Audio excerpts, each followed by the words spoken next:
Good afternoon and welcome to day 4 of competition here at the 2015 WSL Red Nose Pro here in beautiful Florianopolis, Santa Catarina in the southern region of Brazil. I'm Steve Action Jackson. Joining me here in the booth is Decio Couto, and we're just about ready to get started with round 3 action. We're going to run through 12 heats, 30 minutes apiece, 6 hours of surfing action here in this QS 6000. And right now, Decio, we're going to cue into a highlights package of the first 3 days of competition. That's right. Here we are.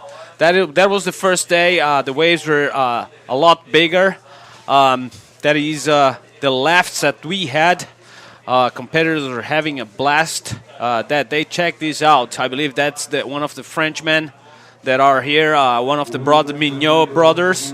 He was doing very well. That day they advanced. One of them advanced all the way until the third round, which we are going to start very soon. Check those lefts. What do you think, Steve? Yeah, you know, the first 3 days of surfing action here at the Red Nose Pro, we've seen some incredible performances. We've seen some really big scores yesterday. We'll be getting to the highlight in just a moment of Heitor Alves. Yesterday, he dropped a 9.70, one of the biggest scores of the contest. But guys have just been going crazy, especially the Brazilians. David De Carmo, amongst them, Heitor Alves, as I previously mentioned.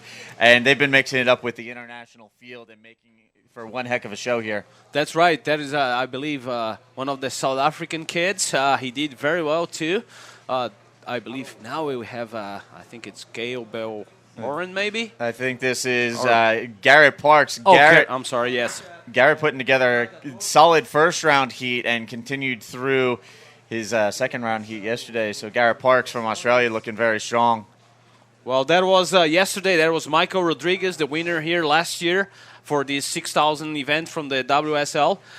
Anyways, Michael is still fighting for points. He's almost there to classify, and that's Heitor Alves with the best score of the event so far. I believe he had a 9.7 on that right, and that was yesterday when we were having a lot of rain, not just yesterday.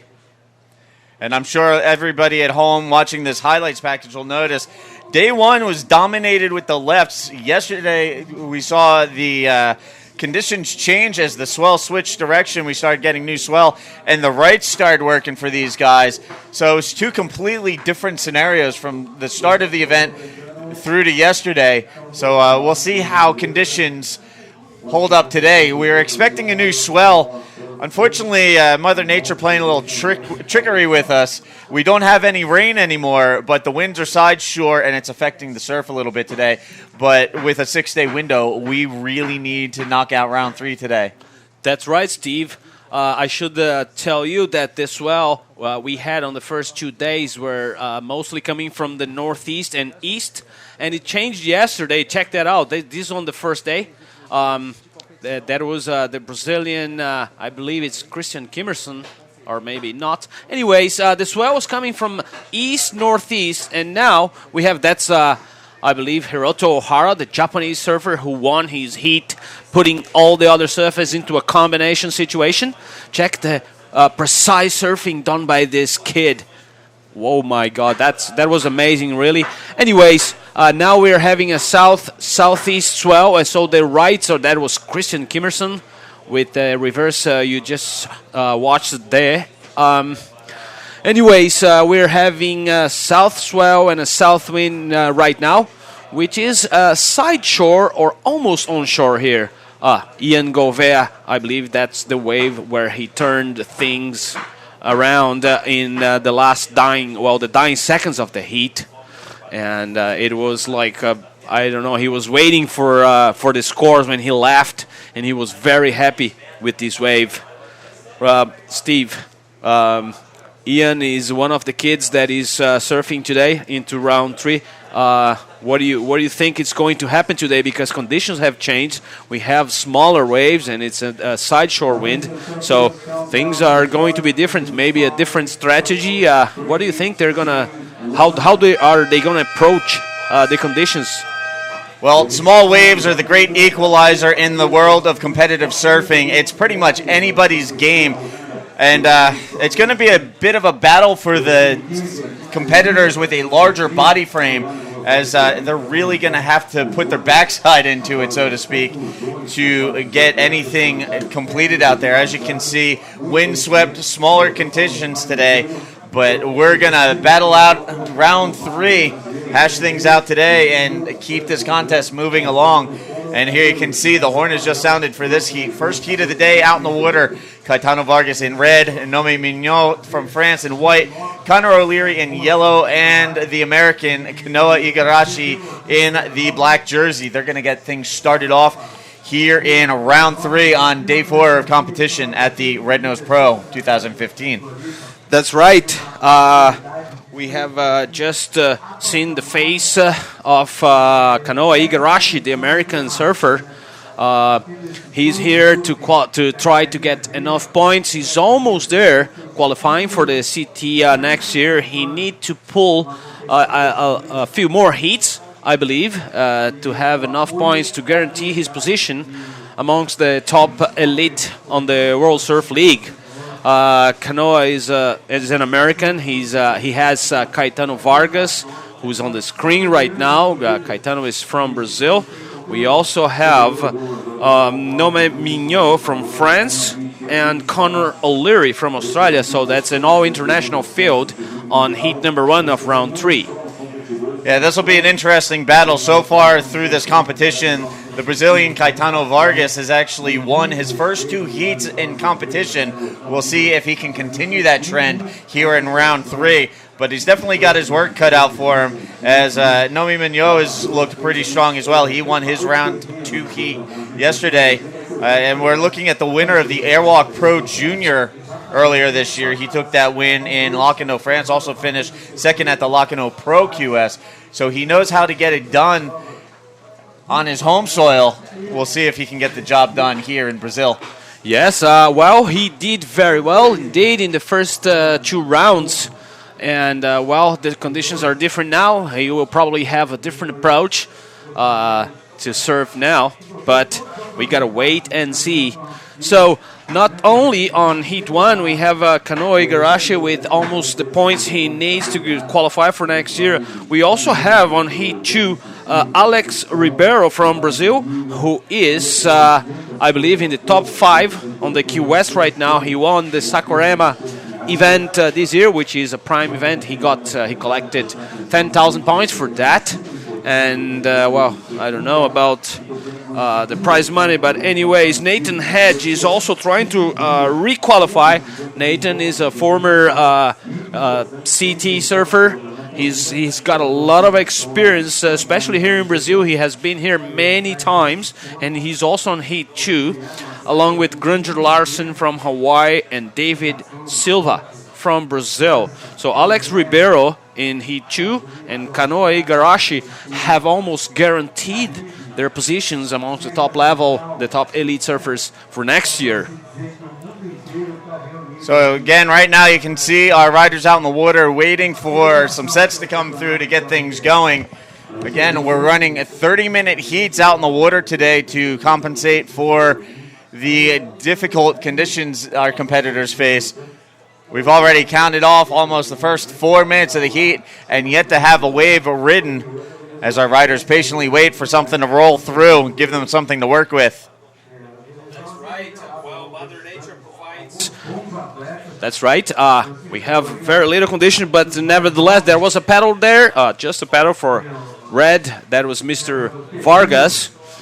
Caetano is from Rio de Janeiro. He's been here the whole week training in Santinho, and he advanced out of the first 2 heats, surfing brilliantly, and now he's battling Mother Nature and trying to catch something that is moving here.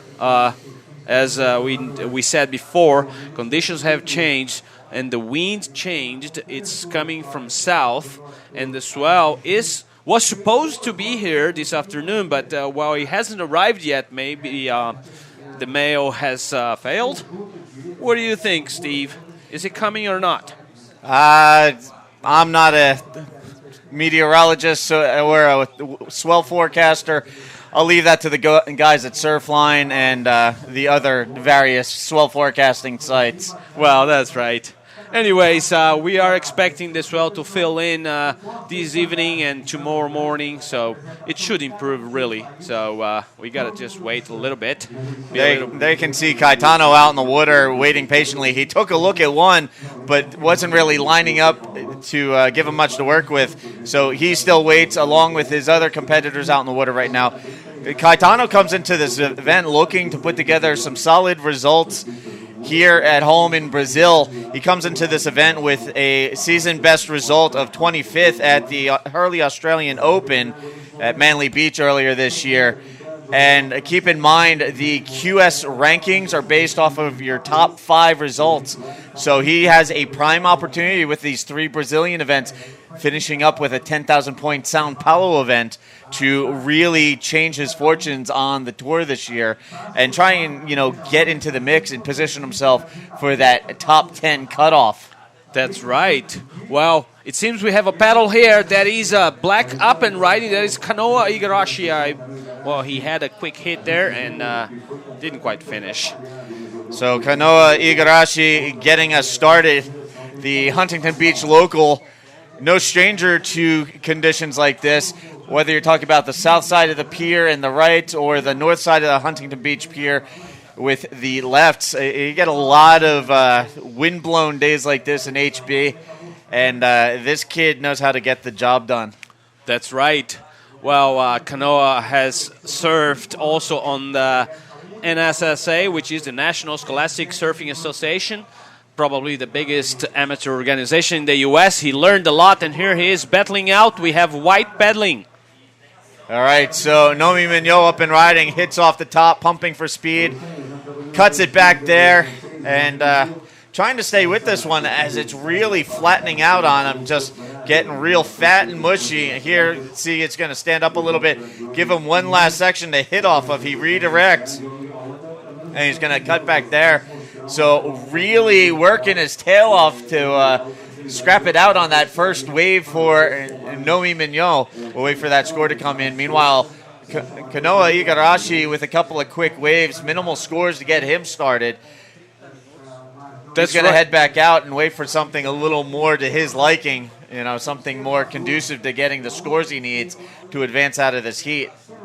That's right. Well, Nomi Mignot in white, he picked off the left, and he started working his way through. Then he turned to the right, and he finished off almost in the sand. So he tried to squeeze everything he could out of that little wave. We have a paddle, I believe, and that is Kanoa Igarashi in black again. He had a quick snap going backside, and he hits it once again with another snap. He works his way all the way to the inside section, and now he's hopping. He knows how to deal with waves like that. He trains in Huntington Beach, as Steve has said before, and he finishes off with not much, really. There are 21 minutes, 25 seconds on the clock, so plenty of time to paddle out and catch a few more waves and help his cause. Yeah, anybody who's ever ridden Huntington Beach during the summer knows exactly what this kid deals with coming from Huntington Beach. It can be a real test of patience out in the water.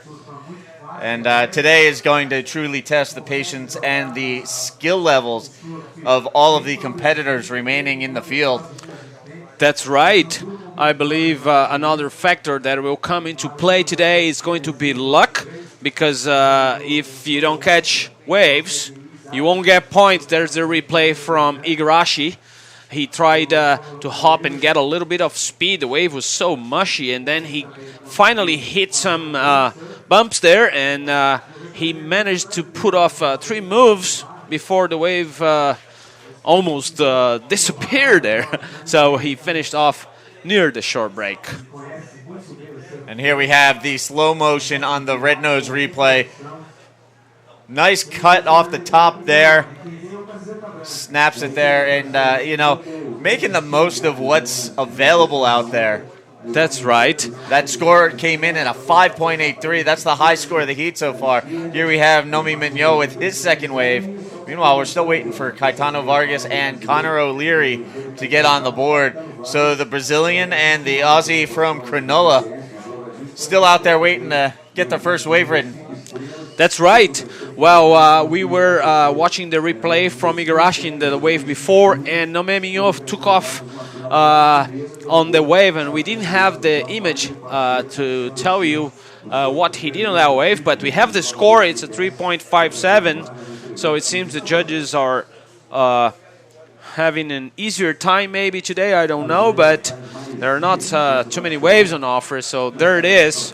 White and black are leading these heat right now, but Caetano Vargas and Connor O'Leary are still to catch a wave. And there's a quick view behind the scenes of our Portuguese broadcast team. Those guys have been holding it down on the other channel. That's right. Here is the webcast speaking Portuguese to all of you. Well, we are here in English. Anyways, 18 minutes, 50 seconds remaining on this hit. There is the replay from Nome Mignot, the Frenchman. He hit it pretty good there with another quick snap off the top. Then he brings it through the shore break, trying to get something out of that ride, but there was not much. So I believe that was a 3.57 he had just a minute ago. Yeah, we're already down to 18:25 in this 30-minute heat. And right now it's Nomi Mignot leading the way on the strength of his first two rides, a 3.33 and a 3.57. Kanoa Igarashi currently in the second spot with a 0.67 and a 5.83. And our other competitors, Connor O'Leary, Caetano Vargas, they're still waiting to get on the board with their first foray into this heat. So, you know, it's a tough one right now. These guys are the litmus test today. They're out in the water feeling things out. The judges are keeping the scores fairly moderate to allow room for any major performances, I guess you could say, out in the water. And here we have Caetano Vargas up and riding on his first wave. Well, as you mentioned, here it is. He caught probably maybe the biggest wave of the heat. I don't know. But he performed two off the tops there. Here's the image from the air with the camera from these people doing this excellent job broadcasting this event to you. That's red. Caetano Vargas is still going. So he had a few hits, few moves out there. There was a Caetano Vargas in red from Brazil, paddling back out, and he will wait for another wave to fill in his scores and maybe get the classification to round 4. Meanwhile, up and riding, Connor O'Leary on his first wave finds a little nugget of a left-hander. Nice hit off the top there. Still going, wraps it around, rebounds off the white water, trying to set this up. Stands up and pops it off the top. A nice wave there for Connor O'Leary. Looking for one last turn or so. So there you have it. That'll get Connor O'Leary on the board. And not a bad wave. Not at all. I believe that probably must be one of the best waves of the heat, because he for some reason, he had some power and he managed to get two good moves outside. So we have to wait for the judges and watch to see their call. We have a paddle now. It's white, and he's up and riding. That's the Frenchman, Nome Mignot, on another left. He's trying. He has a snap there going front side, and he tries another one, and he's still going, and he hits it once again. The re-entry right there on the short break. So 15 minutes, 50 seconds to go in this heat. We have some action going, Steve. So right now, just waiting for scores to drop into place for Caetano Vargas and Connor O'Leary with their opening ventures of the heat. Meanwhile, Nomi Mignot, the current heat leader, waiting for that most recent ride. Here's a replay of that first wave for Caetano Vargas. He let a ton of time go by before he grabbed this first wave.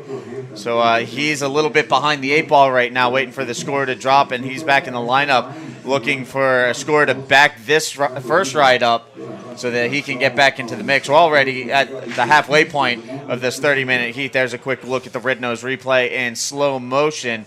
Nice stab there at the top. And again, this was the first wave of Caetano Vargas, getting him on the board. That's right, and precise moves he's putting there. Check that cutback. There's almost no wave. It's such a little, tiny wave, and he put off 2 moves on the outside, and with good control. Well, there is a yellow Conor O'Leary. He looks very smooth, too, this kid. He's, hopping there, but there wasn't much of a wave there left for him, so he'll pedal back out for more. Judges are still typing the scores. Well, we are on round 3. This is heat 2. We have on the screen Nathan Hedge getting his board ready for next heat. He will be joined by Alex Ribeiro in red from Brazil. Nathan will be wearing white. He's from Australia. Granger Larson from Hawaii will be in yellow. And David Silva from Brazil will be wearing black. That is heat number 2 of round 3. All right, so again, that's coming up on deck. Meanwhile, out in the water, 13:50 left on the clock. It's Nomi Mignot leading the way. Kanoa Igarashi in second. Still waiting for scores to fall into place on the score sheets of Caetano Vargas and Conor O'Leary. They each have 1 wave written, just waiting for the judges to sort out the scores, and we'll give you an update on that in just a second. But time burning off the clock relatively quickly as these guys deal with these smaller, more challenging conditions here on day 4. And here we have Nomi Mignot up and riding one more time. Well, there he is on the inside now. He snaps it off the top of that little wave and couldn't quite finish. I don't think that will be in his wave account as he's 2 best. Anyways, I believe Caetano Vargas had a good wave on that ride. We just watched on the replay. Judges are typing now their scores. Maybe Conor O'Leary will have his scores on the board pretty soon too. Judges have a camera so that they can watch the replay and get the score sorted out very well. That's why it takes some time, a little while, until they can do their work on the computer. There's the replay for O'Leary's last wave. It was a tiny little left, and he couldn't manage to go all the way to the inside. 12 minutes, 20 seconds remaining. Yeah, coming into this event, Conor O'Leary still looking to back up the 5th place finish he had at the Scoot Burley Pro at Burley Heads in Queensland earlier this year. The opening portion of the QS season. Meanwhile, here we go with the red nose replay one more time. Another look at Nomi Mignot. Nice snap off the top, chucking buckets. And pretty much displacing half of that wave on that turn there. So another pretty decent wave for Nomi Mignot, as he hasn't let these smaller conditions, affect him any. He's picking up right where he left off yesterday. He's going after it. And even though he doesn't have the biggest of scores, he has enough to lead the way. And the most recent wave of his should only help to firm that up. That's right. Anyways, Caetano Vargas is wearing red. His first wave is a 6.67. Remember that there is the replay we have there for Conor O'Leary, 6.57. That is his first wave. He managed to be smooth doing those turns and bring his board all the way to the inside for that quick snap, and finishes off right on the shore break with another cutback. And then he pedaled back out. Anyways, the situation is Mignot in white leads the way now. Caetano Vargas follows behind. Remember that Caetano has only ridden 1 wave, so he needs a backup. Third is Conor O'Leary, but that's before judges type his last scores. That will all change. So I'll give you an update right after everything is here on the board with 10 minutes and 30 seconds on the clock. They are still waiting there for a good set. So we're getting into the back third of this heat, and the guys have really picked up in intensity as we saw at the beginning of the heat. 4 minutes burned off the clock without a single wave ridden. And since then, these guys have started to find a little bit of a rhythm, picking off the waves that are coming through and maximizing their efforts on them. We started out, we saw some smaller scores, but since then we've started to see some solid mid-range scores falling into place for these guys. And now it's just a matter of, building from there in the last 9:45 on the clock, as they're all pretty close to each other. And it's really probably going to come down to the wire. That's right. Well, surfers now on qualifying series, they can surf as many waves as they want. There's not a limited number now. While we have a paddle now, it's Black up and riding. Kanoa Igarashi, he snaps it off the top on the outside, and he does it once again, and he hits it for the third time. He brings his board, trying to hop through to the section and bring it to the inside and maybe try for another move. There he is, hopping with his board, and we can't see the image there. The camera didn't follow him. Anyways, that was a good wave. I believe it will come into his account. White's pedaling, but just pedaling. Anyways, we were mentioning about the fact that they need two good rides to have the score necessary to move through to the next round. So Caetano Vargas so far has ridden only one wave, and Conor O'Leary has caught two waves, or I believe he rode his third wave. We still have to catch. There's the replay for Igarashi. Check that out. Quick snap off the top, and then he does it once again. He brings it back to the third off the top, and he finishes on the shore break. So I'm sure this wave will come into his account. Check the speed he has with such a little wave in his swallowtail Merrick there. Wow, there was buckets of water there. So the judges will probably like that. And then he connected right off the bottom and off the top for another move. He has total control of his board, bottom turning again for his third move. Well, I believe we just missed Red's second wave. He's bringing it to the inside, finishes off with a re-entry there, and he claims it. Anyways, 7 minutes, 35 seconds to go. We have some action, Steve. So just like that, we are down to the last 7.5 minutes in this 30-minute heat. And Vargas paddling back out after scoring his second wave, looking to back up a 6.67. But right now, Kanoa Igarashi leading the way, a 5.83 on is his backup score. His most recent wave, a 9.50. So his two highest scoring waves have been on the last two waves. This kid has had a pretty successful year. He's currently ranked 7th on the QS. He's had a couple of wins on the Pro Junior Tour, a QS win at the Vans Pro in Virginia Beach. And, he's looking pretty stout here at Florianopolis. It'll be interesting to see what kind of run he makes through the rest of competition. Right now, though, he's trying to put a stamp on that first place position. Well, from the look of things, now I believe he's very successful. We just watched on replay his last wave. He had those three moves. The first snap was amazing. He threw buckets of water on that move, and judges really appreciated that and awarded him a 9.5, which I believe is the second highest score of the contest so far. So that put him in the lead. Second, Caetano Vargas. He also scored another wave. We didn't watch this. We had the end part of the wave on the screen. He had 7.77, and he's in second right now. He needs 7.57 to get first. Meanwhile, surfer in yellow Conor O'Leary is in third. He needs 7.87 to go to second place. Nome Mignot, the Frenchman, needs 9.11 to move to second place. 5 minutes, 38 seconds on the clock. Now, I was talking about Kanoa Igarashi and the success he's had this year. I mentioned a couple of wins on the Pro Junior Tour.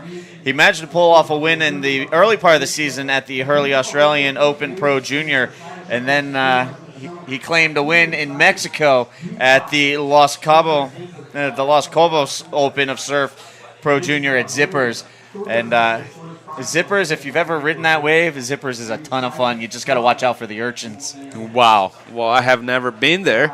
Anyways, you have the camera here. You can see all the 4 surfers are still waiting there patiently to maybe get something going. Conor O'Leary in yellow from Australia. He's trying to get the classification in this heat, but he needs 7.87 to move to second place. And Nome Mignon needs 9.11 to also get to second. That's not an easy feat given the conditions.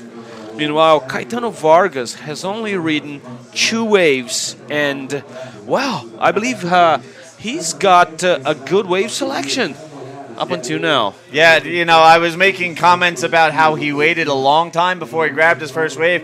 He's really maximizing his effort while minimizing the amount of work he's doing out in the water. 2 waves ridden, a 6.67, a 7.77. That's got him sitting in that second spot, and the guys in third and fourth have a lot of work to do if they're going to catch up with him. Well, there he is, up and riding again. He hits it off the top, goes back for more, and another move, but couldn't quite finish his second move, so that wave is not gonna come into his account. We see Kanoa Igarashi in black. He's pedaling, now he's up and riding. He's trying to go left, but no, he's going right. He hits it off the top once again. He turns back and go back. He went back for more, but couldn't keep going on that wave. Got a little caught up and ended up on the backside of the wave. Meanwhile, Nomi Mignot up and riding on a left-hander. Nice snap off the top. Stabs it there, and then he's going to try and redirect. Hits off the white water, a little check turn. Another hit there, and then he'll duck out. So a couple of good opening turns on that wave, and then not much else to work with there for the young Frenchman. Well, that's right.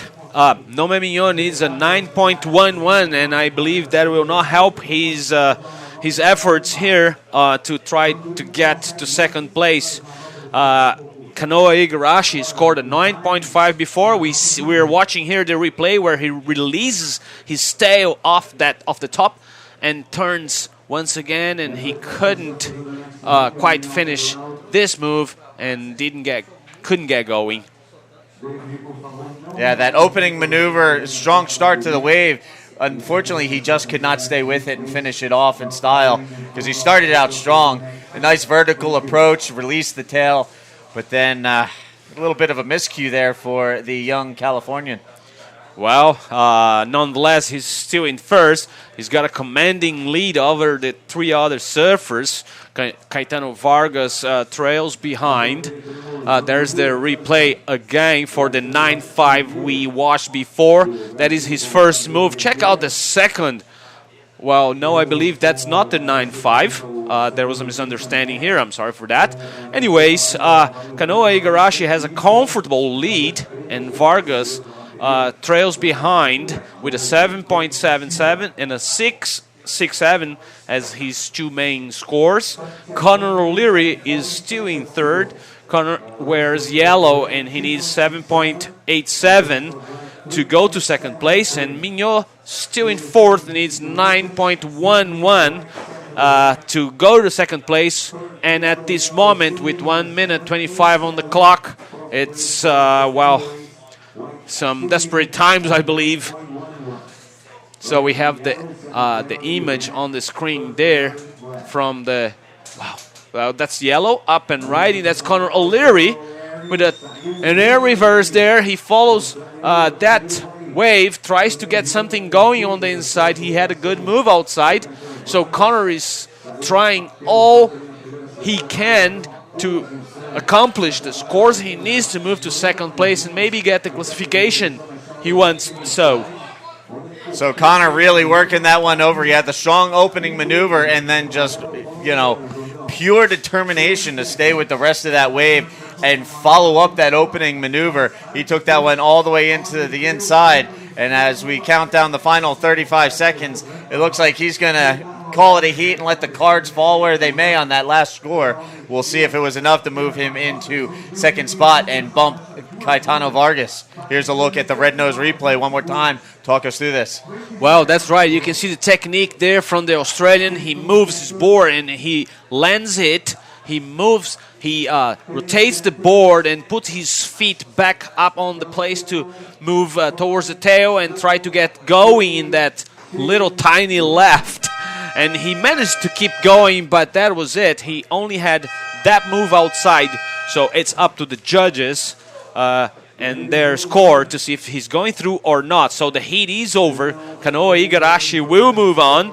Caetano Vargas, I believe, he might go through unless this wave we're watching are not. These are the highlights. That was Conor O'Leary's first ride, where he scored his 6.57. That was a very good wave, I should say, given the conditions, because he made 3 or 4 moves on that tiny little wave. So much skill and talent these kids have. That is Kanoa Igarashi's first wave, his first big score. That's the 9.5 we are watching now.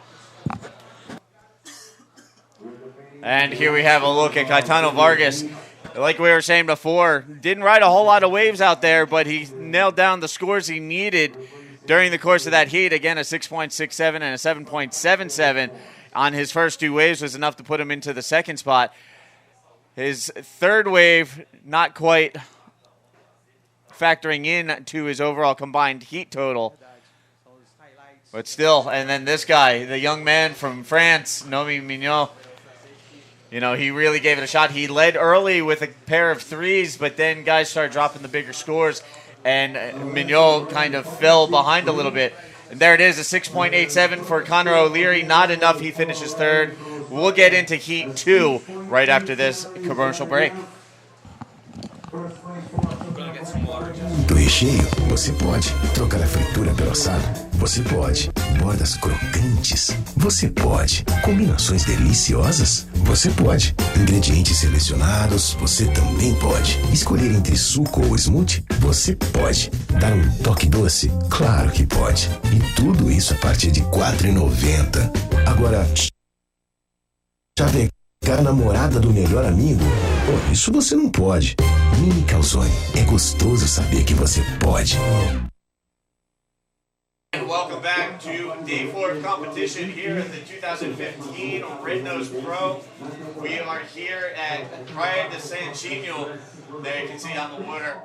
Just underway, Heat 2, Alex Ribeiro in red, Nathan Hedge in white, Granger Larson in yellow, and David Silva in the black jersey assignment. So these guys are going to battle it out here in the second heat of round 3. Just underway today, a delayed start. We're looking to run through the entirety of round 3 today as we continue to work our way through the field. And again, just underway, 30-minute heats out the water. All right, so welcome back to Day 4 here at the Red Nose Pro. Out in the water, Alex Ribeiro in red, Nathan Hedge in white, Granger Larson in yellow, and in black, David Silva. This is second heat of round 3. We're looking to run through round 3 and its completion today on Day 4 here at Praia de Santinho in beautiful Florianopolis, Santa Catarina in the south of Brazil. Today we have 30-minute heats. Top 2 waves will be scored. Top 2 riders will advance on to round 4. Heat time has been extended to compensate for the wave conditions and the sideshore winds. But fortunately, by the grace of God, no more rain like we've had the first few days. So everybody drying out and, you know, the competitors out in the water getting the job done. It's a relief to be away from the rain. I'll tell you what, we had tons of water coming down this week, and now the weather has changed and it's drier, and the south wind should make things even better for tomorrow. We might have some sunshine, and conditions should improve also in the ocean. The swell is supposed to be a little bigger tomorrow. So here's a set approaching. We have a pedal for red. Well, red is up and riding. There he is. That is Alex Ribeiro, I believe. He's going backside with a quick off the top. He flows through that little section and brings it back to the foam and tries to go to the inside and maybe score something else. But that was it. Not much on offer. That was Alex Ribeiro from Brazil wearing red. Well, Alex has enough points. I believe at this point on round 3 to move next year to the Elite World Tour. Yes, That is- Alex Ribeiro has locked himself in and qualified for the CT next year.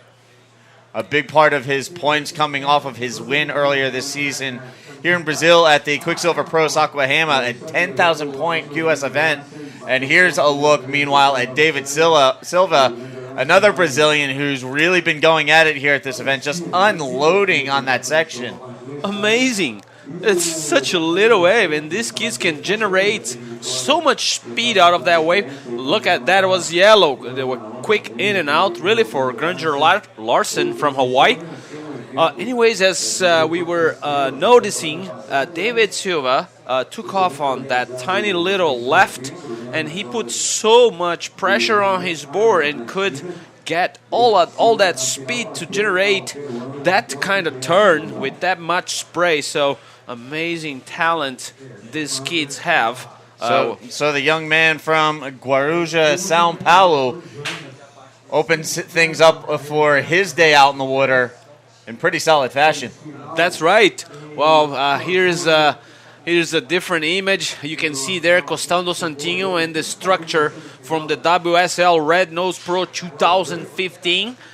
We are in the north of the island. Well, we have a black paddling. He's up and right. That's the same man now. It's David Silva. He had a good move, but couldn't quite finish off his wave. A 5.83 on his opening wave. He looked to back it up right away. You know, probably won't score as high, but he'll be the first one with 2 waves registered. Well, he'll be the second one, I should say. Granger Larson has 2 waves waiting to be scored. The local from Napili, which is on the west side of Maui, out in the water right now, putting together a couple of quick waves. Well, there's the replay for David's second wave. He had that snap going backside, but I believe he couldn't quite finish his second. So that's not going well. That's his backup wave now, but at the end of the heat will not count, I believe.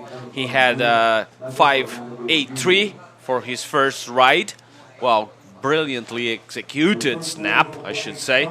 But, well, they need more than just one move in a wave to have a good score. Well, I believe Flavio Padrats has the winner of last heat. Flavio, are you there?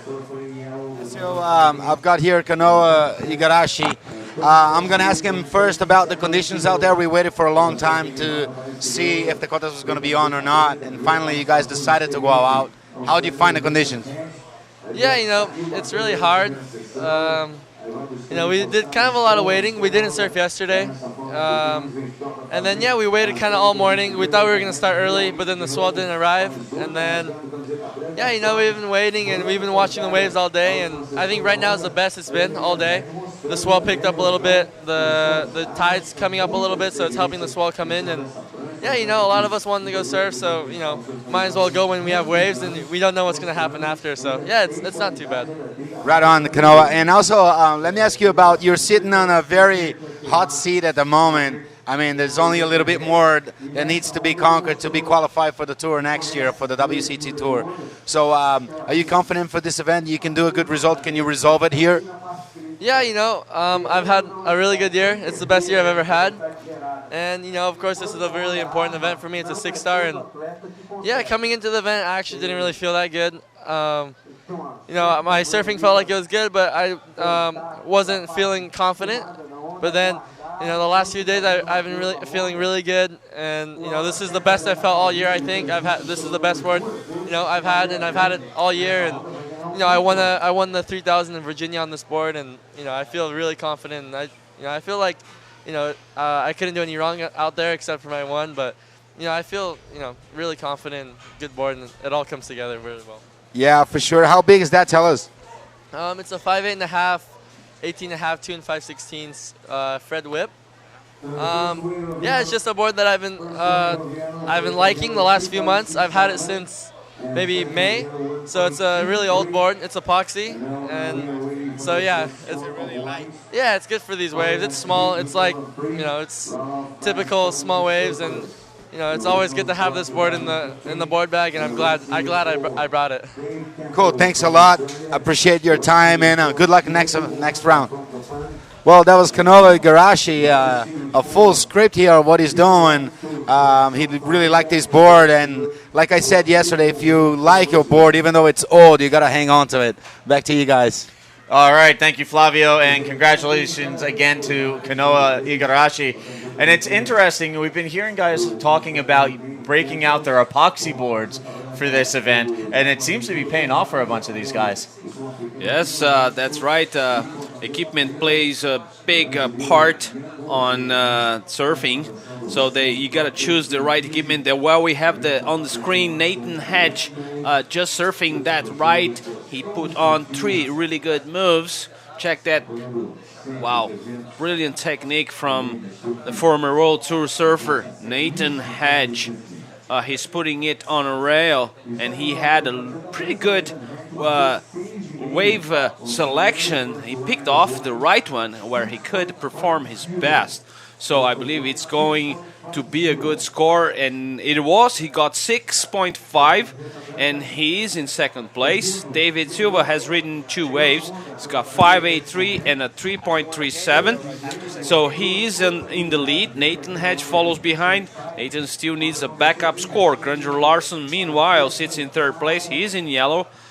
Granger has 2.67 and 1.23, so he needs to replace not only one but probably both waves. And Alex Ribeiro has only ridden 1 wave, which is a 3.67. He is in fourth place. He only needs 2.84 to move to second place. With 20 minutes, 25 seconds on the clock, it's plenty of time. Now, just to revisit Kanoa Igarashi a little bit, in that interview, Flavio was talking to him about trying to qualify for the championship tour. He's currently sitting 7th in the rankings, and a solid result here could really lock him in for the CT next year. While he was out in the water for that heat, we were talking about how he's got a couple of wins in the Pro Junior.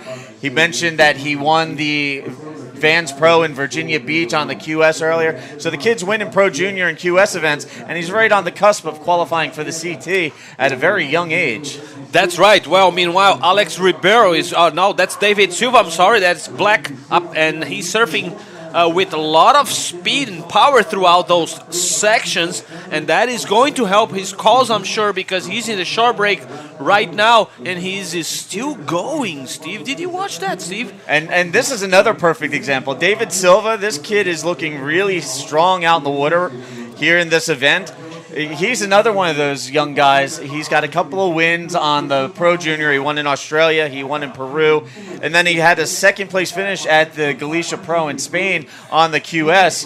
You know, we're looking at competitors on the QS that are young enough still to compete on the Pro Junior Tour.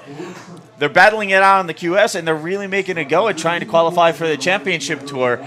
So it's really interesting to see these young guns out in the water going after it.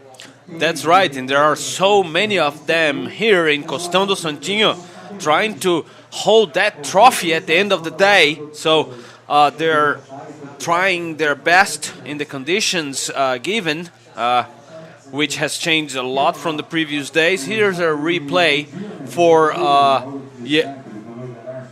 That's right, we have Granger Larson. He rolled that right, while we had this on the screen. We had David Silva coming left.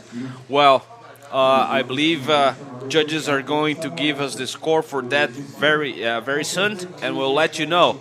We have 18 minutes and 10 seconds remaining on this heat. The situation is David Silva in first, Nathan Hedge wearing white follows behind. He's in second. Remember that Nathan has only ridden 1 wave, which is a 6.5. It's the best score of the heat so far. I believe that might change after judges start typing their scores from the last exchange. Here we have on the screen the battle, the paddle battle, I should say. We have David Silva in black, and white is Nathan Hedge from Australia. So the Narrabeen local, the seasoned veteran Hedge, out there mixing it up with this young kid, David Silva from Brazil. Here's a look at the red nose replay. Silva floating the section, then bang, right off the top. Snaps it off there. Nice fan of spray. cranks off the bottom, a nice wraparound turn there. And this kid really riding with a lot of power and energy. You know, even though he's out there in smaller surf, he's really finding some solid waves and putting down some strong performances.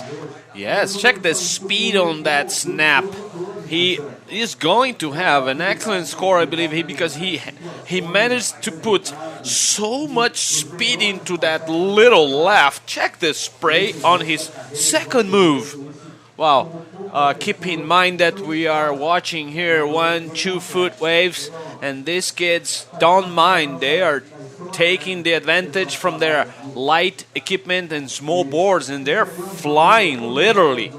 We already saw a 9.50 in the first heat, one of the highest scores of the event. And this one, not quite up that high, but still a pretty strong score nonetheless, an 8.73. Comes in for the young Brazilian. That bumps him up into the top spot, puts him ahead of Granger Larson, who sits in second. Now Nathan Hedge in third, needs a minimal score to overtake the second spot. Meanwhile, Alex Ribeiro currently sitting in fourth. He needs a 3.68. So David Silva creating a lot of separation between himself and the other three riders out in the water. Meanwhile, second place is anybody's game at the moment as we get down to the halfway point, almost halfway through this 30-minute heat. Time just burning off the clock so far this morning. That's right. Well, Mr. Silva has ridden 2 good waves already. Remember that Granger Larson, Granger has an average score, and the other is he can exchange that for a better wave, and he will do that until the end of the heat. Nathan Hedge has only ridden 1 wave, and so has Alex Ribeiro. So as soon as they get a wave, that situation will all change. They need very little to move their positions in this heat right now, which is Heat 2, Round 3. For those who are with us now, this is the Red Nose Pro 2015, a World Surfing League QS 6000 in Costão do Santinho, Florianópolis, Brazil. All right, so they can see on screen the qualification series dropping into place. The breakdown of points for this event: first place, a whopping 6,000 points. That is definitely going to help somebody's cause.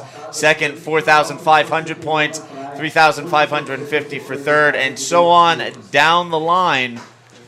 Yeah, and this is what these guys are chasing. Nice paycheck to go along with that as well. First place gets 6,000 points and a check for $25,000. That's going to brighten up somebody's day.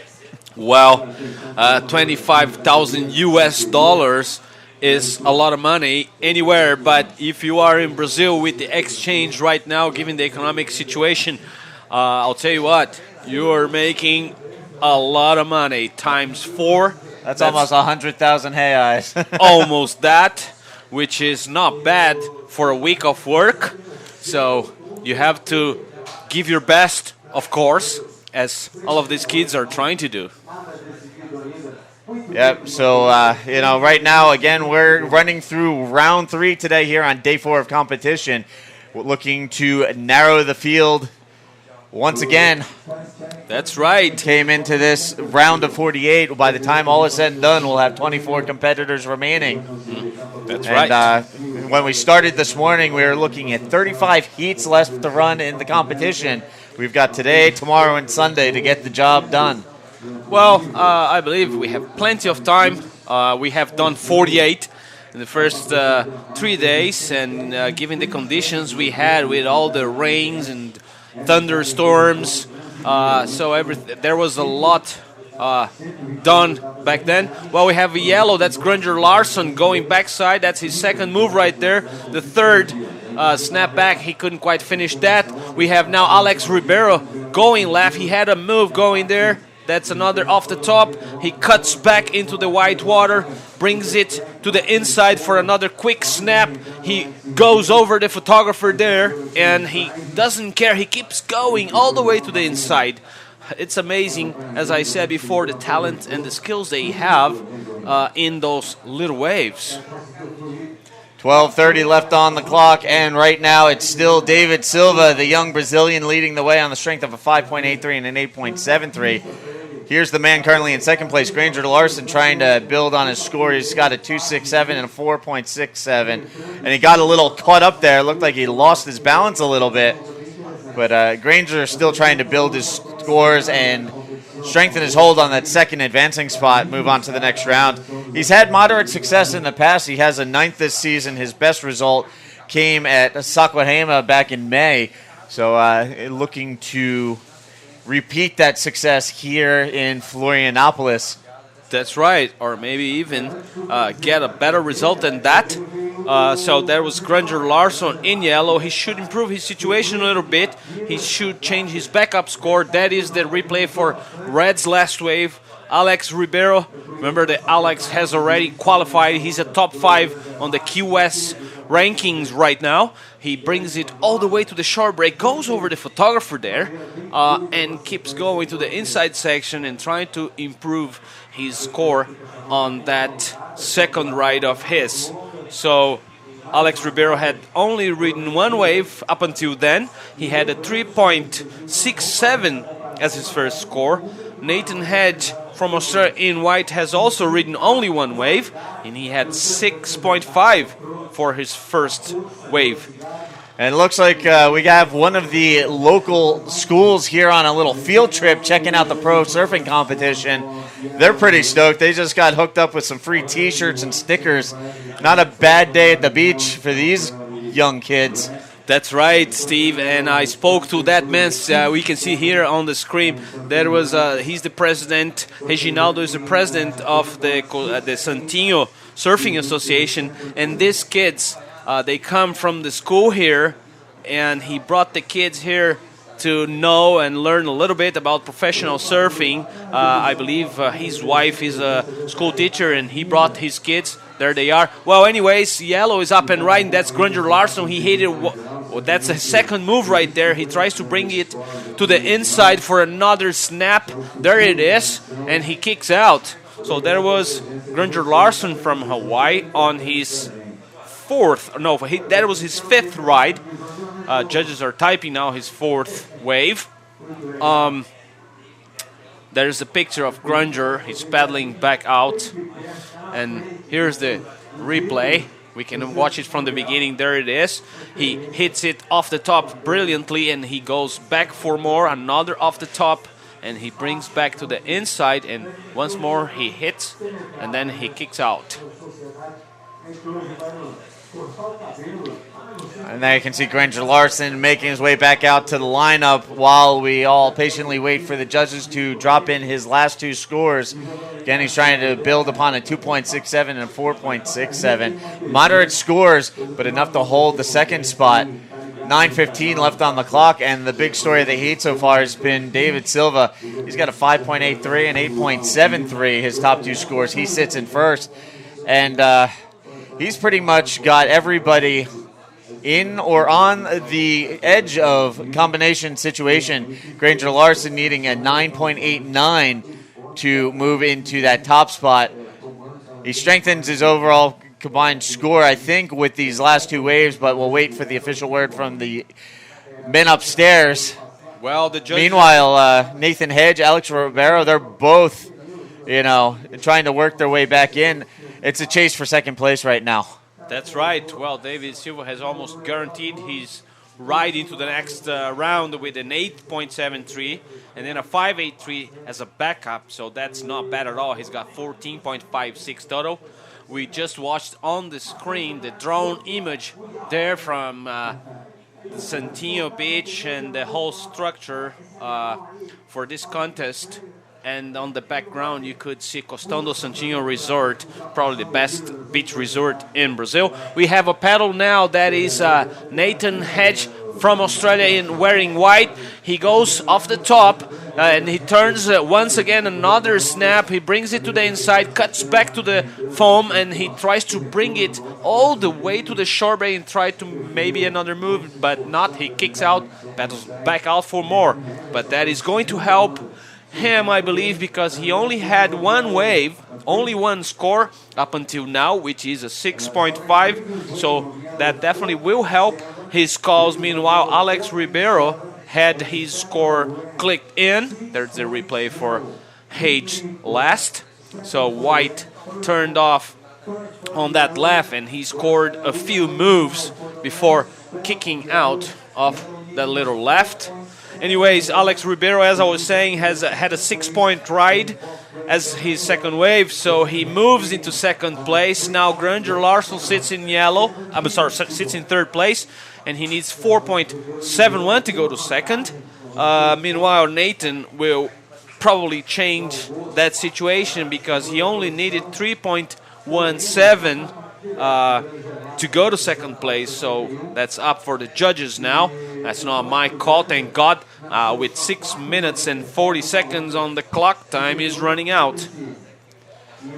So there you can see coming up next, we're going to see hitting the water Davey Cathles in red, Hiroto Ohara in white, Dylan Lightfoot in yellow, and Ian Govea in the black jersey assignment. There you can see Davey Cathles getting his jersey on, getting ready to hit the water. And meanwhile, back out in the water, there you can see the end of Nathan Hedges' ride, sliding the tail across that end section, smooth and fluid. So much speed and power on that move. It's amazing because Nathan, I believe he's 36 years old, and he's got so much energy. Yesterday and the day before, he was surfing out here, and I was impressed by this speed and how fit this man is. Check that out. Check his speed on that little wave. Here's the whole wave. It wasn't a very long wave, and it was pumping for speed the whole time, but really hit that end section, throwing the tail sideways and just sliding across that foam section.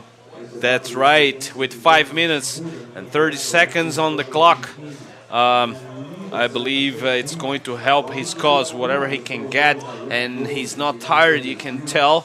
He's paddling with a lot of strength out there. Here's again the drone image from the structure of the Red Nose Pro 2015. I tell you what, the images we've been getting from that drone cam have been amazing. That's right.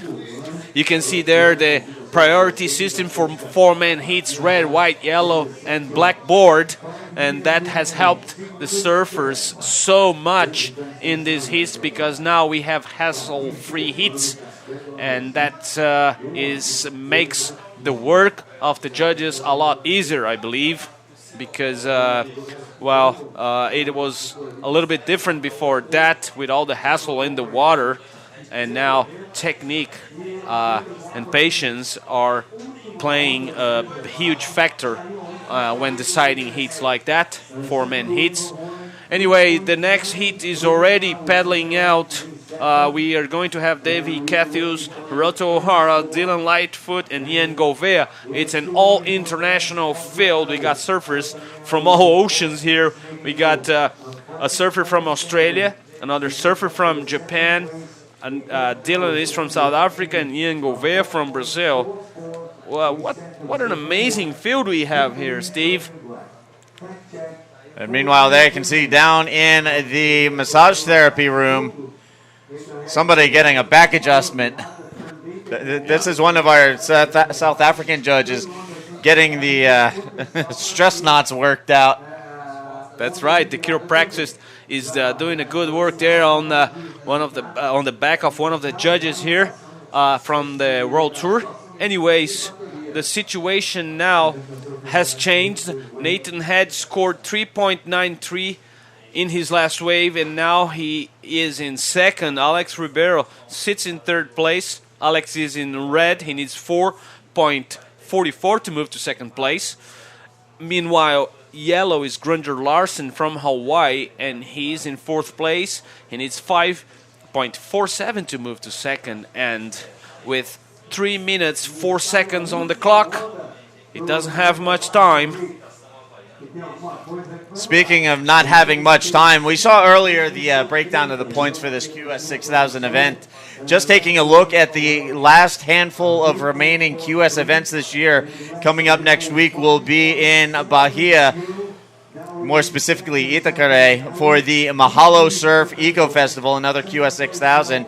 Other events coming up the remainder of the year, the Sao Paulo Open QS 10,000, the HIC Pro in Hawaii, a QS 3000 event, And then it's down to business at the tail end of the season in Hawaii with the Hawaiian Pro, the Vans World Cup, and then finishing things out on the QS schedule for the year, the Taiwan Open of Surfing. So still plenty of QS action to come this year, but getting down to the tail end of the season.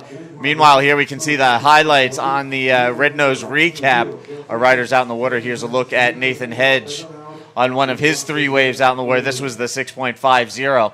That's right. There you can see there on the image all the strength and pressure Nathan Hedge put over his board and to try to succeed here. And there's David Silva on his excellent ride there, 8.73. That was the score for this left. Check the speed this guy had. So he moved very, very fast indeed. And he brought all the way to the shore break. And he hits with the re-entry to finish off his excellent wave today here in the Red Nose Pro 2015.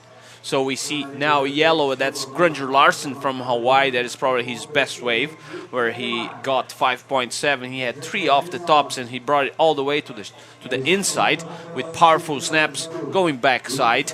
That was the heat recap. We have 1 minute and 8 seconds remaining. We have seen now, I believe this is live action, that's Alex Ribeiro. He's bringing it all the way to the inside, trying to score a few more points, but no, he didn't make it. David Silva is also riding there on, I believe it's nothing, because the wave just disappeared, and he will pedal back out for more. So right now with 45 seconds left on the clock, here's a quick replay of that last wave from Silva. Right now,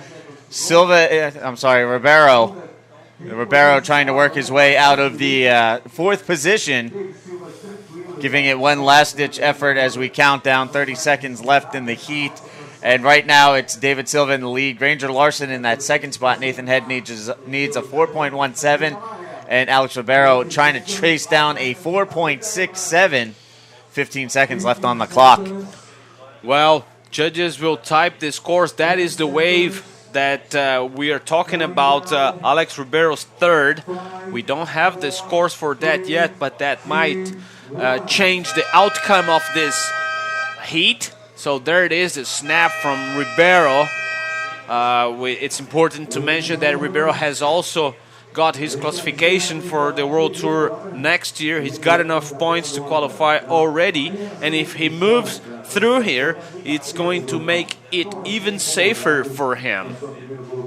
So again, waiting that last score for Alex Ribeiro. He's sitting on a 6.0, trying to replace a 3.67 with a 4.67. He will make his way in and await the score there. You can see David Silva, the heat winner. And Granger Larson currently sitting in that 2nd spot. Was he able to hold on to 2nd and advance on? Or did he get bumped by that man in the red jersey, Alex Ribeiro? Again, waiting for scores to come in. And it's going to be close. If early indications are any sign, it's going to be very, very close. Very tight indeed. On the results from heat number 2 of round 3. Judges are now typing the scores for Ribeiro. I believe it's going to be an average score, but since, we are going for a quick commercial break, and we'll be right back after this.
And welcome back to the 2015 Red Nose Pro. When we went away to commercial break, we were waiting for scores to finalize, and dropping a 5.83 on that last wave, Alex Ribeiro was able to bump Granger Larson from that second spot. So the two Brazilians, David Silva and Alex Ribeiro, will move on to round 4. Unfortunately, that will eliminate Granger Larson and Nathan Hedge. That's right. I believe we have Flavio Padras with the heat winner, David Silva. Flavio, are you there? Yes, Decio, I got here David Silva, the winner of that last heat. I'm going to ask him about the surf conditions. He was finding some pretty good lefts there, and he was mentioning here that was the right key for the heat. David, você encontrou aquela esquerdinha que foi o 8,73 e parece que ela foi abrindo. Até então a gente não tinha imaginado que tinha uma onda tão boa ali. Como é que tá a condição? Fala pra nós. Pô, tô muito feliz de ter passado a bateria e eu fiquei calmo, porque eu sabia que eu tava vendo já essa esquerdinha já aqui de fora já e tava vendo que tinha aquela esquerda. Então eu mantinha um pouco a calma e pô, eu tava com a terceira prioridade. Eu achei que o Alex ia porque ele tava com a primeira, ele remou ao contrário. Eu falei, não, sobrou. Eu fiquei muito feliz de ter sobrado aquela onda pra mim e ter feito essa bateria boa. Yeah, well, translating that, he was really stoked because he was watching that little lap from inside here before he went out for his heat, and he knew it was happening. He was looking for it, and at the time, Alex Ribeiro had the priority, and he kind of couldn't catch it, so it was left for him to catch it and make the heat. And I'm going to ask him about the ratings. Você está em que colocação no ranking hoje? Essa etapa pode botar em situação de chegar ao top, a elite do surf no final do ano no Havaí? Ou você está mais pegando experiência aqui? Pô, eu vim pra cá pretendendo fazer um bom resultado aqui pra tentar ainda uma vaga. E, pô, não tem... As ondinhas tem altas ondas, tá igual o Pantin, pra falar a verdade. Tá muito parecido e, pô, tô muito confiante. Todos estão falando muito bem, tem bastante gente boa também. E vou manter meu foco, manter bem focado, treinar bastante para, se Deus quiser, ganhar o campeonato aqui, se Deus quiser, deixar essa vaga para ir pro Hawaii e tentar entrar no WT esse ano. Legal, e você também quer fazer bem na frente do patrocinador, que é o patrocinador do evento. Claro, ainda melhor, ainda mais que ganho o campeonato deles lá em Pro Júnior em Bahia Formosa, então estou muito confiante e se Deus quiser, fazer um bom resultado aqui. Okay, translating, guys, you're free to go, man. Thanks a lot, good luck next heat. Well, translating that, he's really confident in this event, even though he's a bit too far to get a qualification spot at this event. But he's going to try to gain points, and maybe at the end of the year, he's still got a shot at the WCT spot for next year. So he's confident. Also, he really likes to do good at this event because he's sponsored by the same sponsor of the contest. How is that? Back to you guys. Thanks, Flavio. Thank you so much for the interview with David Silva. And what a great interview. The kid doesn't speak any English, so Flavio helps him out with translation. And what a humble, great kid. So thank you so much, Flav, for interviewing and translating for us. Thank you. Meanwhile, we're underway with Heat 3, Round 3, 30-minute heat out in the water. Davey Cathles in red, Hiroto Ohara in white, Dylan Lightfoot in yellow, and Ian Gouveia in the black jersey. And again, 30-minute heats today, and we're already down to the 26-minute mark. 4 minutes burned off the clock, still waiting for scores to be registered from our riders out in the water. We saw this in the first heat of the day. We burned off the first 4 minutes before we saw the first wave ridden. Yeah. Well, thanks, Steve. This is Flavio Padras. I'm back in the hood here. Gonna replace Decio for a little while. Well, we got some good challenges at this round. From this round on, you're only going to get the best surfers because the best guys already went through the first round and joined the second, the top-seeded surfers. We're going to start to see very tough matches from now on.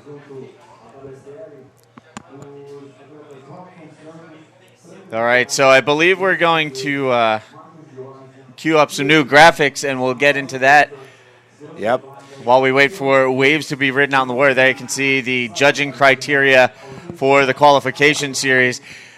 Maybe you can run us through this. You're pretty familiar with this. Yeah, well, this is, even though people don't know, but the criteria has been slightly changing from year to year.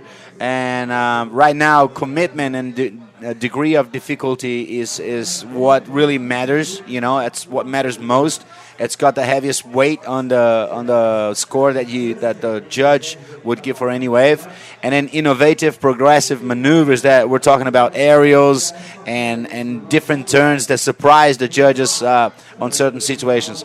And then combination of major turns, which is the old criteria. That was the top of the old criteria. Well, meanwhile, in white, we got Hiroto Ohara on that right-hander. It's funny because today, some guys are going right and scoring good, and some guys are going left and scoring just as good. So it's the luck of the draw. You just gotta. I was talking to Nathan Hedge a little while ago, and the opinion was that you gotta ride into the bank, into the sandbar there. If you ride it out of it, the wave will probably die out, and you're gonna stuck. You know. So, anyways, degree of difficulty and creative maneuvers will be what we're looking for today. Look at that. And here we have the Sydney local, Davey Cathles, up and riding on the right-hander, and this one's going to get real small real quick. And right behind him, the South African Dylan Lightfoot. Dylan Lightfoot coming to us from Jeffreys Bay, trying to get the job done here in Floripa. Yeah, he had a good heat yesterday, and he's trying to back it up with a good performance today too. So let's wait and see what happens. So there you can see Dylan Lightfoot making his way back out into the lineup, trying to improve his best overall result of the year coming into this event. His best result was a 9th at the Quicksilver Pro Casablanca in Morocco earlier this year. You know he'd like to continue on through the course of this event and put together a slightly more solid result and build upon that 9th place finish. Yeah, right on. This is some of the last chances these guys have before they go to Hawaii and try the luck there, because, you know, Hawaii is always unpredictable. That has been famous between surfers and spectators out there. You know, I've been there many times. I've been finishing the tour there many years, and I tell you what, butterflies in the stomach. So we go red nose replay for Dylan Lightfoot from South Africa. Going very vertical at the end there, but a short length of a wave there. I don't think it'll matter that much at the end of the heat. Well, at least Dylan would like to hope so, because that was an average wave. We're still waiting for the judges to decide precisely what score would that be. Right now we got black with priority, red second priority, yellow third priority out there, and white with fourth priority. And people who don't know about priority is the unconditional right to ride any wave that you want. If you have priority, you can catch any wave you want, regardless of your position or the opponent's position. Even though the guy is probably further inside of the peak, you still gotta let go, you know, for the guy who has priority. Yeah, so the guy with priority gets first dibs on the set waves coming in. Yeah. And also on the other side of things, when you get down towards the end of the heat, you'll see some strategy come into play with priority, where guys will actually use the priority as a block sometimes. Yeah, it depends on your strategy, depending on the time, on the scores, heat situation, maybe the set coming. Sometimes you even fake that you're blocking someone from catching a wave, and that guy gets carried on and he catches it, and then you're actually saving it for the set is coming out the back, you know. So, I mean, there's so many ways you can use it, and I guess surfers would like to take it as convenient as possible. Right now we have a great shot from the drone.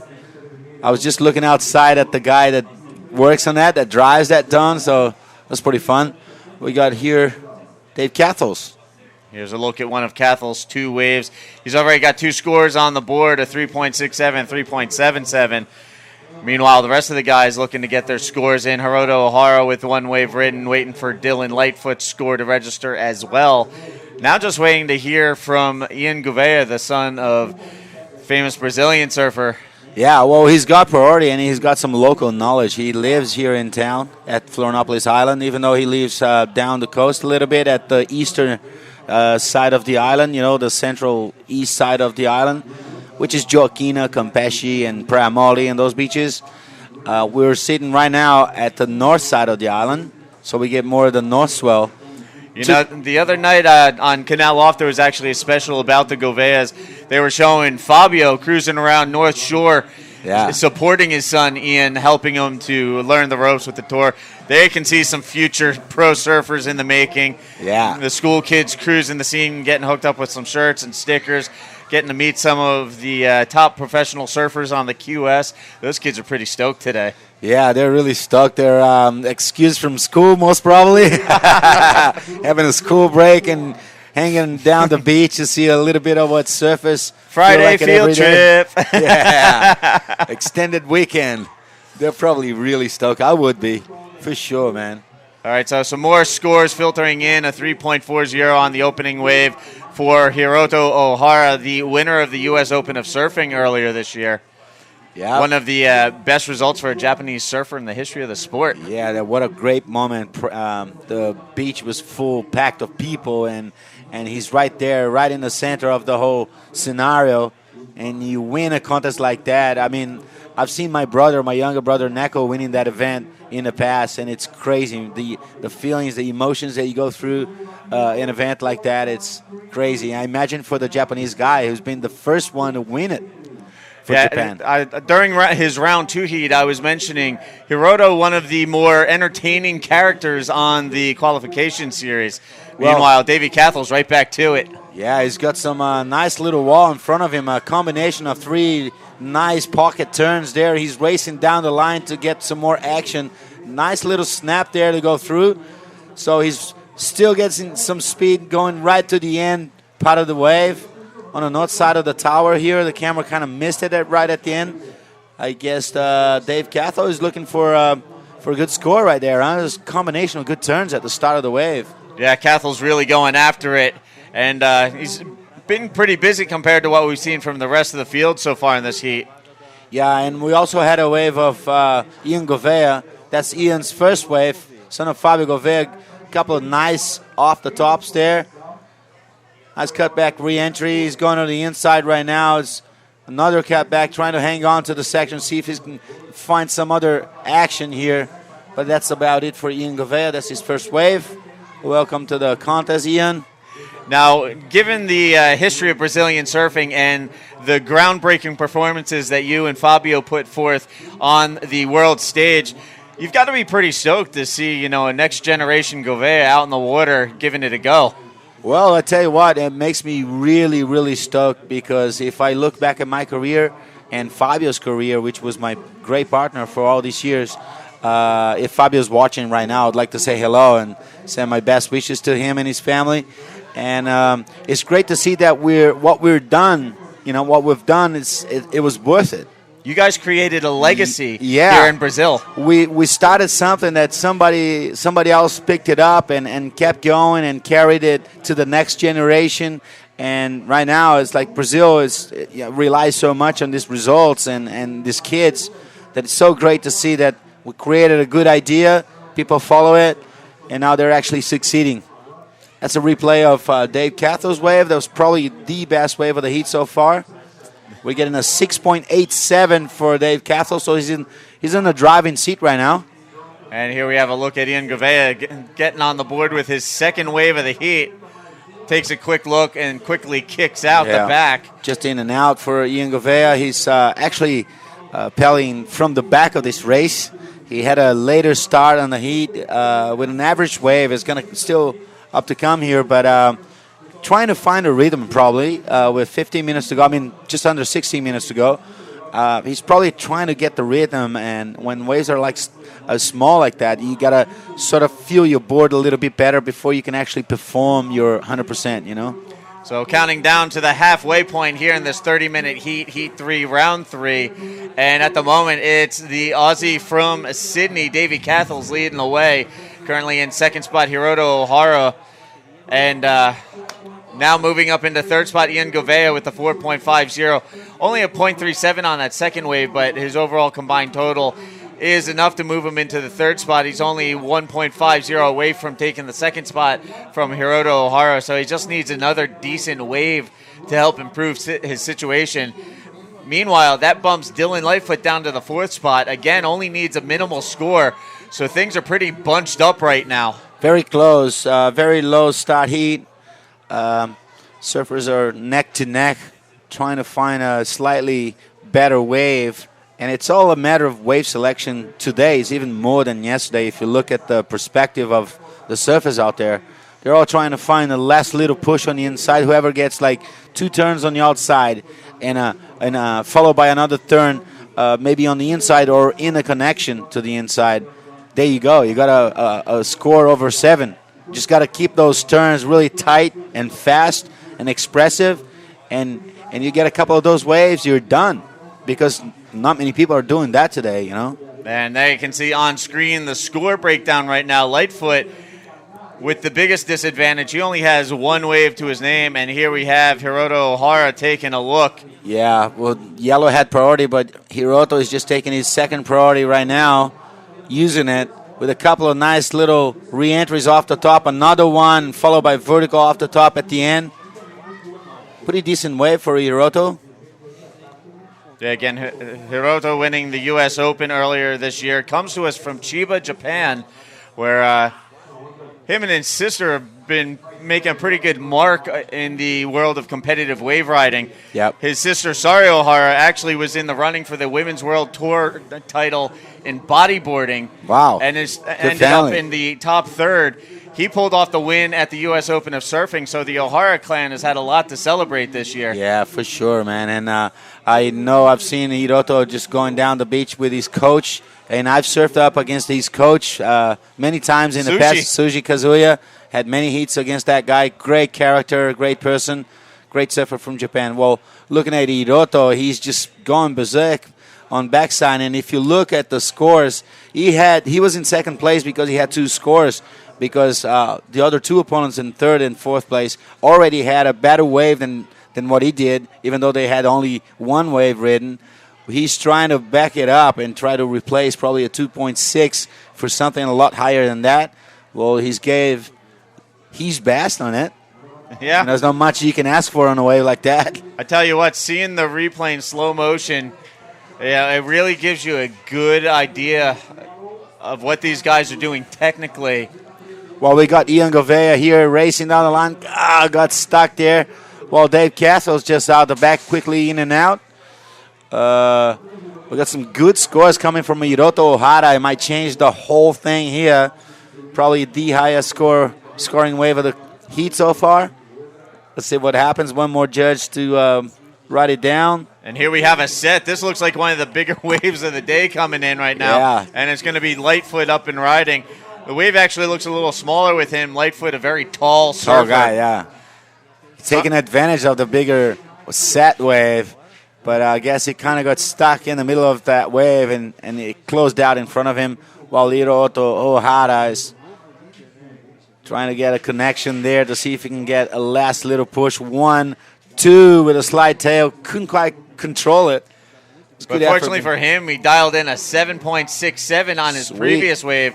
That was enough to move him into the top spot. He leads the way now with 11:25 left on the clock. That is sweet for Hiroto. He's probably really stoked right now with that score because he had the lowest score, counting score of the heat with a 340. Still counting on that one as a backup wave. He wants to change it. Let's see what he does on this last ride over there. That 7.67, I would imagine Sushi's on the beach watching, nodding his head in approval on that one. Yeah. Oh, well, we got scores coming in for Hiroto in white, Dylan Lightfoot in yellow still to come, and Dave Cathos. Dave's wave is probably going to be not that good. It's not going to count much for him, but it's coming up. And just a little side note about Ian Govea, his birthday is actually coming up in a few days. Wow. On October 27th, he'll be turning 23. I'm sure there'll be some festivities surrounding that occasion. Oh, well. Hope so. Hope to be invited.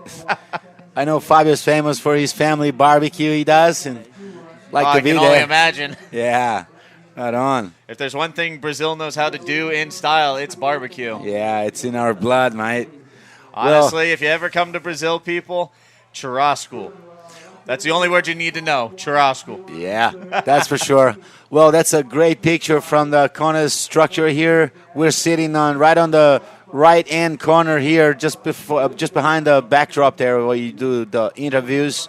You see the priority board over there for the surfers. Nice view from the Hotel Costão do Santinho, which is taking care of us. And I tell you what, this beach is so amazing, so beautiful and peaceful. It's sitting sort of alone on the north side of the island, and it's a very relaxing place to be. Killer waves when it happens.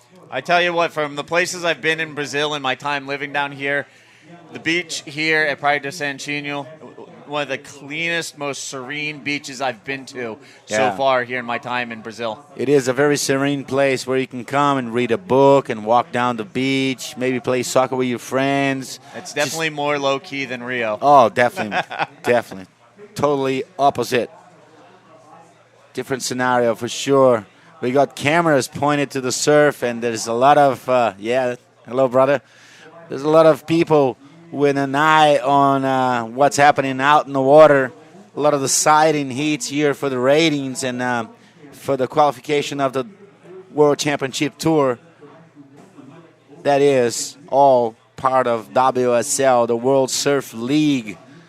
What a great entity. He's doing great stuff for the sport. As far as media is concerned, as far as organization and everything else. That is on the phone there, just running out of the picture, the contest director and president of FECA Surf, the Federation of Surfing here in Santa Catarina, the state of Santa Catarina. Meanwhile, we got next heat coming up. There you can see Nate Yeoman's getting ready to hit the water. He'll be coming up with Marco Giorgi, Hizanomi Batero, and Christian Kimmerson. But out in the water, Hiroto Ohara, he's not finished. He's up and riding on this one. Nice hit off the top there, driving for speed backside. Kind of glides across that section and then just loses it there at the end.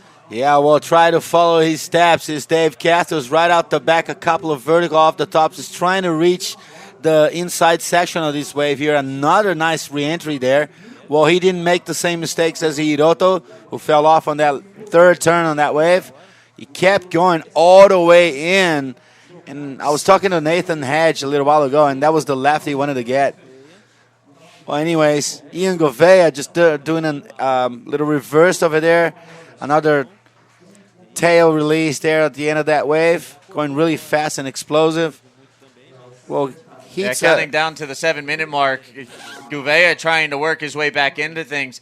Right now he's sitting on a 4.50 as a high score and trying to get rid of a .77 as a backup. Well, Dylan Lightfoot had a 5-point on that second wave he had a little while ago. That sure helped him out, but then he fell back to second place just after Hiroto Ohara got a 7.67 for his wave. And he's also got another wave coming here. Maybe you will replace a 3.4. I don't know. And there you can see Marco getting his jersey on. He's getting set to hit the water at the 5-minute mark. They'll be jumping in. But right now, here we have Red Nose replay action of Davey Cathles on that left-hander going to town backside on this wave. Yeah, I like the way he surfed his waves very well inside of the criteria that we spoke before. Level of difficulty, innovative turns, getting right to the spot, right to the dangerous spot of the wave. Look at that. Slow motion right now. A little bit of tail slide there.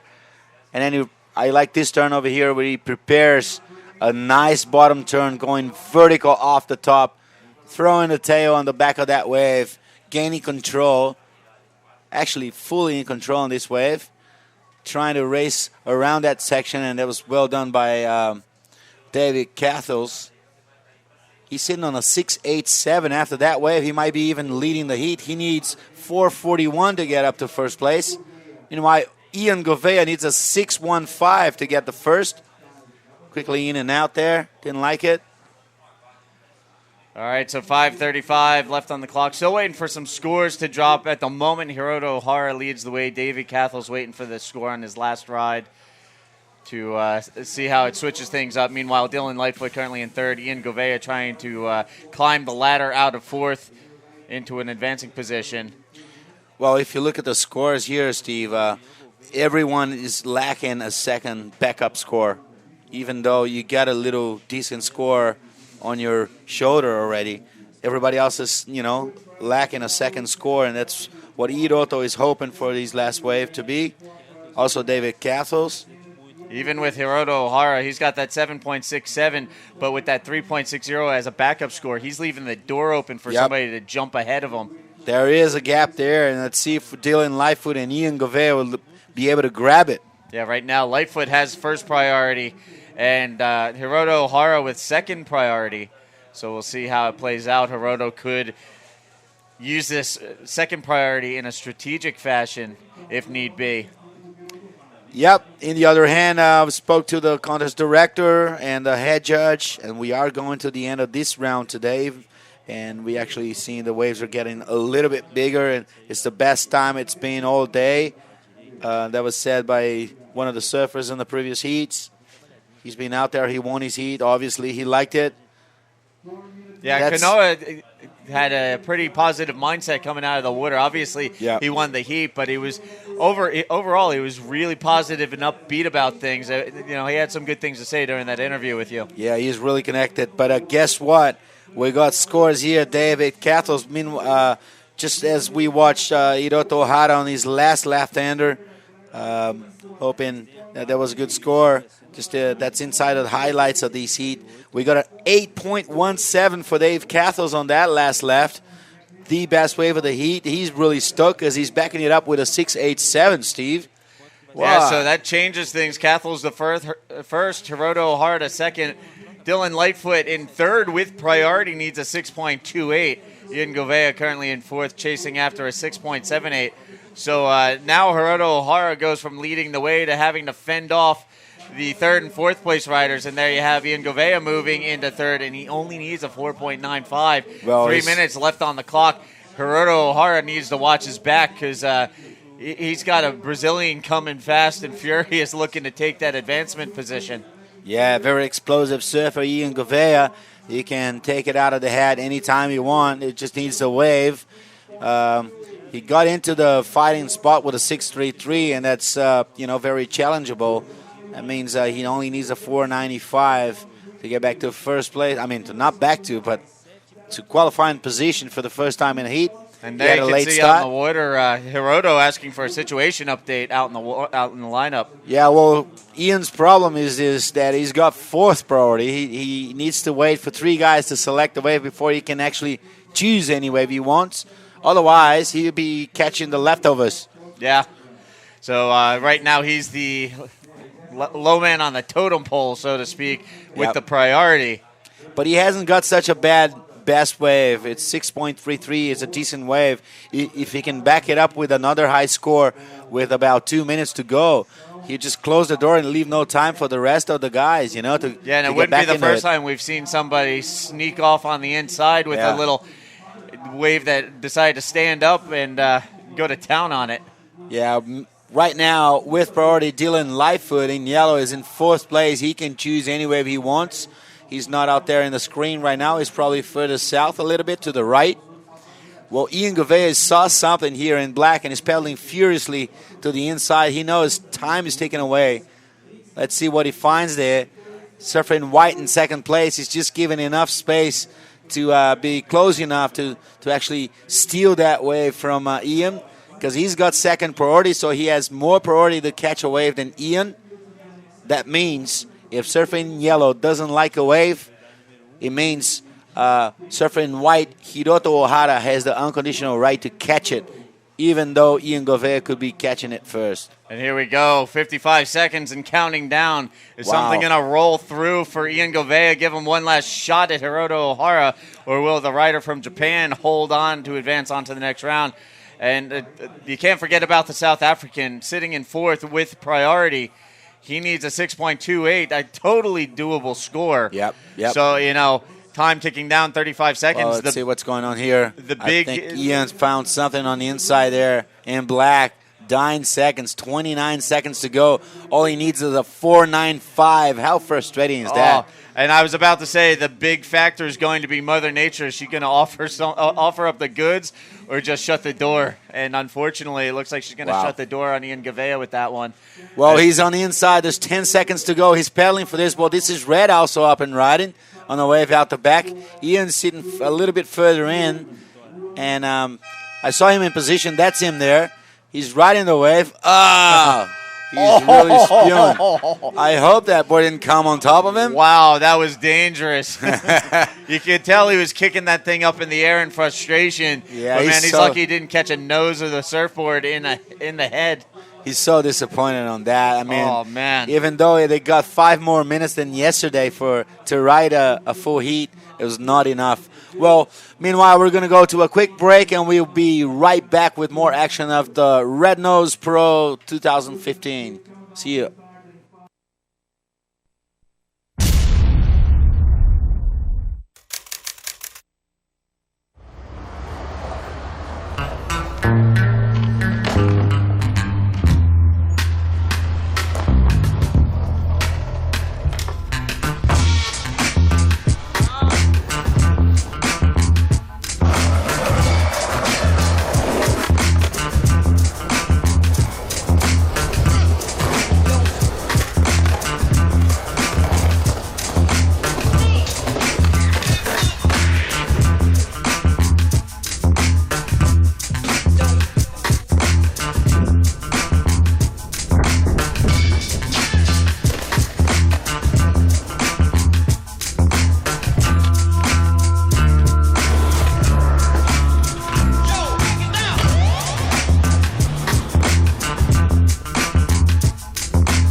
Welcome back to the 2015 WSL Red Nose Pro. We are already underway with this next heat in round 3 in the water right now, heat 4. 30-minute heat, top 2 waves will be scored. Top 2 riders will advance on. Out in the water right now, Marco Giorgi in red, Hizonomi Botero in white, Nate Yeomans in yellow, and Christian Kimmerson in black. So there you have it. A couple of Brazilians out in the water with the Uruguayan who currently calls Garapaba here in Brazil home, and rounding out the field, the local from San Clemente, Nate Yeomans. That's right. The United States, Brazil, and Uruguay are represented in this heat, so it's an all-American affair, South America and North America. Anyways, we have Flavio Padras with the heat winner. Are you there, Flav? Yeah, Decio, I got here Dave Cathos from last heat. Seems like you dominated the wave selection there. You used well your priority. Did you think of that before the heat? Did you have a plan? Yeah, the waves are really hard, so I was like, I had to be on the best ones. And I free surfed there last night, and I free surfed this morning, and then again before they made the call, and I kind of felt out the waves. I kind of knew the waves I wanted to catch, just like little double ups, and yeah, I just got lucky to get a couple and got some turns off, and that was it really. Right on. And did you make part of the call this morning? I mean, to wait it and also the second call to run the event. You think it was a good call? You're glad about it? Yeah, I think so. This morning it was out. It was lower tide, I think, and it was out on the outside a bit, and it wasn't really that good. And high tide, it comes in on that little bank more. It's like a little right and a left on like a little peak, and it's probably better this time of day. Cool. And did you have to change your equipment from yesterday to today because of that or not? No, I just got this little epoxy board. I pretty much ride if it's under 1 foot, and it's been 1 foot ever since we got here, so just been riding the same board. Oh, it looked pretty well. Thanks a lot. Well done, and good luck next heat.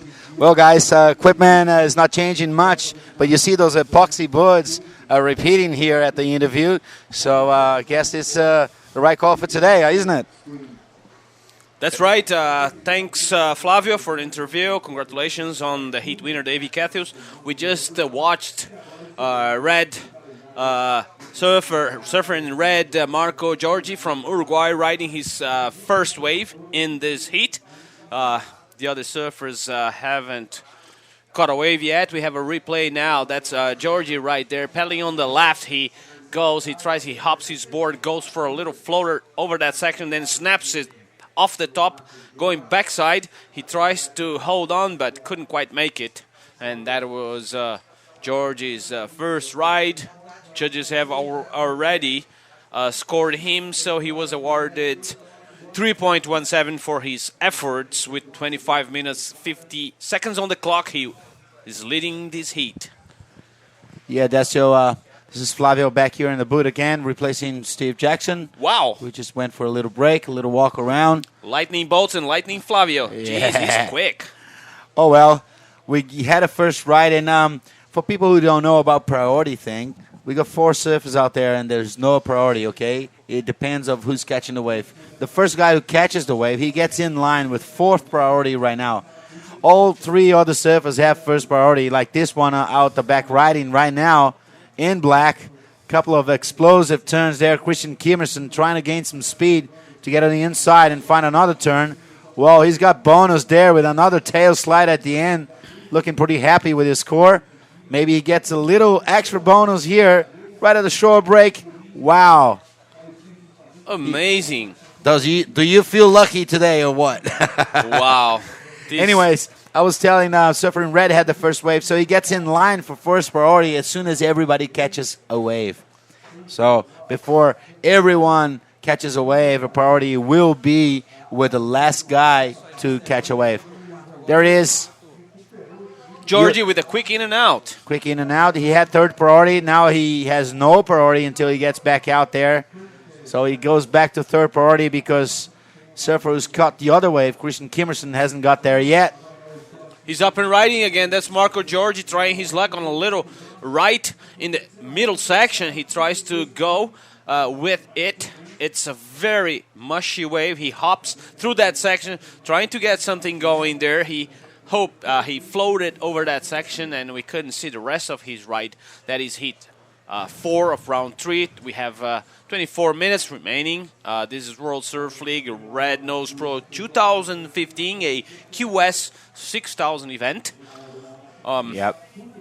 We have the replay, I believe, from Christian Black's Kimmerson first. Yeah, couple of nice turns on the outside, and then he gets to the inside. He gets bang one there, bang another one there, throwing the tail, and then he gets a final little moment here right at the shore where he gets vertical off the top. He's got the rhythm going on that wave. You see that footage is so great. You can see all his turns there. Look at the tail throwing out the back of that wave. That really looked nice. Well, it's amazing to watch the skills and the talent of these surfers in these little waves. And, well, there's not much on offer, really. I was out there this morning today, and, well, I guess I went swimming and I brought my board along because it was so little. It was good to be in the water anyways. Congratulations to all of these surfers because very skilled they are. And there it is. We have Black paddling. He had just a look on that wave. It was not worth going over.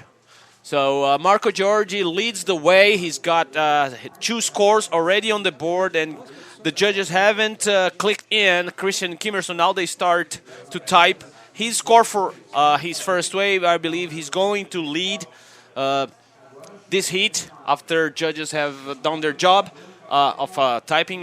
That's what I mean. White is up and riding. Yeah, White has got a wave. His first ride there. Couldn't be happy with it. He had to kick out. Well, with the scores coming in, I guess Christian Kimmerson is going to have the biggest of all the first exchange of waves there. He might be in the lead for a while, but then Marco Giorgio had a second wave to back up his first 3.17 that might momentarily get him to first place. It's still too early to talk about it, so let's talk about waves. 5.67 for Christian's first wave in black. We got yellow with priority now. Nathan Humans, he's the last one to catch the first wave. Well, that's right. He's playing the patient game. There he is. That's Nate Yeomans, the American surfer from San Clemente, California. He's hopping through that section. It's a very mushy wave, but nonetheless, he was still trying. He decided to kick out. Not worth it. Well, we have Black up and right. That's the Brazilian kid, and he's the Flying Airlines. Look at that. Yeah, Kimmerson's airline. Right on, and he keeps going through the inside section. Another hit off the top, going backside now. He came to the left before. He goes back to the left, and he might try something here. Yeah. And believe me, those kids are amazingly talented. There is Marco Giorgi hopping through, and also Izunome Betero in white. He flies over that section, but couldn't quite make it. Well, 20 minutes, 40 seconds on the clock. Tell me, Flav. Yeah, Izunome Betero is a much more experienced surfer, even though he's not, his best part on small wave. He's really good on bigger waves. I've seen him surfing Fernando de Noronha, most specifically Cacimba do Padre when he was really big, and that guy is really good on large surf. Meanwhile, we got a red nose replay here with Michael Giorgio in the red with a couple of cutbacks on the face of that wave. Kind of tried another one. The wave was kind of dying in front of him. He's waiting for it to bring up something else. Had to kick out. He gets a 3.67 on that wave. That gets him into the lead, but let's see how long he's going to stay there for. Meanwhile, live action here. Izunome Betero in white. A couple of cutbacks there, waiting for the wave to pump up for him. Probably getting to the inside to give at least one vertical off the top, and there he is. Quick surfer on the backhand, and he just went all the way in. That's right. That was Izunome Betero from Ubatuba, São Paulo, Brazil. He had two very low scores as his first rides, so that will help his cause. And Nate Yeomans in yellow. Well, we have the replay now for the air from Christian Kimmerson on the previous ride. And what an air it was. Look at that. Comment on that, please. Yeah, look at the turn. The whole body movement there is so connected to the surfboard. Reminding you guys that there's no straps there holding the surfboard with the surfer. It's all technique. And this young surfer is just taking it out of the hat like nothing. But he's rewarded with that. He's got a 6.67, and he gets to a very driving position right now, being in first place. Christian Kimmerson with a 6.67 and a 5.67, followed by Marco Giorgio, who's got a couple of threes there. That's right. Well, Giorgio now sits in second place wearing red. He needs 8.67 to move to first place. Meanwhile, Nate Yeomans in yellow needs 4.57 to move to second, and so does Izunome Betero in fourth place. He needs a little bit more with 5.67 to move to second place. 18 minutes and 12 seconds on the clock. So time is running by for these guys. Christian Kimmerson, the flyman, has already two good scores under his belt. And the other surfers up until now have only average scores. Marco Giorgi scored 3.67 for his second best. 4.5 is his best score. He's in second. There's quite of a gap separating first place from the rest of the surface. Well, we saw yellow just up quickly in and out, Nathan Yeomans. But seems like Christian Kimmerson is the only one who's actually surfing a different heat here. That's right. Maybe wave selection is playing for him. A very big part here, huh? We've compared to the last heats, it just really mattered. Well, we got next heat there, yellow, Connor Coffin from USA, just getting ready, asking for the last details of his buddies over in the competitors area upstairs. He's going up against Leonardo Fioravanti from Italy, and then he gets Yuri Gonçalves from Brazil and Jesse Mendes from Brazil. Tough work out there for all these surfers. The further we go in this contest, the better the heats are, and the more fun it is for the crowd and the spectators through the internet that follow. That's right, and what an international field we have here. That is the replay for Yellow's last. I believe we didn't see that on the screen. Now here is the replay, the red nose replay for Yellow's last.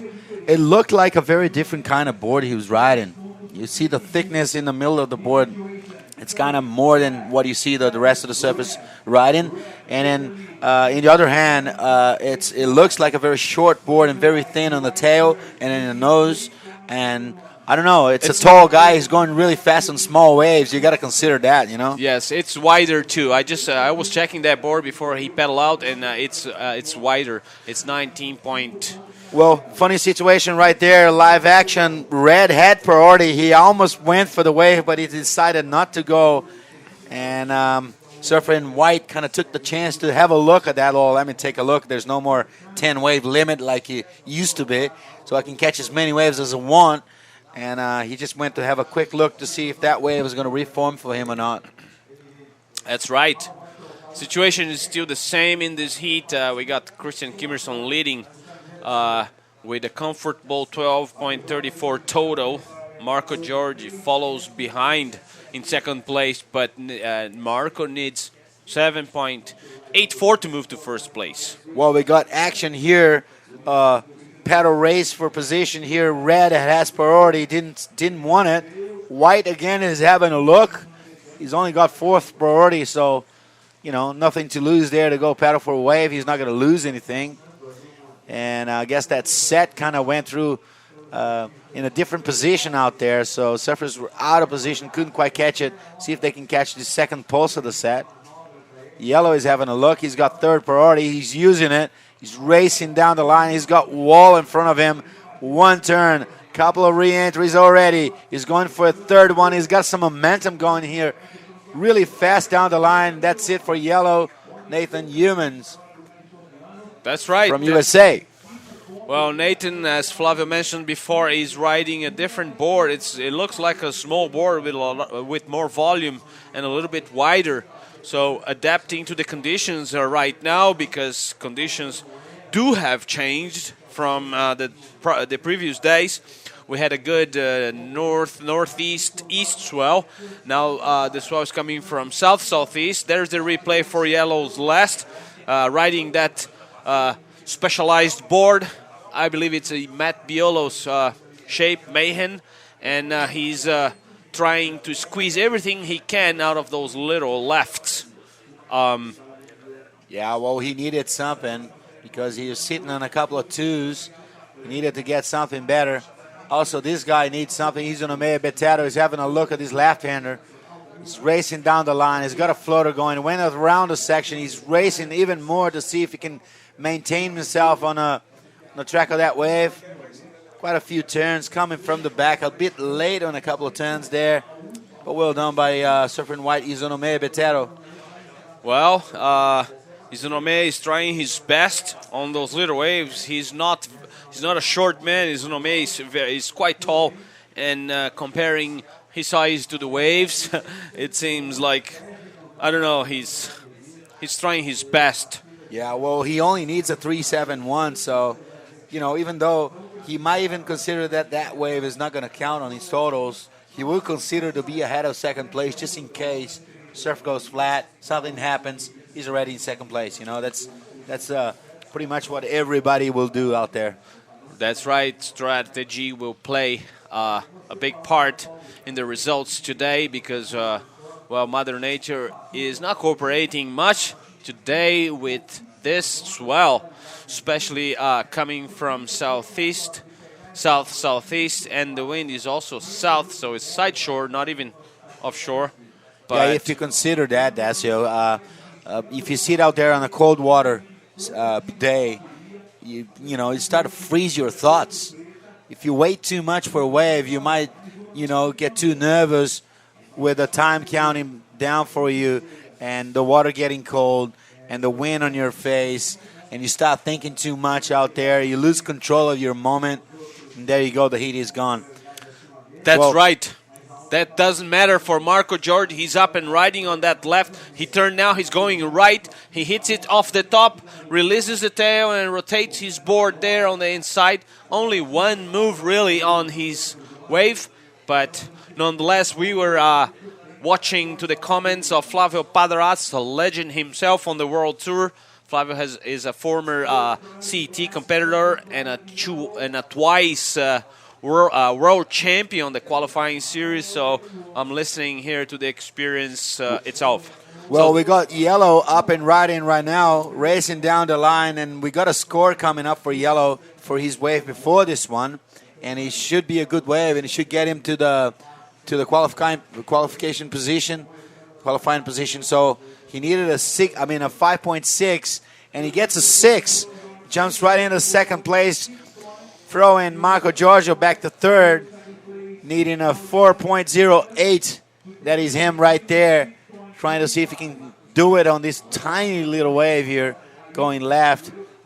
He's racing down the line, looking for a bonus there, a couple of top turns. The wave was really small, eh? They're very small indeed. Marco just rode his 5th wave, and Nate Yeomans with his last effort, he moved on to second place. We have a red nose, a replay for Red's last wave. There is the left he caught, and then he went to right. He had that re-entry reverse. Yep, and reverse. That was check that out. That was pretty much it on that wave. Well done, but if you look at it as the only one top turn he did on that wave, that might not even be considered as something he should count for. He's trying to replace a 3.67. He didn't make it. Well, he made it, but he made the turn, but didn't make the wave. He's got 3.43. That's what I mean. And that is because it wasn't a top turn and it was only one. And guys are done a lot better before in previous heats. That's right. Judges are comparing every single ride up there. And there it is. Yellow is second. Meanwhile, Black is up and riding. That's the leader of our heat. Christian Kimmerson going right. He tries to move through the inside section. He hits once again. He flies, rotates his board, and he makes it all the way to the shore break. Watch that out, Flavo. He's still going there. Well, that guy has got the key. He's got the coins to throw in a machine and get the right wave. That's and amazing. He's flying down to those little bumps there. It's amazing to watch. Also, Surfer in White, Izonome Betero getting a sequence of good turns here. Much better. You can see he's confident on that wave. He's counting to replace the 370, and he thinks he's got it. That's right. He claimed the wave, which is quite funny in a situation like that. But anyways, we have to wait for the judges. It's their call. Yeah, well, these guys are trying so desperate to make through the round that any point or cent of a point will definitely mean a lot to these surfers. That's right, but we shall tell you after we watch the replay from Christian Kimmerson's last wave. There was a snap. Fast he's going.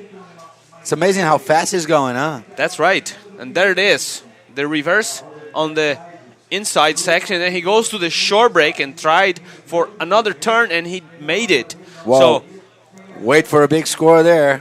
Christian Kimmerson consolidating his performance on this heat. He will increase his lead after the judges click in this last ride of the man in black, and he should improve his situation, and he did so with a 6.87. Now, Marco Giorgi, after his last ride, he moved to second place. He needed a smaller score, and he made it with the 4.77. So he moved to second. Now Yellow needs 3.27 to move to second place. Izunome Betero is still in fourth. He needs only 4.8 to move to second. So it's totally possible after his last ride. We got to wait for the judges. It's their call. Well, it's just like the heat before. Dave Cathos is riding a total different heat than any of the other surfers. And that thing has just happened here. Christian Kimmerson is surfing a total different heat. Meanwhile, Izonome Betero, he just got a 4.9 on his last ride, and he's now in second. Marco Giorgio didn't want to leave it away so easily. He's going for another wave there. We'll see what happens there, too. But Izonome Betero has been sitting quietly in fourth place and then went back to third and then moved up to second. And if you look at the totals, Christian Kimmerson is having a good heat so far, while the other guys are just struggling to get a wave as good as that. That is the replay for Betero's last wave. He had 2 good moves, and then that's the third move on that little left.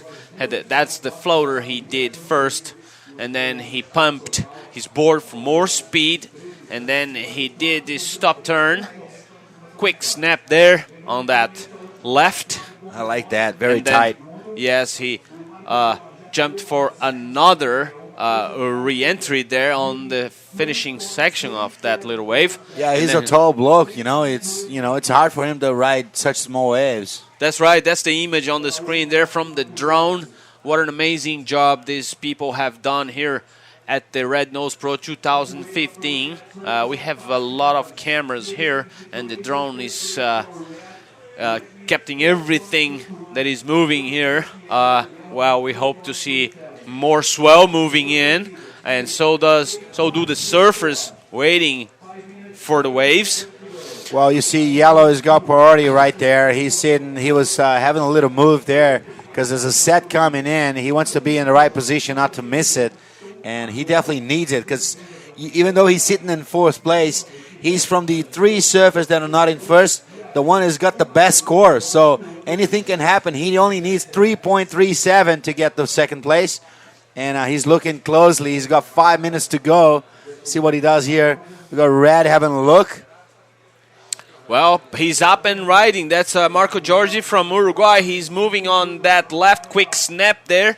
He decides to kick out and look for something more rideable. So he's pedaling back out. He's still in 3rd place. Marco needs a 4.61 to move to 2nd place. And Yeomans from the US needs 3.37 only to also move to 2nd place with 4 minutes and 35 seconds remaining. Yeah. It's not an easy task.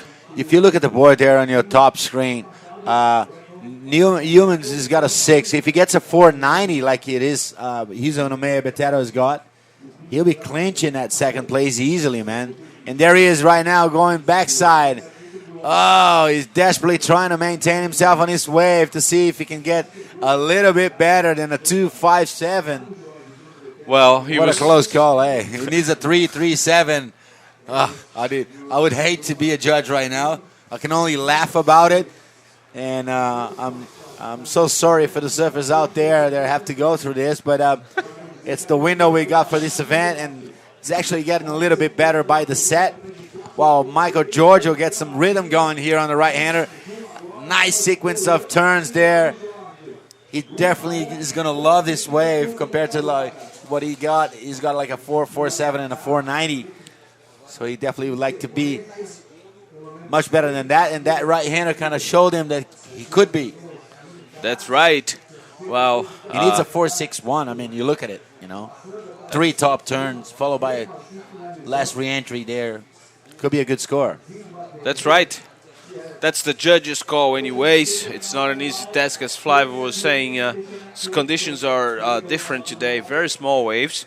But these guys are professional surfers, and they know how to handle these conditions. So, Well, anyways, keep going. That's it. 3 minutes remaining on heat 4 of round 3. There is the replay for Red's last wave. Check that out. One little turn on top there, and then followed by another one. Gets a nice little snap there, and another one to finish off. It might even help him a lot on his scores. See the tail going on the back of that wave for a little bit. Went through the section. Went for a nice little snap right there in between turns. Throwing a lot of water. Getting right back into position for a last re-entry there, finishing the wave on the shore. That's right. I believe the judges will probably like that because he connected those 3 moves with bottom turns, not wasting too much time in between each move. And that might help his calls, I believe. So Red Nose replay for Marco Giorgi's last wave again. There it is. That's another wave. Oh, it's a different wave. He kind of lost momentum there, got stuck through the section. See, he's paddling back out there. On your left corner of your screen, you see surfer in red going back out. Priority is right now with the driver of this heat, Christian Kimmerson. He's the one who's surfing a different heat compared to any other on that Heat 3 of round 4. That's right, He's got Christian priority, he's using Kimmerson. it. Oh, he couldn't quite catch it. And Yellow tried to catch it. He's having a hard paddle there. Yellow has third priority. So he had using his right to choose that wave. A couple of nice turns on the top there. Let's see if he's going to connect to the inside. He gets a little bonus wall there. See, he's moving his board around a lot. One last little hop on that wave. He's like, wow, I got it. He's claiming it. Anyways, 1 minute. I did a 4.64. I hope that is. 1 minute on the clock. There's not much time left for White, surfer in white and yellow, who has just ridden his last wave. Surfer in white is still out there waiting for something to change the situation. There's the replay for yellow's last. Yeah, that was a good move there with the floater to move through that section. He brought it all the way to the shore break. So the wave was so little, he kept going, and now he's coming here, walking to the structure, back to the scaffolding. There's White, and Izunome Betero is trying his best to move on to second place. There are only 5 seconds on the clock, so that is his last ride. So he's hoping for the best. So we gotta wait for the judges to click in those last scores to decide who's moving on to round number 4. This was heat 4, actually, from round 3. We're moving into heat number 5. We have Leonardo Fioravanti, the Italian rider, wearing red. Yuri Gonçalves from Brazil. It will be white. Connor Coffin from Santa Barbara, California, the United States, will be wearing yellow. And Gessé Mendes from São Paulo, Brazil, will be wearing black. There's a picture of Betero getting out of the water. So we'll let you know as soon as we have the scores here, for you to know who's moving on to round number 4. There it is on the screen. Leonardo Fioravanti from Italy. Brazil is represented by Yuri Gonçalves in white and Gessé Mendes in black. And Connor Coffey is in yellow. That is the heat recap. That is the flying man Christian Kimmerson in black going through that section. And that is American surfer Nate Yeomans in yellow. He served a very good heat with his special board for small waves. He did very well, as you can see here on the screen. That is White. That is Uzuname Betero, the surfer from Ubatuba, trying his best on those tiny little waves. And we have to wait for the judges. We don't have the final results for heat number 4, so we'll let you know as soon as we have those. That was the red nose. That is still the red nose highlights. That's Marco Giorgi's last wave, where he did all those 3 moves. You can see there he connected those 2 last moves very well. And they congratulate each other, the Brazilian and the Uruguayan surfer. He lives in Brazil. He lives in Garopaba, I believe. And he's training with the Mormai team, and he's trying his best to get to the World Tour. That is the drone image for the Red Nose Pro 2015. We're going for a quick commercial break, and we'll be right back with you.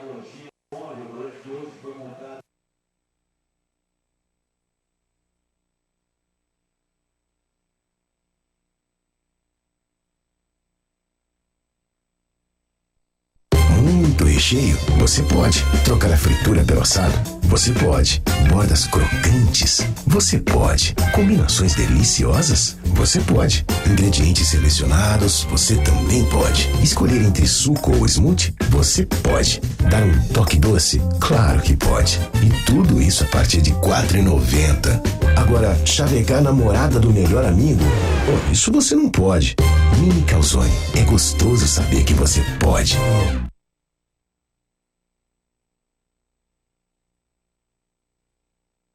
Here at the 2015 Red Nose Pro, up and riding, rider in yellow, Connor Coffin. We are already underway here in Heat 5. Out in the water, Connor Coffin in the yellow jersey working over this left-hander. Nice cut back there. Snaps it off the top there with authority. So a nice opening wave for Connor Coffin. We are just underway. Again, 30-minute heats. Top two wave score, top two riders will advance on. Out in the water right now we have in red Leonardo Fioravanti. I always trip over this name.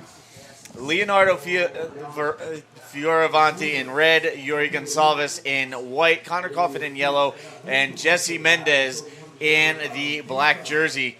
So there you have it, the rider from Italy, 2 Brazilians, and the American out in the water getting things started. Underway here in Heat 5. Again, we're running through all 12 heats of round 3 today. Working our way to round 4 tomorrow. So a 3.67 for Connor Coffin on his opening venture. That'll get him started. Now we'll just wait to hear from Fioravanti, Gonçalves, and Mendez. That's right. So he starts. Okay, I believe we have Flavio Padrazzi with the heat winner from heat number 4. Christian Kimmerson. Flavio, are you there? So, I'm going to ask him, because he's done the same thing as the last 2 surfers on the last 2 heats. He surfed a heat by his own. You know, he was out there selecting waves that all the other surfers tried to catch and he couldn't catch it. I'm going to ask him about his surfers, because he was going too fast for me. Christian, você estava tendo uma bateria diferente dos outros atletas dentro d'água, né? Eu acho que talvez pela tua prancha estar indo tão rápida, eu acho que isso pode ter feito a diferença. Você acreditava que isso faria a sua diferença? Uma prancha andando bem, escolhendo bem as ondas? Com certeza. O mar está bem diferente dos primeiros dias, que tinha um tamanho. Estava com a prancha maior, uma 5.9. Eu sabia que o mar ia ficar pequeno, dei um treino com minha prancha ontem, uma 5.6 Epox, chanador. Sabia que a prancha ia ficar boa ali na Marola. Uma vez eu ganhei um campeonato lá na Califórnia com essa prancha desse tamanho. E, cara, estou muito feliz. Eu sabia que a bateria ia ser muito difícil. E, cara, estou muito feliz mesmo. Legal, obrigado, Christian. Well done. Good luck next heat, eh? Right on. Well, translating that, he was riding a 5.9 yesterday, and he was looking the surf. It was getting a bit smaller, and then he went for his 5.6. It's a fixed board. He already creased that board before, so he fixed it, and it was such a magic board. He rode it in California before, and he had good results with it. So he said, well, this is my confident board. I got to go back to it. He's really stoked to get through. Back to you guys. All right, thank you, Flavio, and congratulations again to the winner of that last heat, Christian Kimmerson. Meanwhile, out in the water there, you can see the current situation here in the early going. Fioravanti with the early lead on the strength of a 4.67 opening wave. Connor Coffin in second with a 3.67 to his name. And currently waiting for rides from Yuri Gonçalves and Jesse Mendez. Here's a look at the Italian getting the job done on the right-hander. Again, a 4.67, a marginal score, but enough to hold the early lead here in this 30-minute heat. Right on. We watched on the screen the replay from Leonardo Fioravanti's last wave. He scored 4.67 on his first ride. Fioravanti coming to us from Rome, Italy. Wow. So, you might scratch your head and wonder, the rider from Italy, but they actually do get waves in the Mediterranean, so something worth looking into if you're ever cruising around Europe at all and find yourself in Rome. That's right. Well, I have never been to Rome myself, but I have seen some footage of the waves in the Mediterranean, and, they are not so big, but they can train there, but I believe Leonardo spends most of his time traveling around the world. And there is the pedal that is white up and right. That's Yuri Gonçalves. He tries to go over through that section, couldn't quite make it, so he kicks out. There was White's first wave. And he's pedaling back out now. White, the black is up and right. That's José Mendes with a quick snap off the top. He floats through that section, moves into the inside, and he hits very hard on the inside section there. So that was José's first wave. lots of energy put on that ride. So a quick exchange of waves from the Brazilians out there. Yuri Gonçalves coming into this event with a season best 5th place finish at the Pacifico Belmar Pro back in September. Scoring a good result in my neck of the woods. And here's the red-nosed replay of Jesse Mendez, another Brazilian finding success on the U.S. East Coast. He had a 5th place finish at the Vans Pro in Virginia Beach earlier this year as well. So both of the Brazilians out in the water getting on the board, trying to build on results they had on the U.S. East Coast back at the end of the summer. That's right. Jesse Mendes is a very accomplished surfer himself. He's got the help of his coach, Paulo Kida, former professional surfer, too. There's the pedal, just a pedal. Leonardo, no, that was Jesse, trying to catch a little right, but decided not to. Now we have a pedal, and that is the Italian rider going left, Leonardo Fioravanti. Not much that on offer. So it was just a whitewash, and he's pedaling back out to find something better, more workable. Situation now is, those surfers have only ridden one wave so far.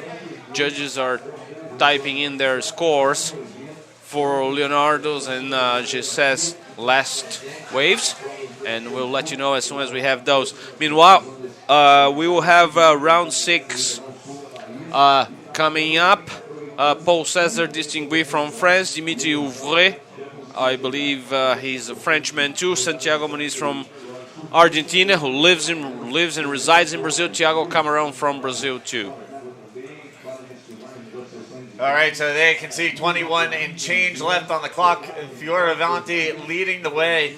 I was talking about the results that Mendez and Gonçalves had earlier this year. Fioravanti looking to build upon his scores, his results that he's had previously this season. Here we can see Gonçalves up and riding. I had mentioned he had a 5th at the Belmar Pro in New Jersey on the northeastern coastline of the United States. And here we have Connor Coffin coming from the opposite coast.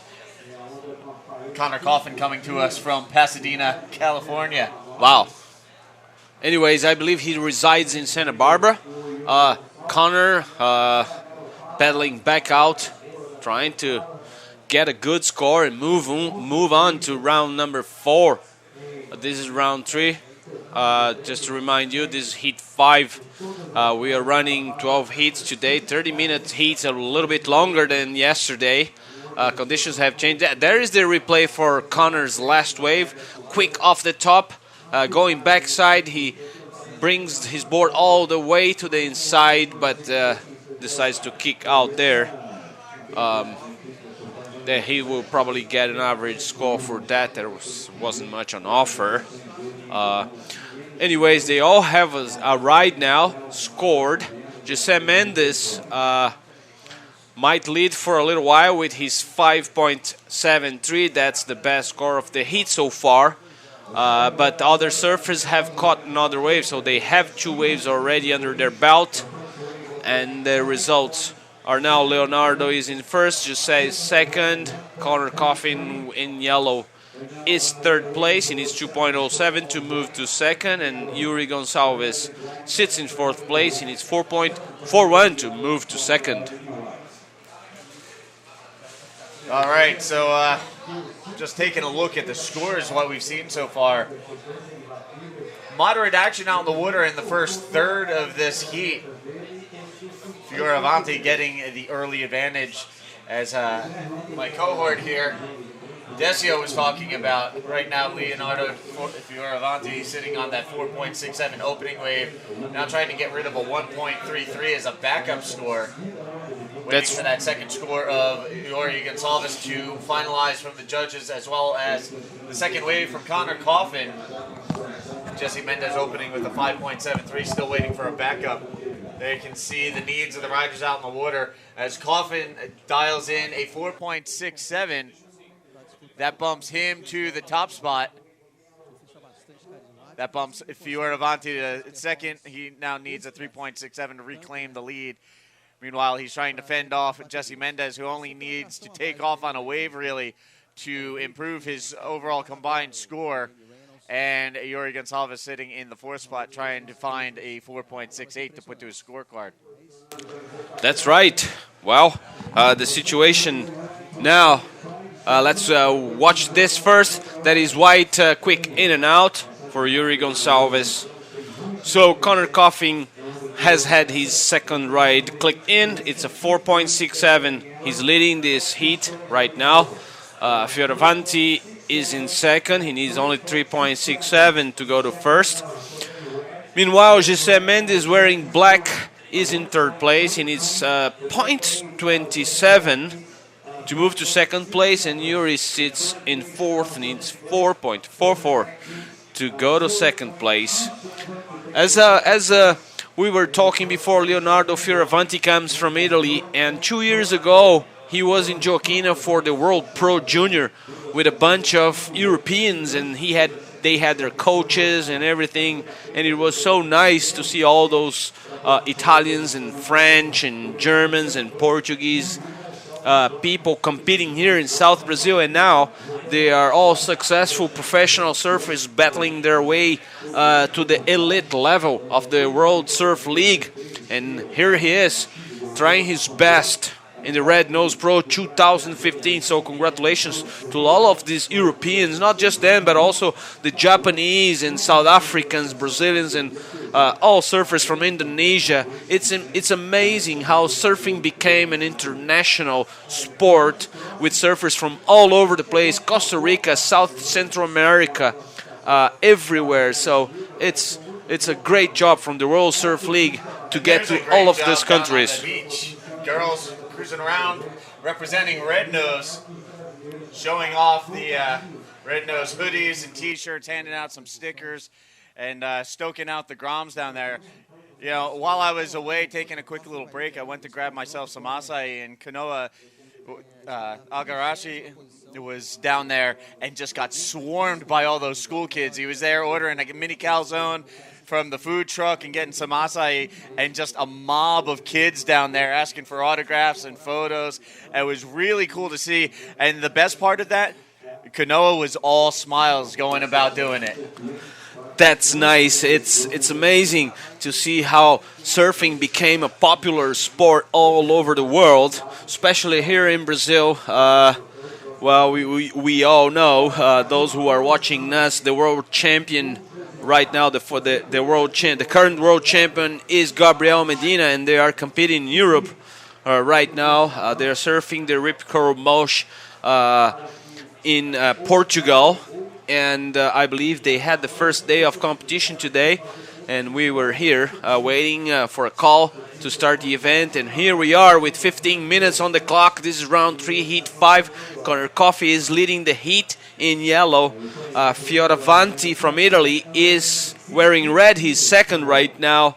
And José Mendes from Brazil is currently in third place. He's wearing black. He needs only a 0.27 to go to second place. And you can see Jesse Mendes signaling to the judges, signaling to the beach announcer who's looking for a time check. He currently holds priority out in the water with 14:30 left on the clock. So Jesse Mendes with an opportunity to grab the next wave that comes through and try and jump into one of those top 2 advancing positions. That's right.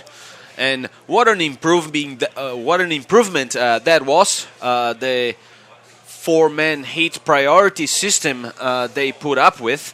So it's helping so much the professional surfers themselves to surf hassle-free heats and let the technique and all the strategy that comes into play when they're out in the ocean. So congratulations to the World Surfing League to put up with such a great event. There it is. That's the Italian rider. He's up and riding. That's Fioravanti. One quick gash off the end there from Fioravanti. Meanwhile, on the left-hander, Connor Coffin going to work. And that one's going to die down as well. And while we wait for scores to come in and maybe get a quick replay, just to touch on what you were saying, the WSL last year in its final year as the ASP actually started using the four-man priority system right here in Brazil on the QS at the Saquarema Pro last year, when it was still the Saquarema Prime, and they've been utilizing it to the benefit of all the competitors ever since then. That's right. That is Yuri Gonçalves surfing that little right there. He had two quick moves out there, and he decided to pedal back out for more. And that's right. This improvement have not only helped the surfers themselves, but also the judges, because now there are not so many interference calls, and that used to be a big problem. Surfers use it to fight for waves, and sometimes there was some arguments, and you see a lot less hassling out in the water with the four-man priority system in effect. That's right. So that improvement, it was a huge boost for professional surfing, especially for the qualifying, since they surf four-man hits. And there is Fioravanti again, quick off the top. He turns back while he snaps it, go back to the phone, and he couldn't quite finish his ride. And that is Black. José Mendes also riding the left, quick, vertical boost there. He flows through that section, brings his board all the way to the inside in a cutback. He's still hopping. No, he's belling back out. Meanwhile, Yuri Gonçalves in white was also riding, going into that right, and he kicks out. 11 minutes and 40 seconds on the clock. We have Connor Coffin leading this heat. Red is second. He needs 3.67 to move to first place. And I believe that is a replay, or not. No, that is live action. That's Leonardo Fioravanti trying his best. Leonardo kicks out on that one after a short right-hander. Currently sitting in the second spot, trying to hold off Jesse Mendes and Yuri Gonçalves as we get down to the back third of this heat. Right now, waiting for that second score of Jesse Mendes to register from the judges. He only needs a 3.67, so we could very well see a change in the standings out in the water right now. Also have scores coming in for Yuri Gonçalves and Connor Coffin. So basically, the judges are trying to filter through 4 different rides and give them all the appropriate scores right now. This is where I'm really glad I'm in the commentary booth and not up in the judges' booth. Right on, Steve. Meanwhile, Yuri Gonçalves scored 3.67 on his last wave.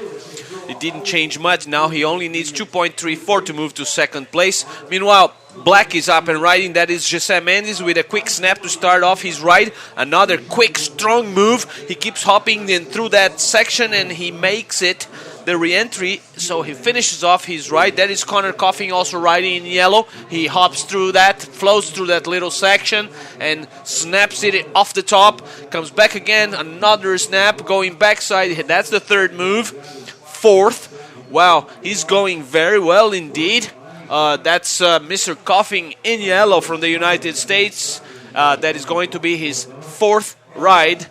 Judges have a few scores to click in. You can see on screen Connor Coffin currently leading the heat with a 4.67 and a 3.67, trying to build on his score with that last wave.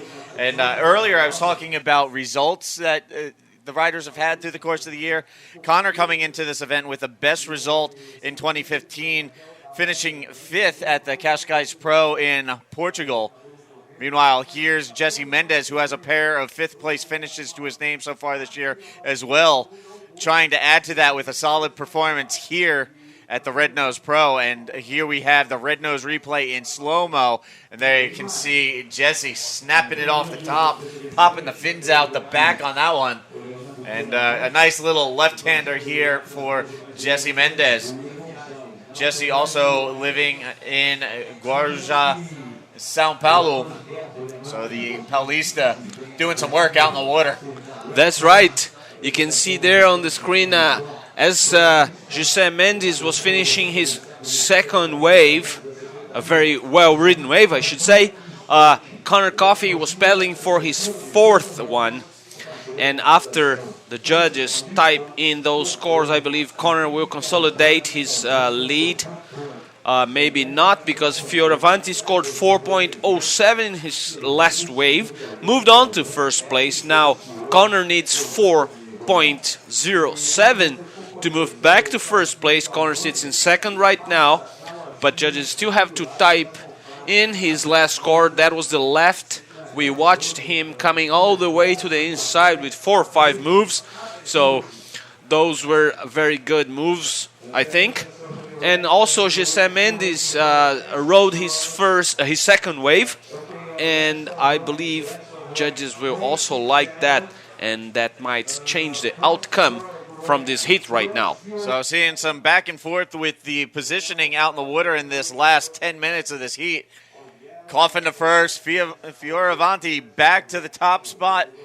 Gessé Mendes sitting in third, trying to bang out a 2.61 to move into second. Meanwhile, Yuri Gonçalves kind of buried in the basement at the moment, sitting in fourth. Needs a 4.68 to dig his way out. So, not a massive gap to overcome, but still, 7 minutes left on the clock. You don't want to be sitting fourth. The pressure's on at this point for Yuri Gonçalves. Right on. Good call, Steve. Meanwhile, Leonardo Fioravanti rode his first wave to a 6.27 score. That puts him in the lead. He had already the lead before this, but judges will still type yellow's last wave and black's last wave. And I believe they're watching on the replay those rides, because good rides those were. And with 6 minutes 30 seconds on the clock, that might change the outcome of this heat. And we'll let you know as soon as we have those. The next heat, we will have Paul César Distinguy from France. He'll be wearing red. Dimitri Ouvray in white, also a Frenchman. Santiago Muniz from Argentina, but he says he's Brazilian. He lives here in Santa Catarina. And Thiago Camarão, also from Brazil, São Paulo, Maresias, who will be wearing black. Oh, that is Conor Coffin yellow up and riding. He goes for it with a good snap off the top, and he brings it back to the whitewash, brings his board all the way to the shore break, trying to find something else to work with. He decides to kick out. But what a good move. It was his first wave, his first move. 5.5 minutes left on the clock, and we're getting down to the tail end of things here in Heat 5. And Gessé Mendes still waiting for that second score to drop. 5.73 opening wave, waiting for his second score. He sits in third, needs a minimal score, 2.61. That last wave may very well have done it, but again, waiting for the judges to finalize their decision on that. Meanwhile, here we have the current fourth place rider, Yuri Gonçalves, up and riding, wraps it around on left-hander, trying to get some speed. Nice, hard carving turn. And eyes up the end section, a soft float off the end section.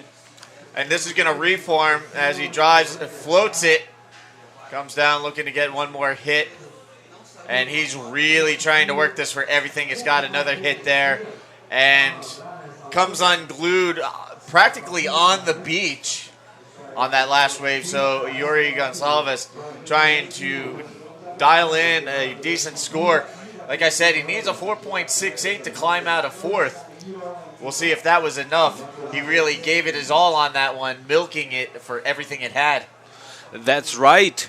Nonetheless, Gessé Mendes rode 2 waves before that, so judges are now typing in. There it is. Gessé scored 5.93 in his second wave. He moves to first place. Now Leonardo is second. And Leonardo Fioravanti needs 5.39 to overtake Gessé Mendes. Meanwhile, Conor Coffin is in third place, but judges still have to click in their score for his fourth and fifth ride. That's the one we were watching here, the one with the nice snap there. So after judges type in their scores, that might change. I don't know. He's still in third. He needs 6.28 to move to second place. Meanwhile, Yuri Gonçalves needs 7.27 to move to second. 3 minutes, 20 seconds remaining. And just to give you a quick rundown, there you can see in the top corner of your screen the combined heat totals. Connor Coffin with a 12.17, Jesse Mendez with an 11.66. As Coffin moves back to the lead, that's going to bump Leonardo Fioravanti all the way down to third. So a quick rundown of this individual scores with just under 3 minutes remaining. Your heat leader, Connor Coffin, with a 4.67 and a 7.50. This man, Leonardo Fioravanti, he needs a 5.39 as time counts down. Jesse Mendez sitting in that second spot with high scores of 5.73 and 5.93, trying to hold off Leonardo chasing that 5.39, and Yuri Gonçalves still buried in the basement. He's going to have to dig a little deeper now, as now he needs a 7.99.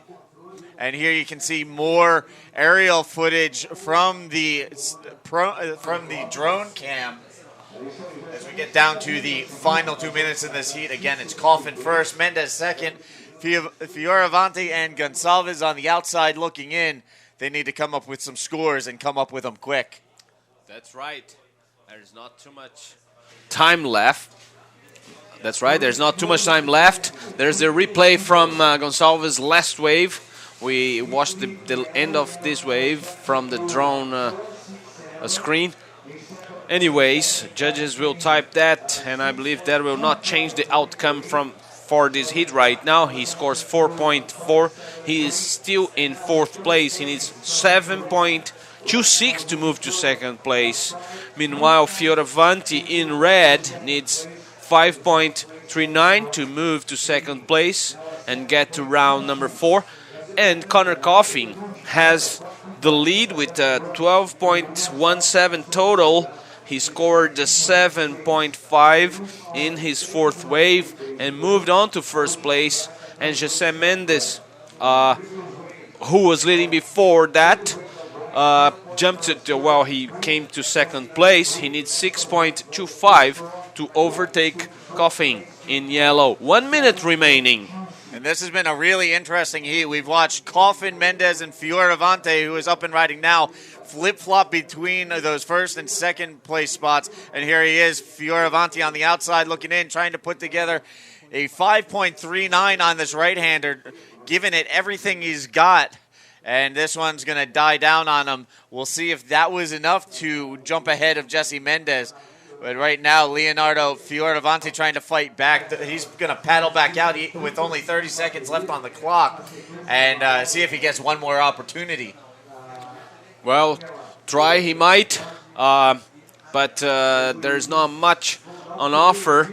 Waves are very small, and with 15 seconds on the clock, that is the red nose replay for Red's last wave. The Italian surfer was trying his best. It was a mushy wave. He had to hop through those sections to get that quick snap, and that was it. So Connor Coffin in yellow moves in, and Jesse Mendez in second place wearing black. They will move through to round number 4. So the heat is over, and very soon we will start heat number 6 with Paul César Distingui, Dimitri Ouvret, Santiago Muniz, and Thiago Camarão. All right, so there you have it. Connor Coffin, Jesse Mendez. Right now it looks like those two are going to win out and advance on. Connor Coffin winning the heat, Jesse Mendez second. We're getting ready to go into heat 6 with Paul César Distinguin and Dimitri Ouvret, a pair of Frenchmen taking on Santiago Muniz and Thiago Camarão. The horn has sounded starting the heat. We'll get into the action in heat 6 right after this. Are you listening? Damn.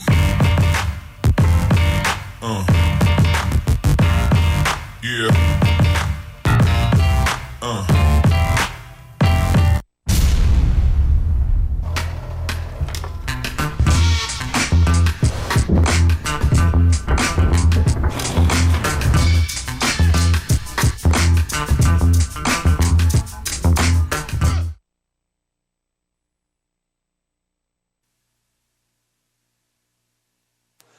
And welcome back to day 4 of competition here at the Red Nose Pro 2015 in Florianopolis, Santa Catarina, a QS 6000 event.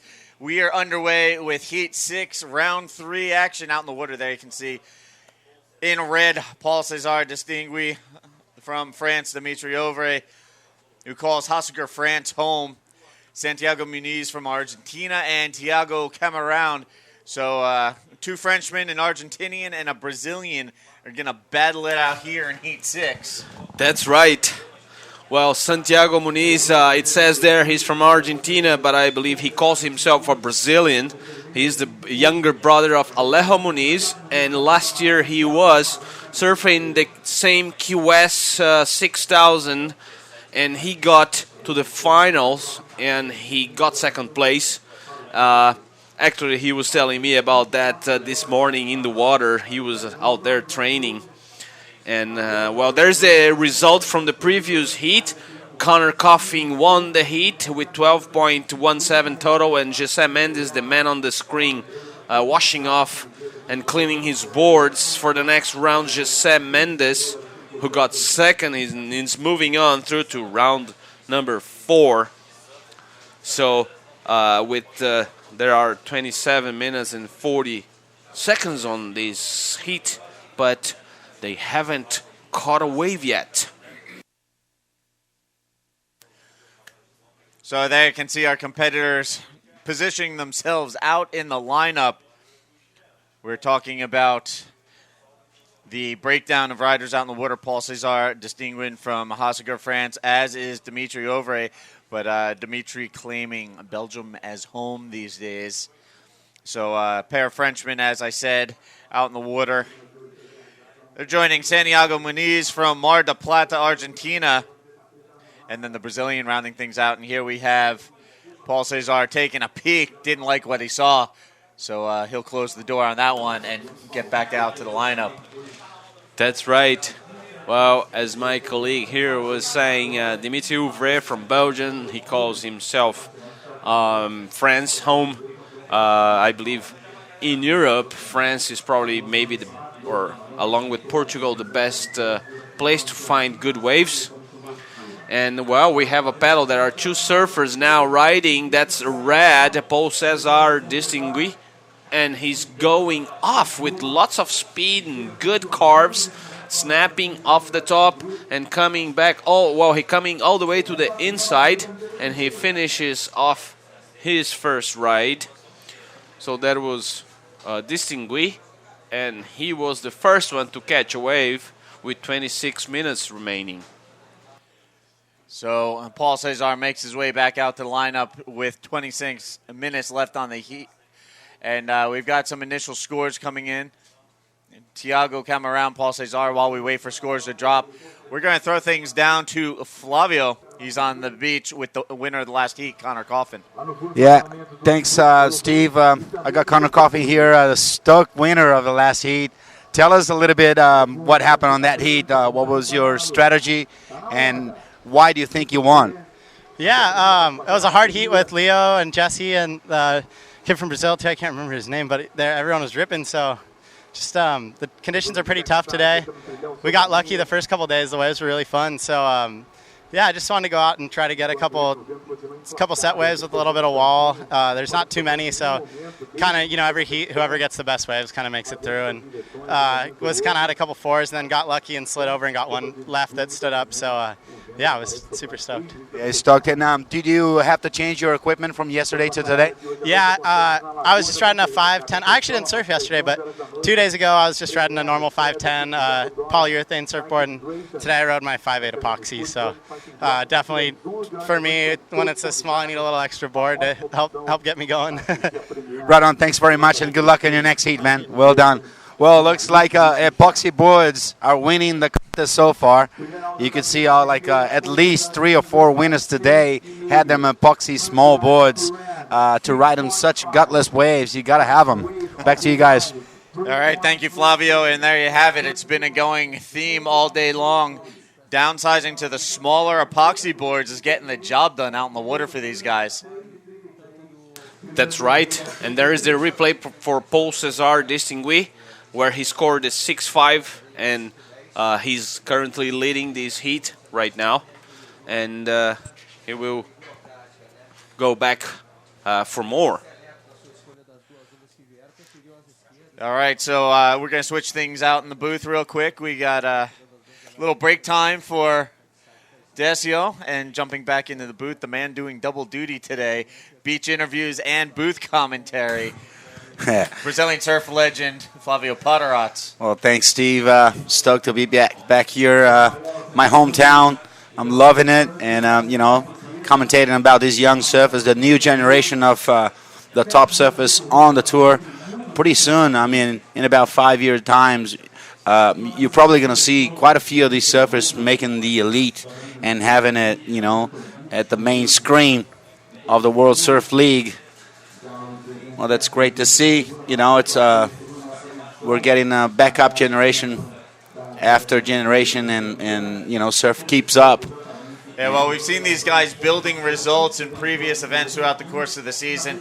Now here, trying to put together some results. There you can see Paul Cesar distinguishing from France, giving it a go on the right-hander. A little difficulty maneuvering at the end there. And now we have up and riding Thiago Camarão.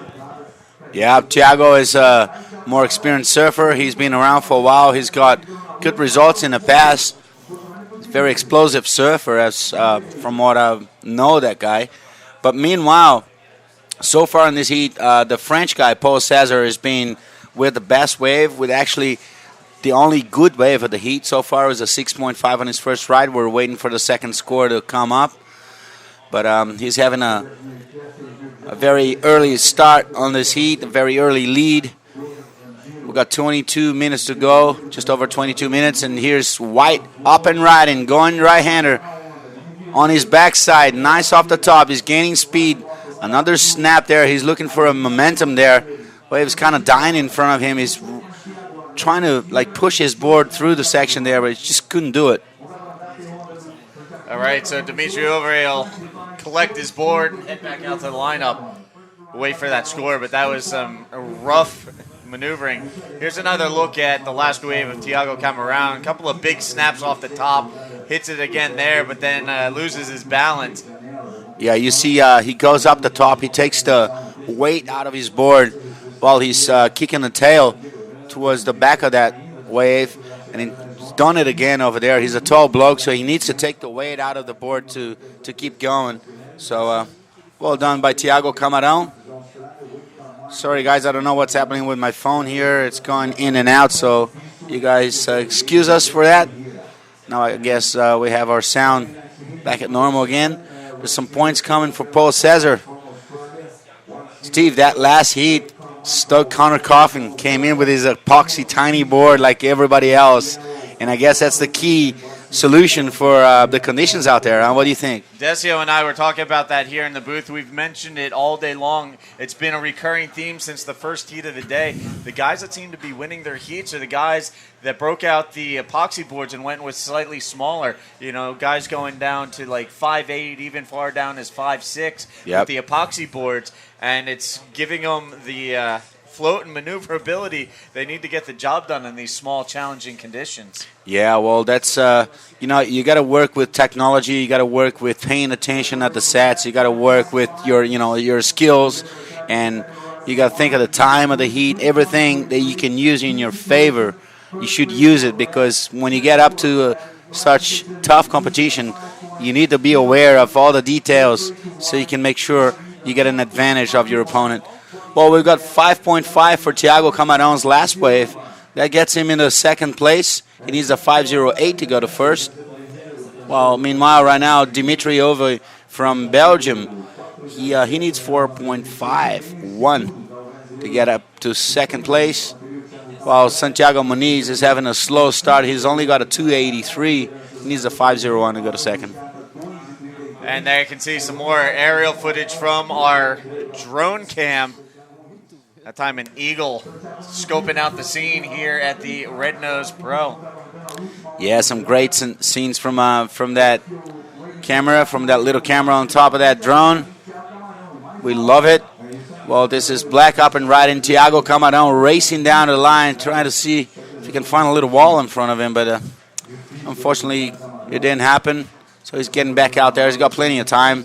Just 19 minutes to go. And here's the man with priority right now, up and riding, Paul Cesar on the right-hander. Nice little backside hack. A little bit of a phone climb at the end there, trying to catch the reform.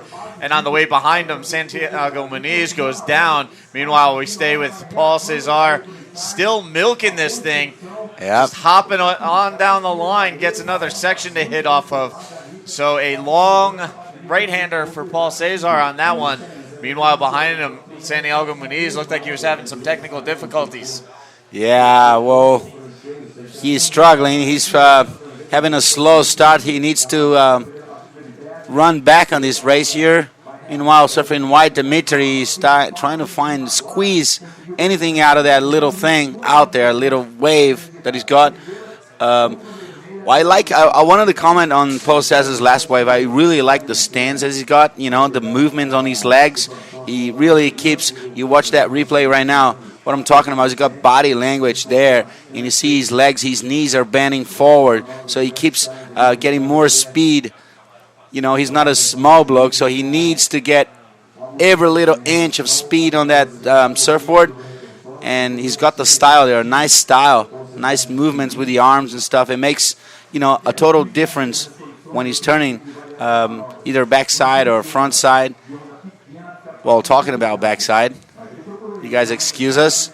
There you go, the red-nosed girls cruising the scene. The set has just come in. These girls have been cruising around, stoking out the Groms with some free stickers all day long. Yep. One of the local schools cruising around, getting autographs, free shirts and stickers, stoking out the next generation here on the beach. Yeah, right on, man. That's where surfing is all about. We love those festival kind of contests, where everything happens.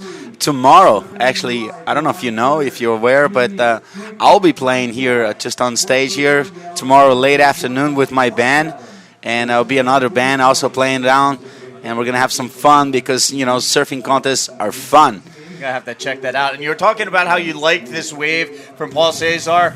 The judges liked it too. A 7.33 falls into place. That bumps the Frenchman up to the top spot. So right now, currently in first, Paul Cesar.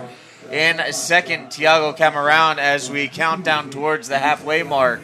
Yeah, we got some movement out on the outside. And to explain that, I think he's got a good score on that wave because he clearly showed 3 different turns.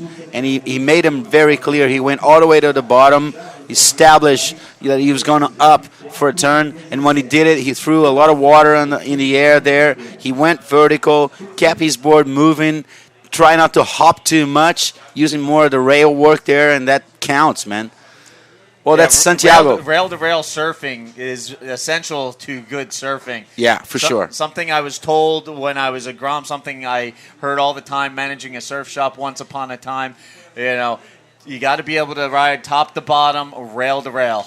Yep, that's it. That's the old class of surfing, and it's still working. Because it's clear, it's way better to see a surfer going rail to rail than a guy just banging on his board trying to hop through the section or something. It looks a lot more aggressive like that, and it's not smooth enough to go with the wave. You got to flow with the wave like music. Yeah. You can't run away from the song, And speaking of, if you're going to be in the general area tomorrow, you definitely don't want to run away from this man sitting next to me playing on stage. Definitely want to come check that out. Will definitely be a lot of fun. I'll be stoked. I hope the people watching it will be stoked too. Well, let's get back to action here. This is why we're here right now. We're talking about surfing, the sport of surfing.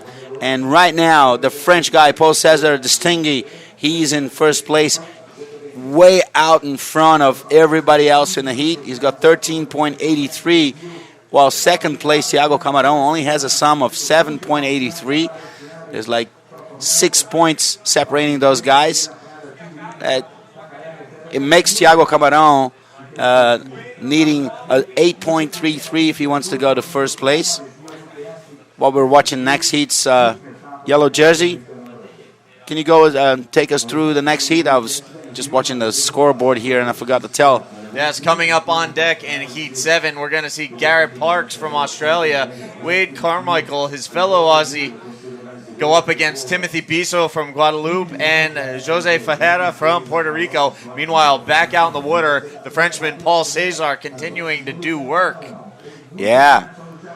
Well, this is black jersey Thiago Camarão, actually. Oh, sorry. Yeah, he's going very strong on his backhand. He's just hoping that that wave had a little bit more wall in front of him to keep going.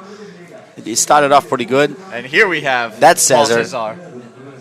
Yeah, that's the leader of the heat. Red jersey, getting the rhythm of turns there. Surfing very smooth, but also very vertical, and it's making a difference. Clear surfing. He's actually riding a tiny little wave like he was riding a 6-foot wave.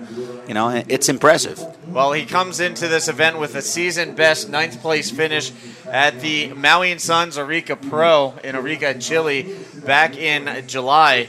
That was an interesting event, to say the least. The storm swell actually washed out the event structure on the final day. They had to declare equal third for all the semifinalists. But That's Paul crazy. Cesar finished 9th at that event. Wow. He won his first heat here at the Red Nose Pro. You know he'd like to continue on and gather the results for the remainder of the season, try and improve his overall QS ranking. Right now, he's not in the hunt for one of those CT spots in the top 10. But any confidence you can build this season and carry it over to next season would be a plus. Yeah, well, talking about confidence, that guy is got confidence on his surfboard. You see how flying that board was going, and it's insane. Tiny little wave, so gutless.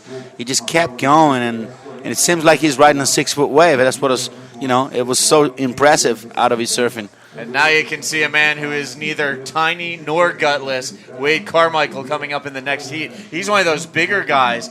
Yeah.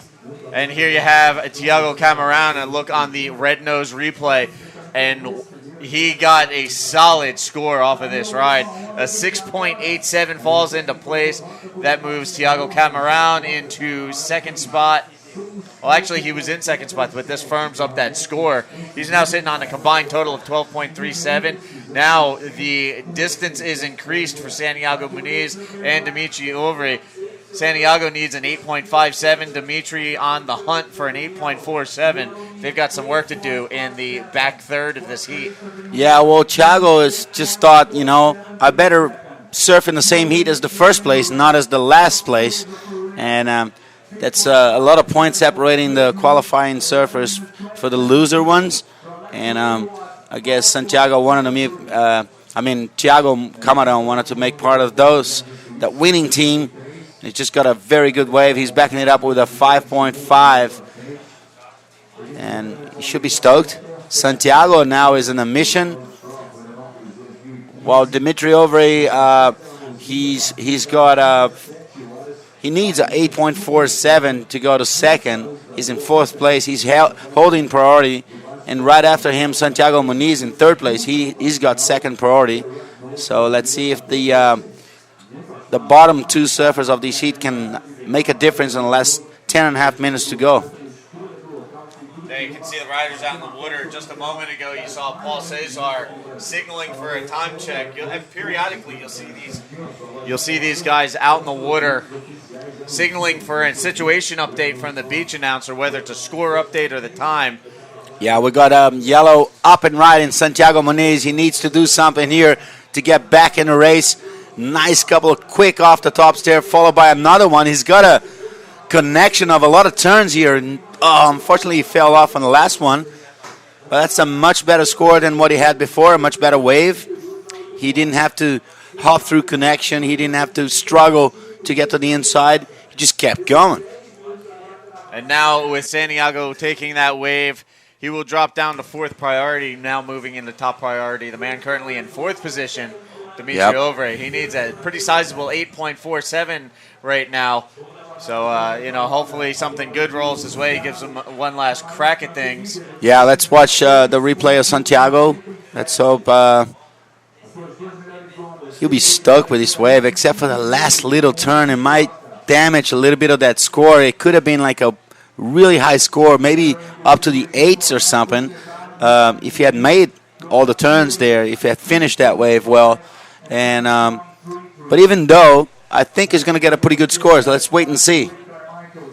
Yeah, from early indications, that'll be a solid score. It's a shame he lost his balance on that final maneuver, or else that really could have pushed his score into the excellent range. Yeah, he probably is going to lose a half a point of what he should, maybe even a point, and depending on which judge is, thinking about it. And it's still going to be a high score. As scores are coming in right now, it's actually pretty good, looking pretty good for Santiago Muniz.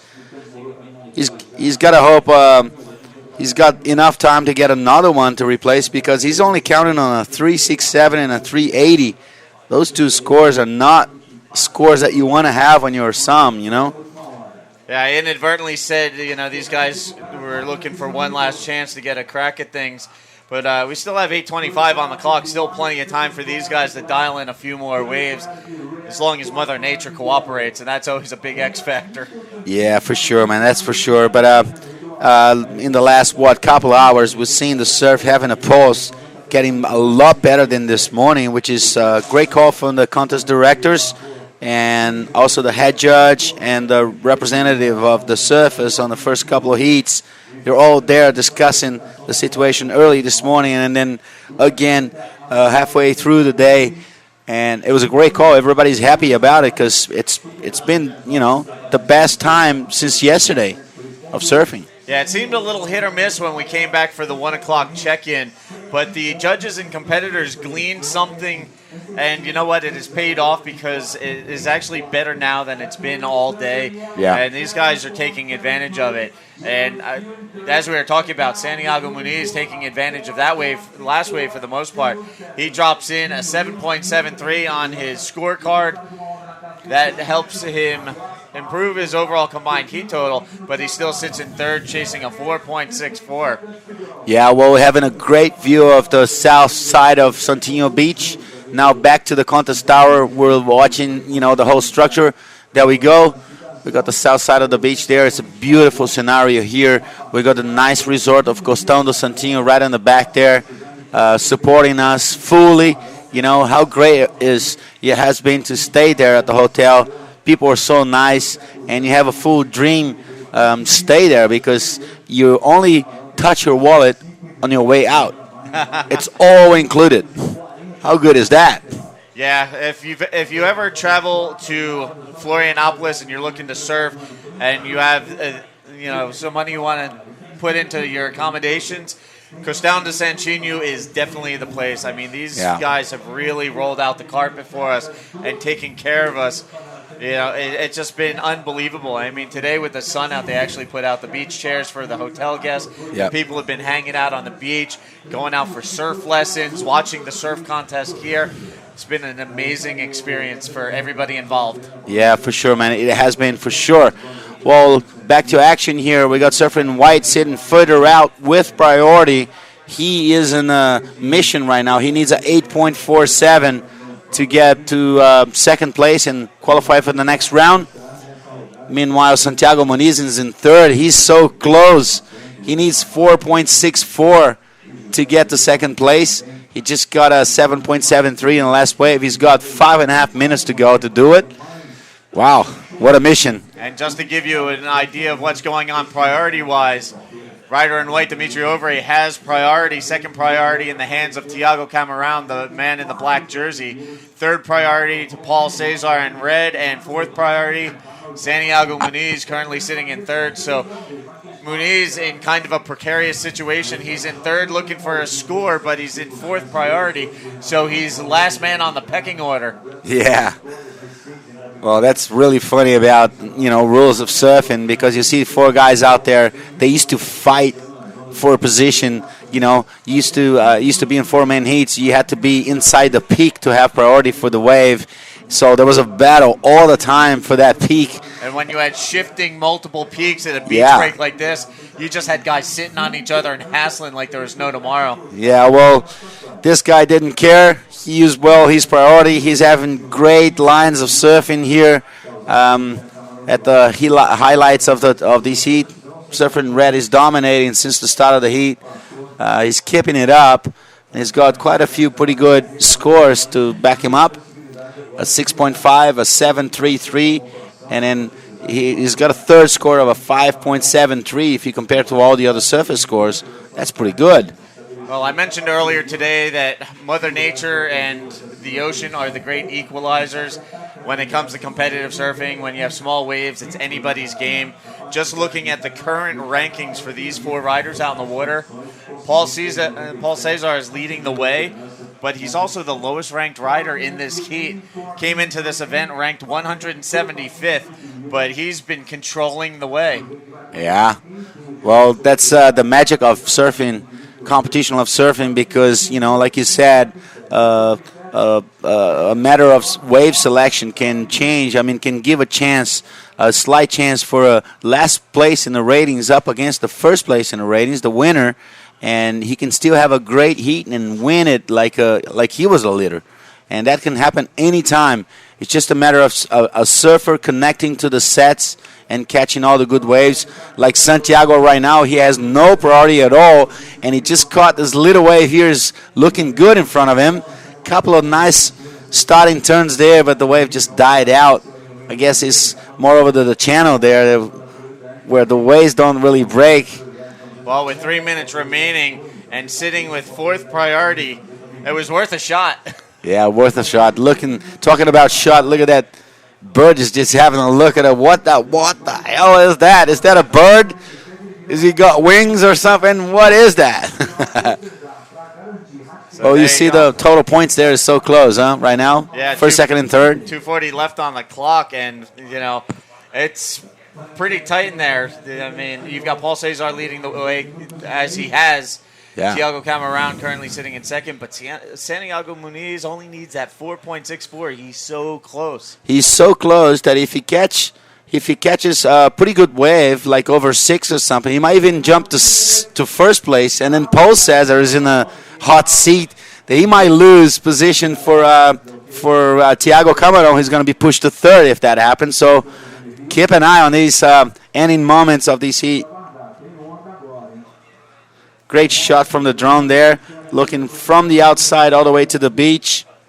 And there's like 2 minutes and something here. We got frozen computer right now. That's Santiago up and riding again, trying all he can here. 3 top turns there. He's going for another one. It's a small wave on the inside. He's like, oh, I think I got it. He only needs a 4.64. So let's see what the judges think of that little wave. He surfed really hard on it, but the waves is really small. What do you think, Steve? I know we're not judges, but, we can think of it. Last-ditch effort, time running down. You kind of have to go for it no matter what. And here's a look at the red nose replay. Santiago on this one goes vertical, takes a stab at it, and then one last hit off the end there. Doing everything in his power to try to dial in that 4.64. It doesn't seem like much, but on a day like today, it's a tough request. Yeah, we've got 2 scores to come up for Santiago. That shorter left that he got a little while ago, and then this last wave here that we just seen. So don't get confused. There's 2 scores to come up. The first score might not be enough for him, but there's another one coming right after that. And we still got some more waves to be punched in. There's some dying moments of this heat.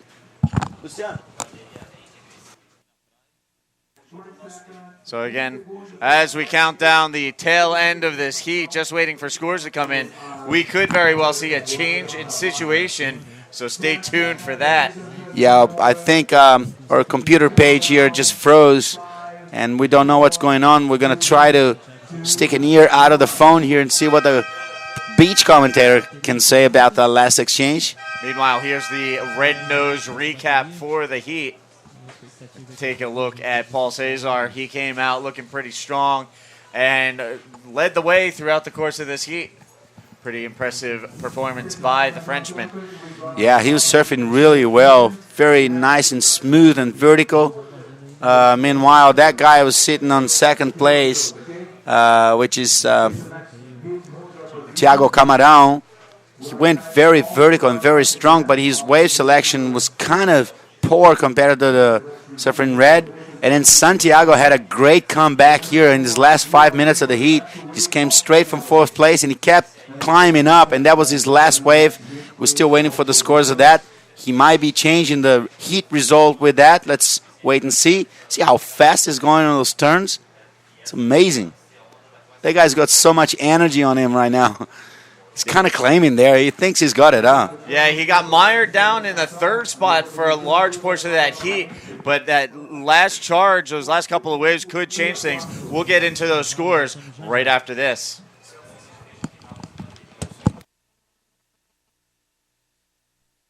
Muito recheio? Você pode. Trocar a fritura pelo assado? Você pode. Bordas crocantes? Você pode. Combinações deliciosas? Você pode. Ingredientes selecionados? Você também pode. Escolher entre suco ou smoothie? Você pode. Dar um toque doce? Claro que pode. E tudo isso a partir de R$ 4,90. Agora, chavegar namorada do melhor amigo? Oh, isso você não pode. Mini Calzone. É gostoso saber que você pode. And welcome back to day 4 of competition here at the 2015 WSL Red Nose Pro. There you can see making his way in from the water, Santiago Muniz. And his last-ditch effort paid off. He moved into the 2nd spot. So there you can see the final heat scores. Paul Cesar taking the win. Santiago Muniz moving into the 2nd spot on the strength of his last couple of waves. That bumps Thiago Camarão down to 3rd and Dimitri Ovre in the 4th spot. That's your finishing order in the previous heat. Meanwhile, the horn has sounded out in the water. We are underway with heat number 7. And joining me in the booth, Decio Couto returns. Give us a quick rundown of who we can see out in the water. Well, thanks, Steve. We have Garrett Parks wearing red from Australia. Wade Carmichael, also from Australia, will be wearing white. Timothy Bissot from Guadeloupe will be wearing yellow. And José Ferreira from Portugal. Well, we have Garrett Parks. There he is riding that little ride. That's his 3rd move there, a quick cutback, and he decides to kick out.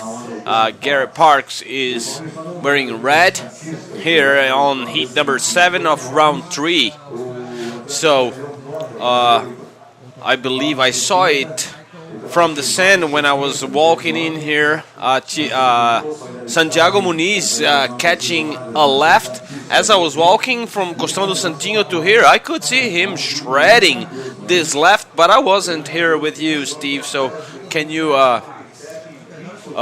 tell me something about last heat, because it seems that it was very contested? Yeah, honestly, Paul Cesar led the way throughout the course, and then in that last second, those last couple of waves changed the face of the heat and gave Santiago Muniz the opportunity to move into 2nd and advance on to round 4, so he stays alive in competition. That's right, and I believe Flavio Padrats has both, or one of them, the guys who went forward to the next round. Flavio, are you there? Yes, Decio, I've got here both qualifying surfers of that last heat. I want to ask them both, but I'll start with the winner of the heat, Paul Cesar. You kind of didn't have many waves on your heat, but you had the right ones. Did you think about that while during the heat? You know, you got the first pretty good wave, and then you're selecting the 2nd one. What was your strategy? Yeah, the waves are really tough. There is like some sets sometimes, but not every time, so you have to wait the sets. And at the beginning of the hit, there were many waves, so I tried to get 2 good waves straight away, and I got it, and then I tried to manage the hit, and it worked, so happy to win my hit. Yeah, right on, next round. And this event is very important for you right now on the ratings. Are you close to qualifying, and what's your situation? Yeah, I want to get in the prime, so I have to do a very good result here and hit Akare. Last year I did 2nd hit Akare, so I'm going to be back there. And yeah, it's very important for me. I'm happy to get through some hits, and we will see what happens. No, thanks a lot, and congratulations, Paul.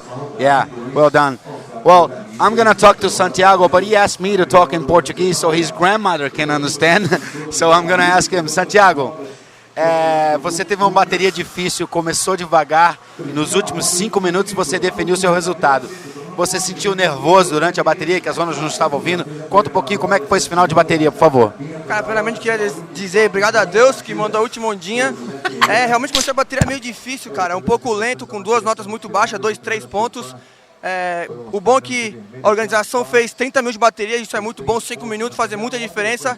Eu posso falar isso, que nos últimos minutos a onda veio pra mim. E cara, comecei devagar, mas bom, ao tempo da bateria eu tentei me concentrar, ficar mais focado assim, não nervoso. E cara, e só tentar fazer o meu melhor, como sempre. Obrigado, cara. Boa sorte na próxima bateria. Valeu, parabéns. Well, guys, translating that, Santiago had a slow start. He didn't get too nervous. He was trying to focus on what he had to do. He only needed a few minutes to win the heat, to qualify. And he's so lucky the directors, the organizers of the event pushed the time for the heats for a little further with 5 extra minutes for the heat. And that really worked for Santiago, man. Can you believe that? Those extra minutes made him through. Back to you guys. All right, so again, we've been running 30-minute heats today, and in that last heat, it really played into the favor of Santiago Muniz. He needed those extra 5 minutes to get that last scoring wave. That's right. Well, meanwhile, I believe that is José Ferreira who was riding. José Ferreira from Portugal is in black, and that is heat number 7. But wow, what a heat for Santiago Muniz. He needed desperately those waves in the last bit of the heat, and he made it with his 2 last waves. Amazing work done by this kid, Alejo's little brother. Amazing surfer. And also, here's a quick red nose replay of José Ferreira from Portugal. Nice wave there on the red nose replay. That's right. I believe that was his first ride. He was awarded a 6.33 for his efforts. That wave was ridden when Flavio was interviewing Paul César Distinguí and Santiago Muniz. So the boy is back here, put on the replay so that we could watch that and make sure that we have all the action from these heats here in Costão do Santinho for the Red Nose Pro 2015, a World Surf League Key West 6000 event. Flavio is back here. What an amazing job done by this man here besides me. He goes out there, he interviews, he comes back, commentates. Thank you, Flavio. Yeah, it seems like a great effort for me and a lot of work, but it's so easy when it comes to surfing competition. It's so so easy for me to talk about it and talk to the surfers about it. It makes it a great pleasure to be part of it. And tell you what, great pleasure to be beside you guys, Steve and Decio.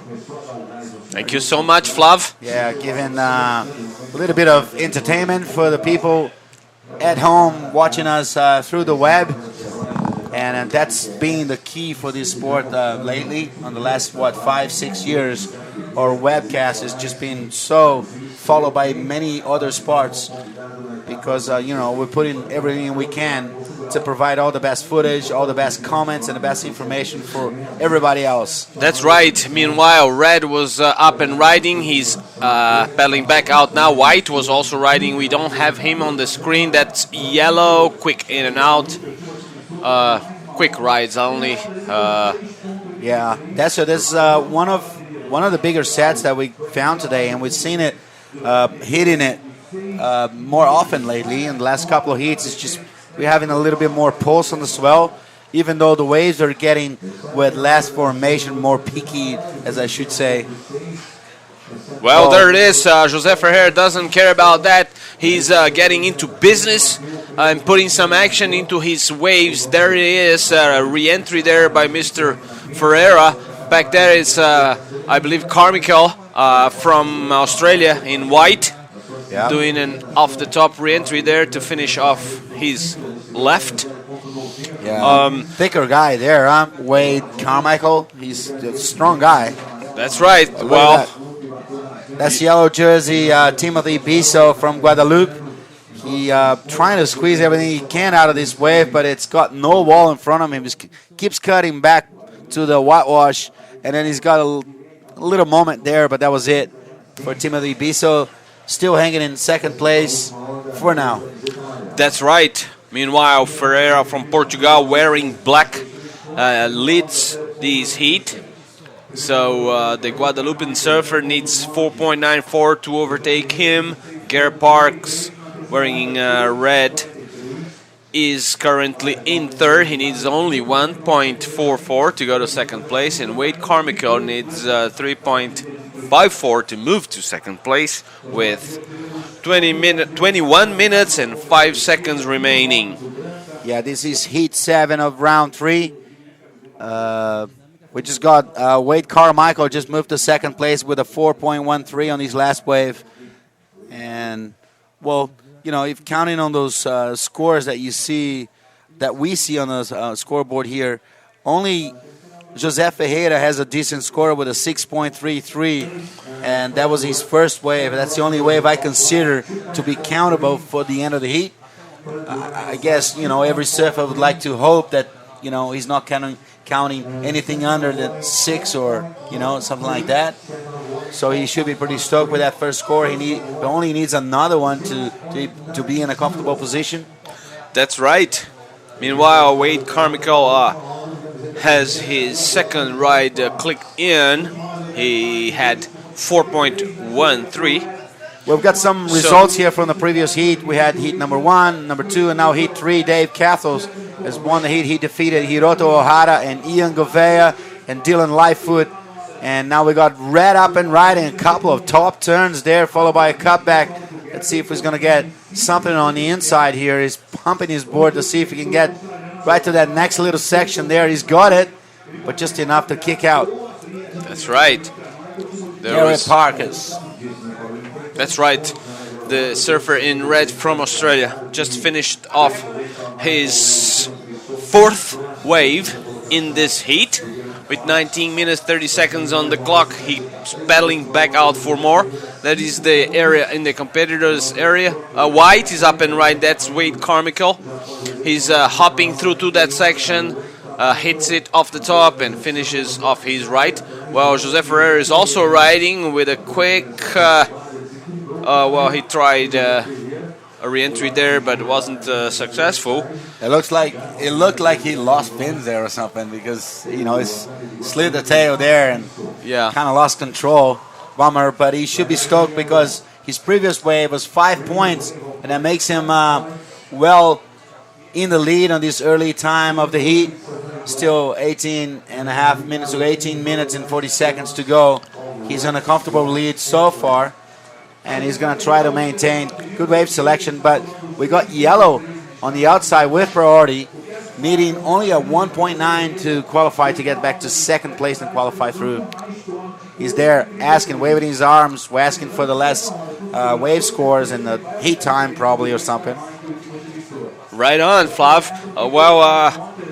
That is the red nose replay for Ferreira's 5-point ride. There it is, a quick off the top, going backside, and then another re-entry. That was the good move from this wave, I believe, where he scored a 5-point and secured a comfortable lead over the other the other surfers, because Gary Parks sits in second place and he needs 6.01 to overtake the Portuguese surfer. He just got 5.33 on his last wave, so he's moving up a little closer to first place. Needs to back it up with another decent score, considering that José Ferreira has a 6.33 and a 5.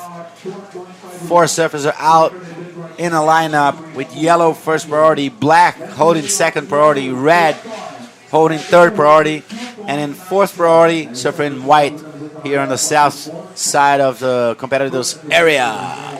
That's right. We are watching Heat 7 underway on round 3, and coming up on Heat 8, it's an all-Brazilian affair with Renato Galvão, Bino Lopes, Davido Carmo, and Michael Rodriguez.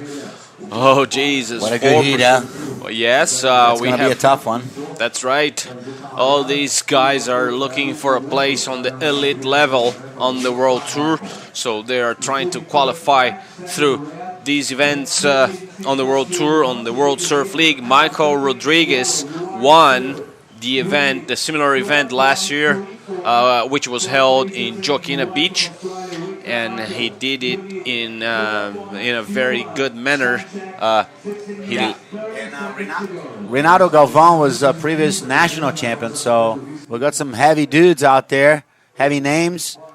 Meanwhile, surfing red, Garrett Parkus tried to catch something there. It didn't really work out for him. He only gets a 1.8 on that ride. We're still needing a 6.01 to go to first place. He paddles back out. Now priority is with yellow, second priority black, third priority white. Red is going to get fourth priority as soon as he gets back to the lineup, back outside. And I think yellow is looking for something here on the south side of our screen, on the right side of our screen. That's right.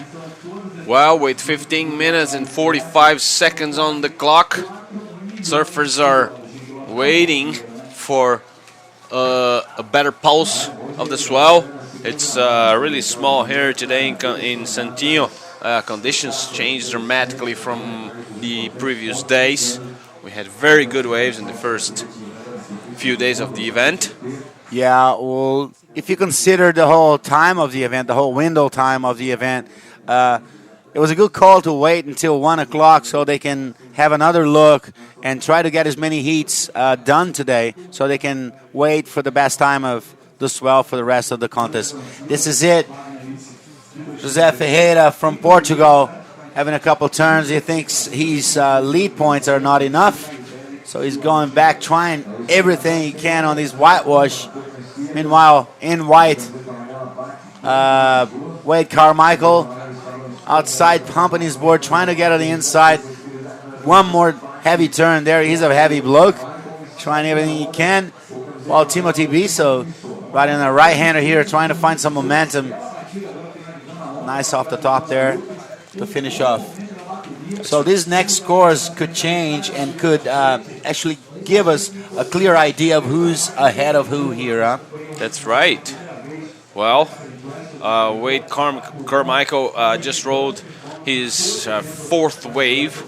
I believe he should exchange the score for his third wave, which was a 2.97. And he also has a 4.13. He currently holds the fourth position in this heat. There's a replay from the surfer from Guadeloupe, Timothy Bissot. He keeps pushing his board all the way to the shore break, and he does so and finishes off with a re-entry on the whitewash. That is the replay from his first move outside, and then he bottom turns and goes for the re-entry there. You can see he puts a lot of pressure on the deck of his board. And would have been a nice photo there. I guess he's going to be rewarded with that wave. It was a long vertical turns, long wave with vertical turns, while we see red up and riding. Garrett Parkus going to slide tail, sort of laid back there at the end. Some good scores coming out. Timothy Bitho is actually going to get a 7.5 and jump right up to first place, while José Ferreira now is in second. He needs a 5.18 to get back to first. And Garrett Parkus now needs 6.01 to get to second place. Let's watch a replay of his last wave. One snap, another one re-entry there, and that layback sort of. Throwing a lot of spray out the back of that wave. Nice exchange there. It changed a lot of things, and I guess Wade Carmichael also is waiting for a pretty good score that might change the whole thing. He needs a 7.2 ride to go to second place. I don't think it'll be enough, but it'll help him out a lot. That's right. Well, this last score from the Australian will probably change the situation of this heat. But what an amazing sport surfing is on the World Surf League. Timothy Bissot was in fourth place, and then in the last few minutes he caught two waves, scored 4 and a 7.5, and moved from fourth directly to first place. So he leads this heat right now, followed by José Ferreira. And José Ferreira has 6.33 and a 5-point ride. Gary Parks is in third. Wade Carmichael is fourth. Yeah, and if you look at Yellow, who's up and riding right now, his backup wave is only a 4. So if he replaces that, he'll be in a much better situation. Probably even depending on how good his next wave is going to be. He's going to combo the rest of the surface. So well done by Timothy B. So with that the second last wave, he's getting a last wave right now, and I guess he's going to maintain in the lead. He's not going to change much, but he's still in the lead. We're still waiting for one score from the Australian Wade Carmichael to establish the real situation in this heat. Sort of 11 minutes to go right now. See what happens.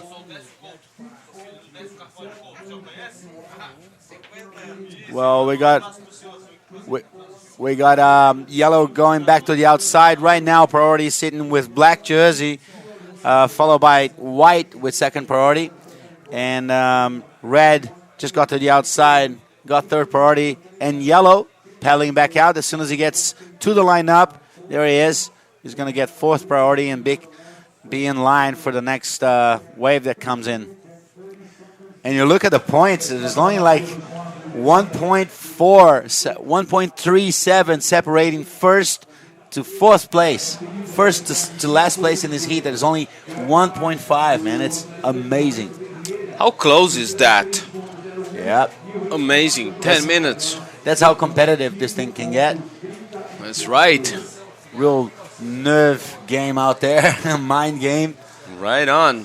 10 minutes remaining, and the situation is that Yellow first, Black is second, Red is third, Wade Carmichael wearing White is in fourth place.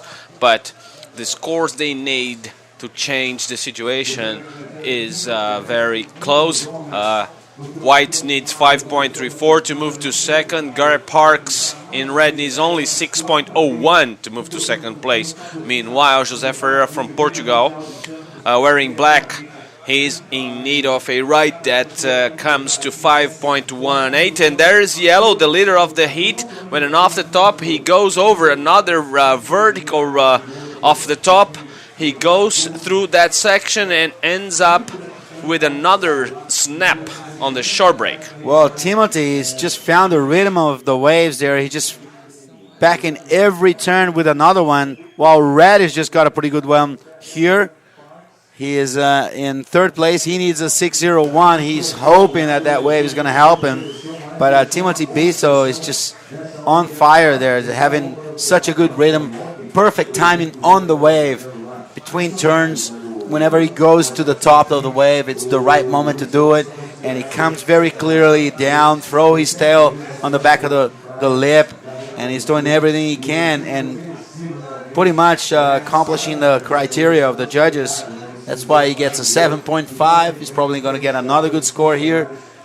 To even better his lead over the other three surfers. Well, that's the World Surf League system, which brings the best in the world to these events. You can watch here. These are surfers from Australia. We have a Portuguese surfer and also a surfer from the Caribbean, from Guadeloupe. So it's we were speaking about that. It's amazing how many nations are represented on every contest here on the Key West and also on the CT.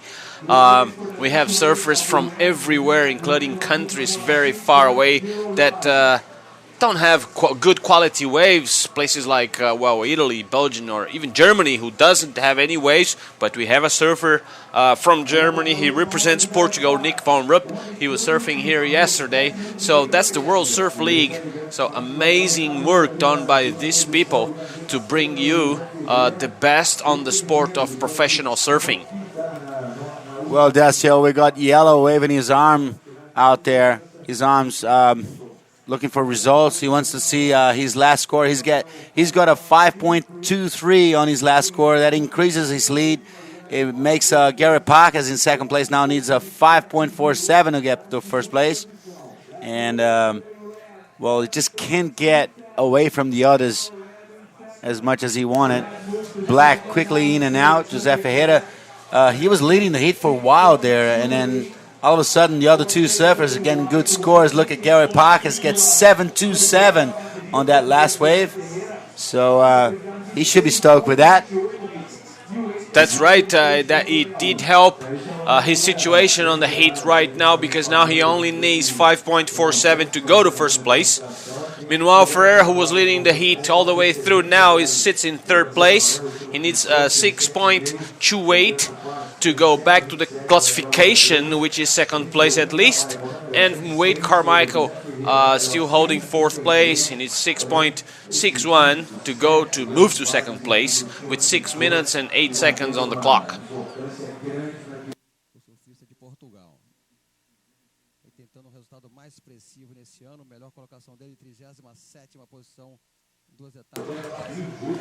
Yeah, so we got surfers paddling south a little bit. I think they've seen a couple of lines coming in out there.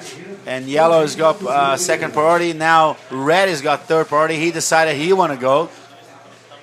Gary Park is trying to find if he can better his scores. He's got 12.60.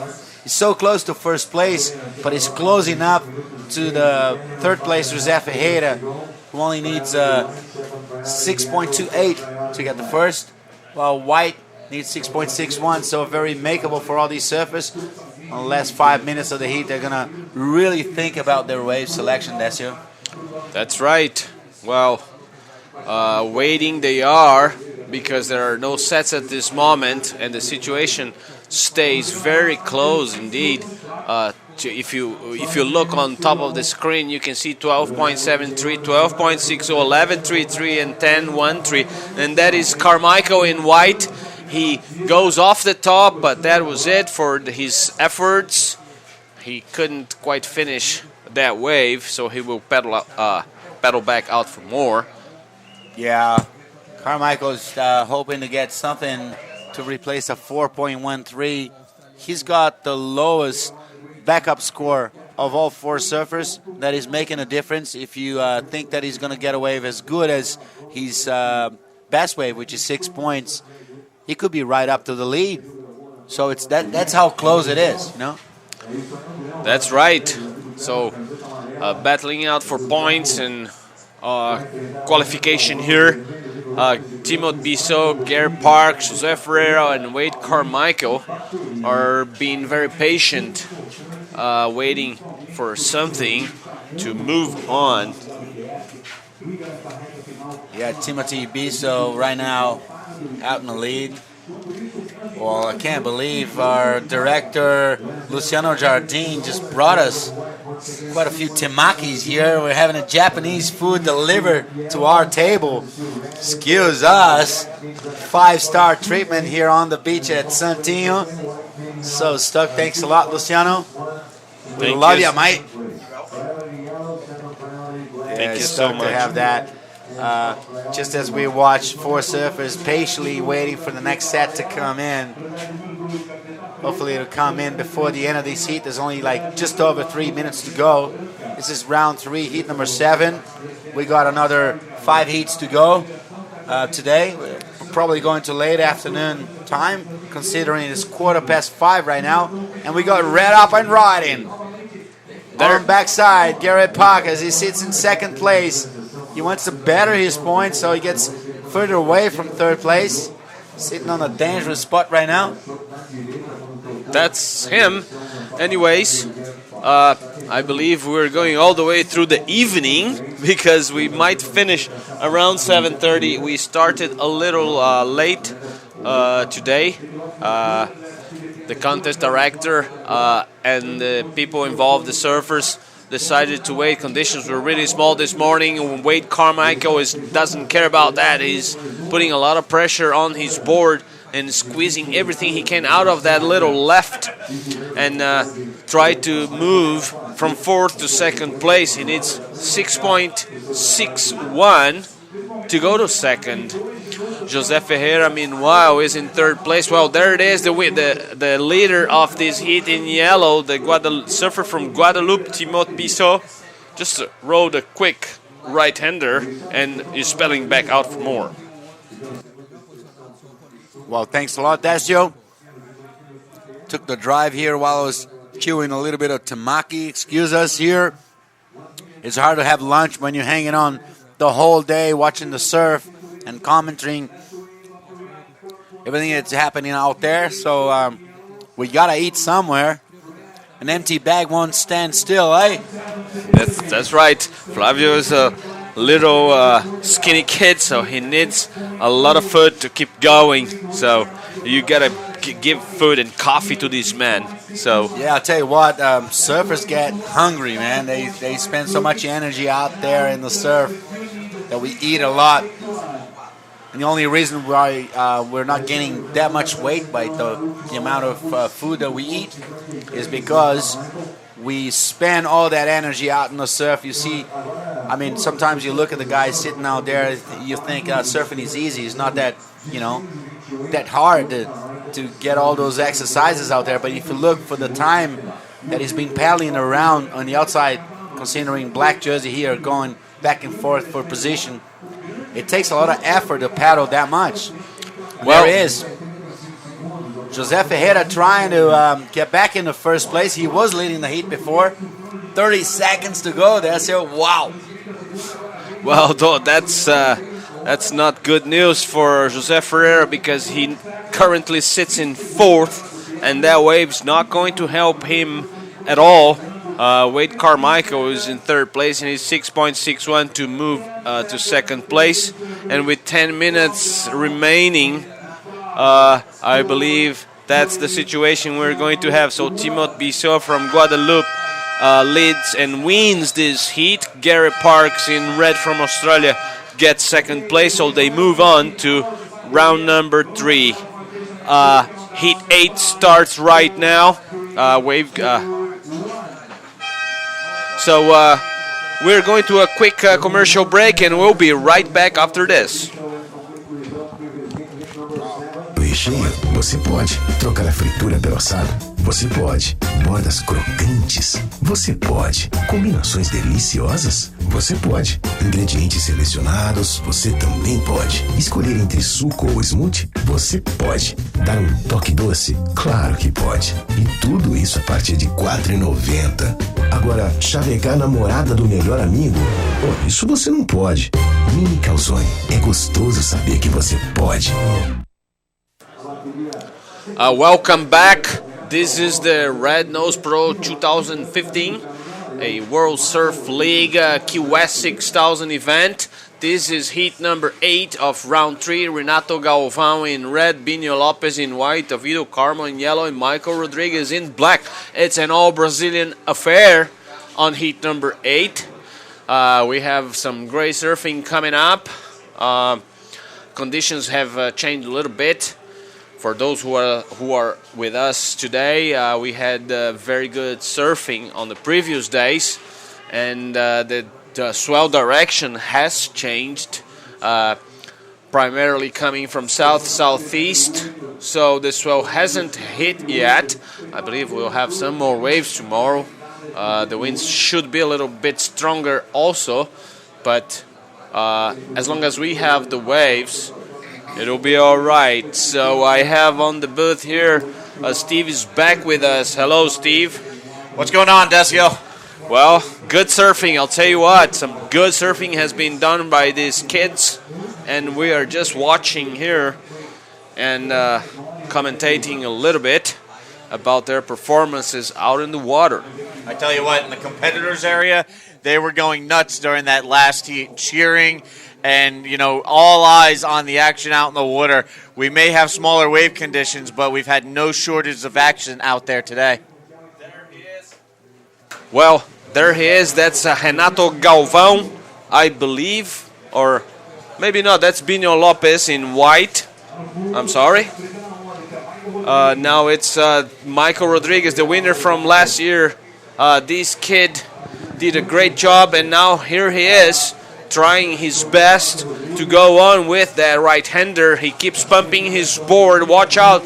This is Rodriguez Airlines. Check that out. Big re-entry on the short break. And that was Michael Rodriguez's first ride. So he gets going. That's Renato Galvão in red. He goes left, and he finishes off his left with 3 moves of his own. He's going to pedal back out for more with 26 minutes and 55 seconds to go. We're having a little bit longer heats today, 30-minute heats. Conditions have changed. It's really small, so they need more time to select their waves and maybe have a better performance. Well, you were talking about how this is an all-Brazilian affair out in the water. We've got places from all over the Brazilian coastline represented. Galvão coming to us from Ubatuba in São Paulo. Bino Lopez from Praia do Forte in Bahia. David DeCarmo from Praia Grande in São Paulo. And Michael Rodriguez coming to us from the state of Ceará. That's right. Michael Rodriguez come from the northeast, but I believe he's part of the Mormai team. He lives down here now in the south of Brazil, probably around the Florianópolis area, the great Florianópolis, as they say, near Guarda, Garopaba, and they call it Florianópolis also. So anyways, that is the replay for Michael's first attempt. There he is cutting back into the phone and then pumping another quick snap. He pumps his board through that section to get some more speed to finish off his ride with a very good, powerful re-entry. Check that out. So there you have the defending Santa Catarina Pro champion going to work out in the water. There you can see him in slow motion on the Red Nose replay. That's right, Steve. I must say that I was there. Anyways, I believe Flavio Padrats has the heat winner from the last heat. Flavio, are you there? Yeah, guys, I got here at Timothy Viso. He had a great heat. I mean, it was a tough one. You guys are switching position all the time, different from the other heats where you had a clear winner. What did you think on those final moments? Were you confident on the win? Not really confident, you know. The wave is hard and everyone can take a good one, so I was more worried about what the others gonna do and stuff, so I was like, okay, I won the heat, all right. Cool, and I saw you're really stuck with your friend there. Is this event gonna make any real severe change on your ratings? Are you gonna come up with this event? Do you really need these points to go to Hawaii? What's your situation? I'm ranking 66 right now. I just have some bad result to replace, so I'm just stoked to getting through rounds here in Brazil. It's my first time, and yeah, I hope I can do a couple more. First time in Florianópolis. What do you think of the island? Yeah, I think it's pretty sick. Actually, I like it. It's maybe raining a little bit too much, but yeah, it's all good. We're having fun. Yeah, it's definitely raining a lot. Thanks a lot, man. Good luck in the next heat. And guys, it's been raining a lot, but at this time, we finally see the side of the sun for the first time during the week, so we should celebrate. Back to you. Celebrating the lack of rain today sounds like a good idea to me, guys.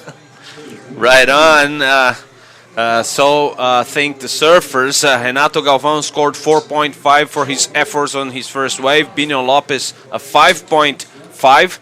Michael Rodriguez has ridden 2 waves. First wave seems good, and judges are typing his last 2 scores, but I'll tell you what, David DeCarmo rode a very good first wave. Steve, did you watch that? Yeah, these guys, you know, giving it their all. David DeCarmo doing no different than the other guys, really trying to do his best to ensure that he continues on in this event. And here we have Galvão stomping away, sets up this section, banks off of the oncoming closeout. That's right. Renato Galvão is a former Brazilian champion, and he's trying his best here on those little waves on offer. So with the 22 minutes, 35 seconds on the clock, they have plenty of time to select a better wave and maybe get the score they need to advance out of this heat and go to round number 4 and try to move on and maybe have the check for the winner. Well, here we have Bino Lopez. Bino up and riding. Nice snap there. And unfortunately, not a whole lot afterwards. So a couple of good turns on that wave. That second turn, I'm going to say, was the best of the two. Really just banging off the top and throwing some spray. That's right. It's very tricky out there, I believe, with these small conditions to find an open face and keep going with not so much power. It must be tricky. So great job done by these kids here in Praia do Santinho today at the Red Nose Pro 15 World Surf League QS 6000 event. Yes, I would definitely have to concur with you. These guys have really been doing an amazing job out there. We may have somewhat diminished conditions out in the water and a side shore wind, but these guys have just gone out there like it's business as usual and just been tearing it up out there all day long. And, kudos to the field of competitors.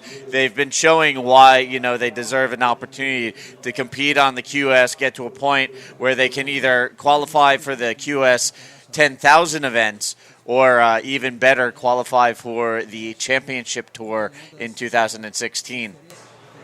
That's right. 20 minutes, 40 seconds to go. Bino Lopes rode already 3 waves. Those 2 waves, I believe, will not come into his account. They are short, quick waves. Meanwhile, Davido Carmo had 5.17 for his first score. And that is the only wave so far we have here on the board. Michael Rodriguez had a 5.6 for his efforts on his first wave, a 0.83 for his second, and his third score is not going to be much, probably something around 2 or so. And the situation is Bino Lopes is on the lead. He's got a small lead. Renato Galvão needs only 4.01 to move to first place. Meanwhile, Michael Rodriguez in black needs only 2.47 to move to second place. And there it is. That's Bino Lopes, the leader of this heat, going backside with quick snaps off the top. And he brings it all the way to the shore break. Well, he was saying something there. He looked a little bit disappointed for some reason. Anyways, that was his 4th ride, and Renato Galvão scored 3.57 on his last wave. So Renato is second place. That is the replay from Bino Lopes, and he rode superbly in this little condition, and that was it for him. He's paddling back out. 18 minutes and 50 seconds on the clock. So right now, Bino Lopes with the lead there. You can see paddling back out. He's followed by Renato Galvão sitting in second. Galvão also has a top priority out in the water. I'm sorry. Mixing up colored jerseys again. Galvão in red, currently sitting in the second spot. It's the man in third wearing the black jersey, Michael Rodriguez, with the top priority. Meanwhile, here, Lopez up and riding again. He basically paddled out, turned around, and took another one. So there you have it. We'll wait for that score to come in. Again, just give you a quick rundown of the priority. Right now, rider in black, Michael Rodriguez, just used his priority. He's got first priority. Second priority goes to the man in yellow, David DeCarmo, who there you just saw take a look. Third priority, Renato Galvão, and currently with fourth priority, Bino Lopes. So even though he didn't have priority, he paddled back out, grabbed another quick little one, trying to sneak another score underneath the noses of the other riders. Well, that's right. So Bino Lopes now has a pretty comfortable lead, I would say, amongst these Brazilian surfers. Renato Galvão now needs 8.77 to move to first, and that is a pretty big score. And Michael Rodriguez is now in third. He needs 2.47 to move to second place. And Davido Carmo has only ridden one wave so far. He needs only 2.90 to move to second. So you can expect Davido Carmo to move soon because he's an accomplished surfer himself. And that is a red, quick in and out. So that will not come into his account. There was Renato Galvão in the red jersey. And 16 minutes and 54 seconds remaining. They have plenty of time. As we said before, this is an all-Brazilian affair, and heat number 9. It seems like an all-Australian. No, there is an American surfer there amongst the Australians. Stuart Kennedy, Brent Dorrington, and Dion Atkinson. Evan Geiselman is the lone man from the USA, who will be part of heat number 9, coming in 16 minutes or so. Meanwhile, the situation is still the same here. Binho Lopes leads, Renato Galvão is second, Rodrigues third, Carmo is fourth. Está oferecendo esse show de surf que é o Red Nose Pro 2015. E tem onda.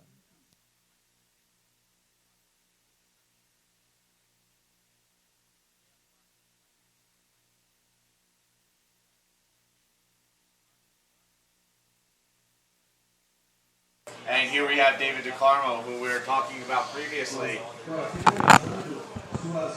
That's right. There is Davido Carmo in his second wave. He keeps going all the way to the short break. It was a really small wave, but still, he needs that. He only had one wave so far, so that will come to back him up as his second ride. I believe we didn't get the beginning of this wave. The screen, we had some other surfer on the screen. Yeah, we were watching Rodrigues on his wave and caught the tail end of DeCarmo. Maybe we'll be lucky enough to catch that on replay. But as I was saying, unfortunately my mic was turned off. Rodrigues coming into this event ranked 14th, the defending champion of this event, looking to crack the top 10 point-wise so that he can qualify for the 2016 CT. And we're going to take a quick look at the QS rankings right now. There you can see Kalohe Andino is going to re-qualify for the CT through his qualification series ranking. The top 5 riders in this list are already locked in and have qualified for 2016 on the championship tour. Andino, Kyle Abelli, Jack Freestone, Alejo Muniz, and Alex Ribeiro. Right now, the guys 6 through 10 looking to just secure their place. Jeremy Flores, Kanoa Igarashi, who we saw earlier, still looking very strong in this event. He won his heat. Also, Miguel Pupol, Felipe Toledo, and Ryan Callanan.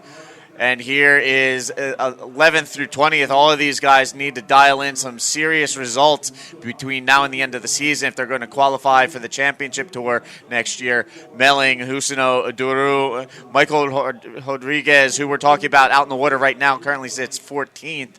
Hendrickson, Cathles, Colborne, Stu Kennedy, Connor O'Leary, and Nate Yeomans round out the top 20. That's right. We just watched Davey Cathles, and he was successful in his heat 2 or 3 heats ago. So he will move on, and those are precious points for him to qualify for next year. That is Michael Rodrigues.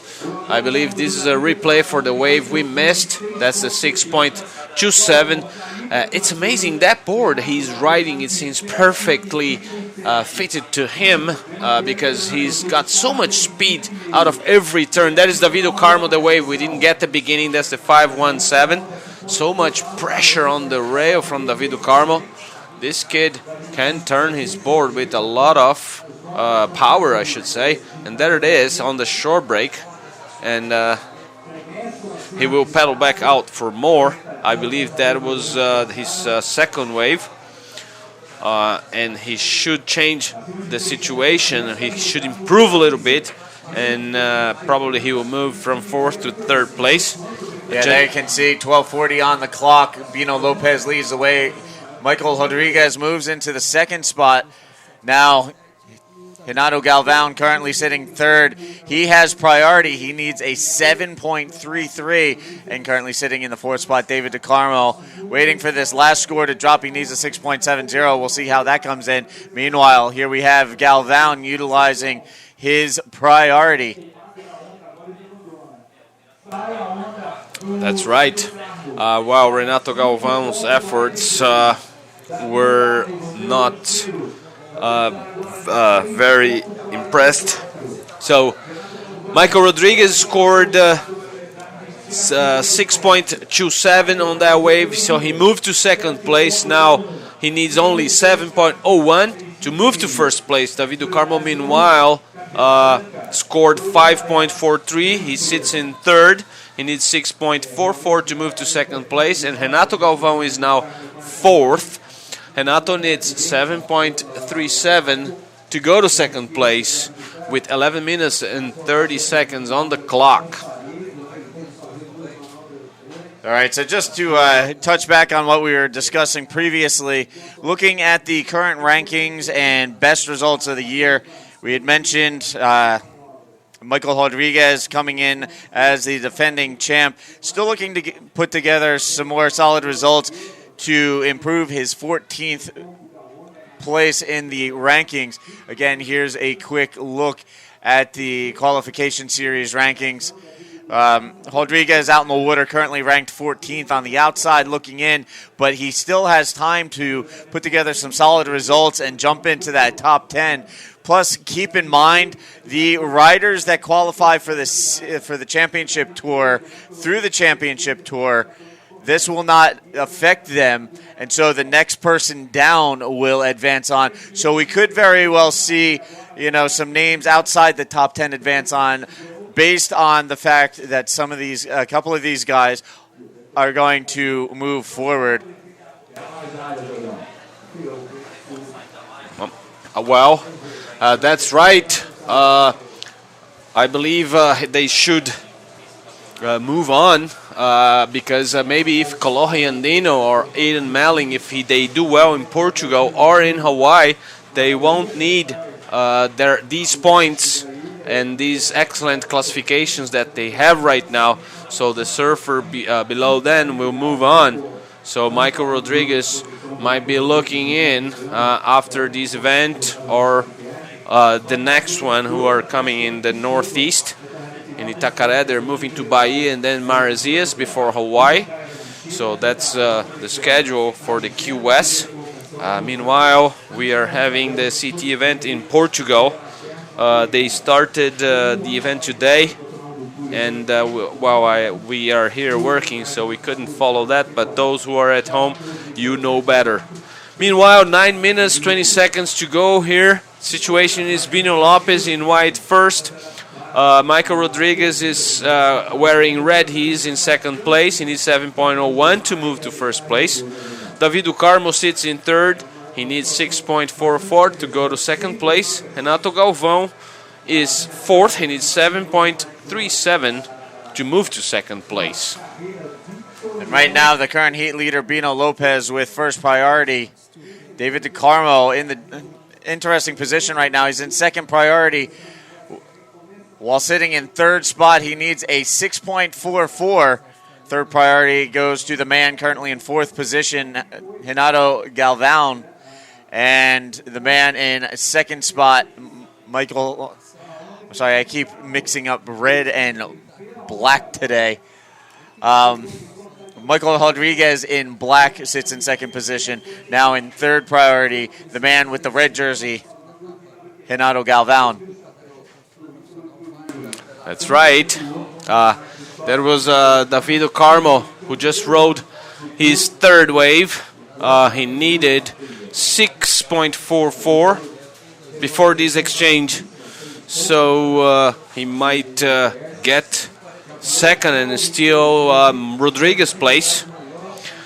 7 minutes and 50 seconds on the clock, and the swell hasn't arrived yet. Here's the replay for Yellow's last. It was a quick off the top there, and then a strong snap as his second move, another little snap, and then he kicked out. That was David DeCarmo, Brazilian champion, and I believe Davido Carmo served this year on the event for the CT in Rio de Janeiro. If I'm not wrong, he was there and he served the first round and the second round. He didn't go through, and here he is trying to qualify here in Costão, in Santinho, Praia do Santinho, at the Red Nose Pro 15, and we are waiting for the judges to click in their scores for Davido Carmo's last wave. He might improve his situation, and with 6 minutes 50 seconds on the clock, there's not much time left for these guys. The wind it seems like the wind is dying a little bit, but the swell hasn't arrived. It seems like the tide has filled in, and it's a little slow out there, as you can watch on the screen. 6:25 left on the clock, and right now it's Bino Lopez in the lead. He's got a 5.50 and a 7.77 to his name. That's got him in the top spot. Currently in second, Michael Rodriguez in black. He opened things up with the 5.60 and backed it up with a 6.27. And here we have the man currently in third, David DeCarmo, up and riding on the left, a little behind the section, gets around, foam climb, hits off the top, gets around this section, nice little snap there. He's going to wrap it around and rebound off the whitewater, and we'll see if he can connect to the inside section, get a little reform. There he gets one last stab at the end section, and a nice wave for David DeCarmo, currently sitting in third spot. Needs a 6.44. And we're not done with the action out in the water, up and riding in Auto Galvão. That's right. Michael Rodriguez is going now. He's going very fast indeed on that right-hander. That's black surf, the surfer in black singlet. Michael Rodriguez, there was not much on offer, so he decided to kick out. But I'll tell you what, Davido Carmo's last wave should improve his situation. I could hear the screams of his friends and fans around here, the structure where we are, and he needs 6.30 to move to second place. As he finished his ride, Rodriguez pedaled for a wave, but the wave didn't cooperate with Mr. Rodriguez, and he won't be awarded much for that, probably a 2.5 or something like that.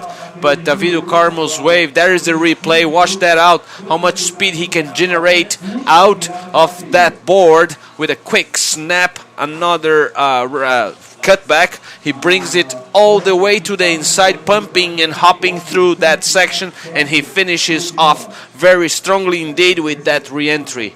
Check that out. Check the technique he does to get for speed. He releases his feet from the board. The board keeps going, and he hits it very hard indeed.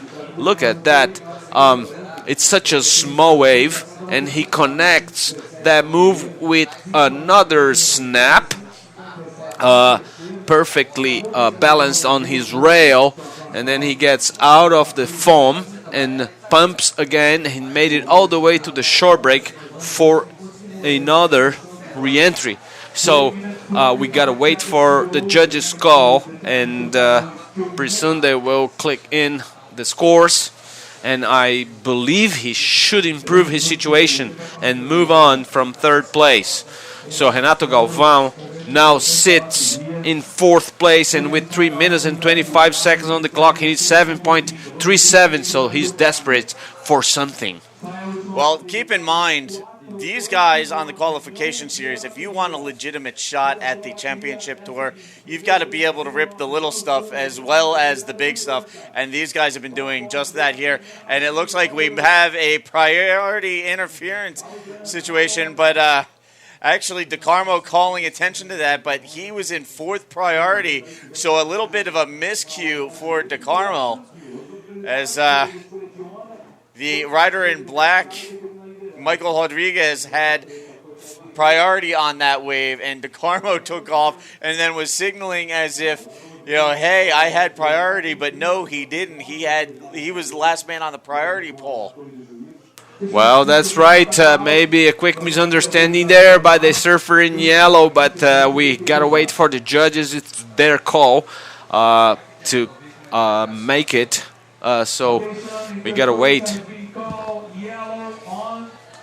That's right. As Steve said before, Davido Carmo didn't have priority.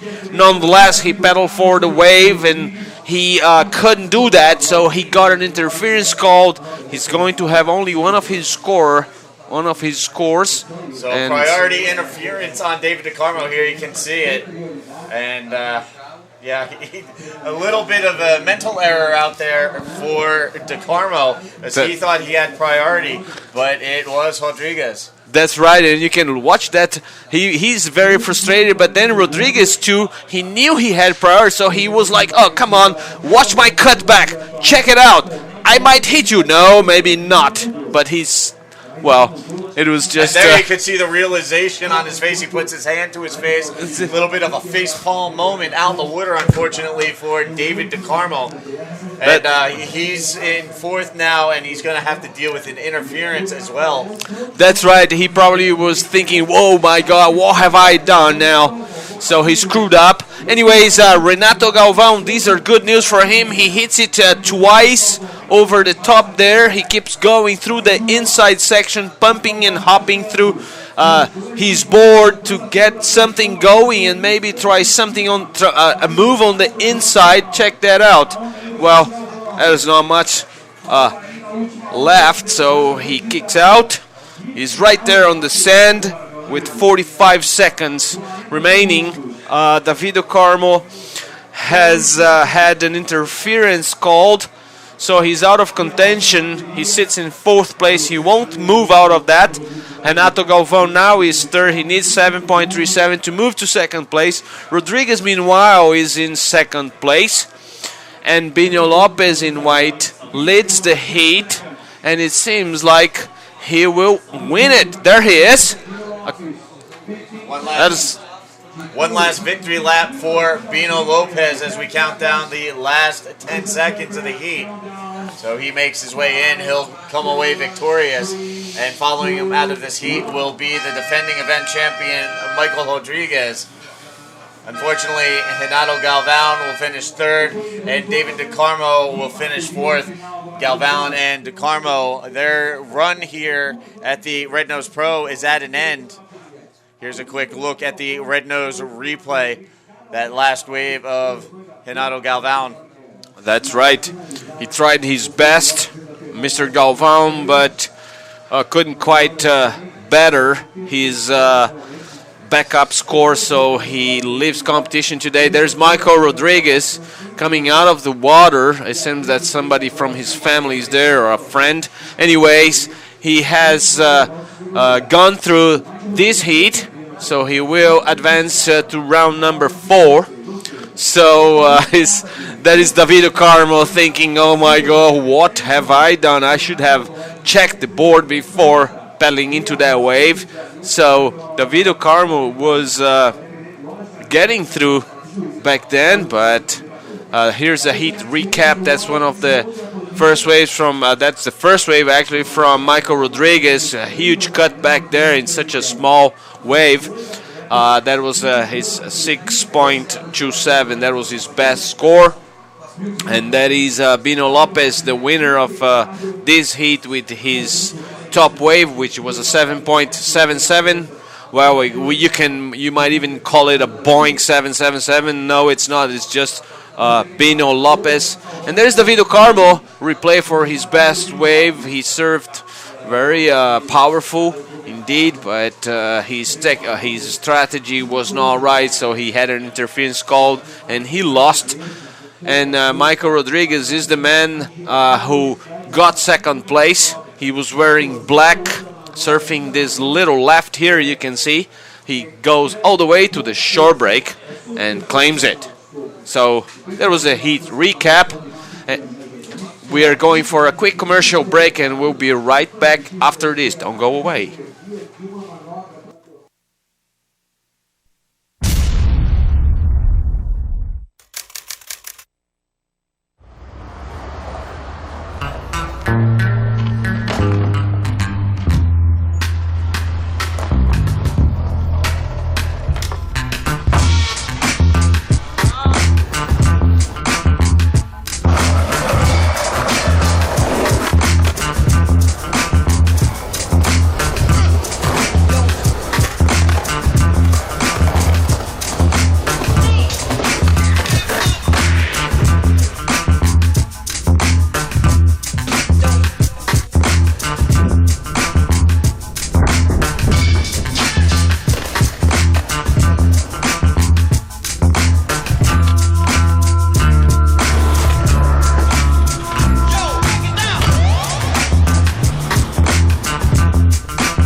All right, and welcome back to Day 4 competition here at the 2015 Red Nose Pro. We've just wrapped up Heat 7, or Heat 8 rather, and now we're getting ready to go into the next heat. But before we do, we're actually going to throw into an interview. Flavio's down on the beach with the winner of the last heat. Can you hear me there? Yeah, now you can. I haven't got the winner here yet. He's going to come up pretty soon. I've got the second place here. Well, he's a guy who's struggling in a tour. He's sitting in 14th place right now. You need a result. And, Michael, como é que você acha, cara? Você está precisando de um resultado agora. Esse evento é muito importante para você, né? É um evento muito importante. Bateria muito difícil. Cada bateria vai ser surfada como se fosse a última da vida. E vai ser assim, até a última bateria, se Deus quiser. Bom, he said that he's going to surf every heat like his last heat ever. So he knows he needs a result here at this leg of the tour, and he's going to go for it. Let me ask him something else. Cara, e você teve um bom resultado aqui ano passado. Você está usando isso como uma arma? Você tá, quando vai dormir em casa, você está confiante de que você tem uma arma na mão? Eu vi que sua prancha estava andando bastante. Meu troféu está de frente para minha cama.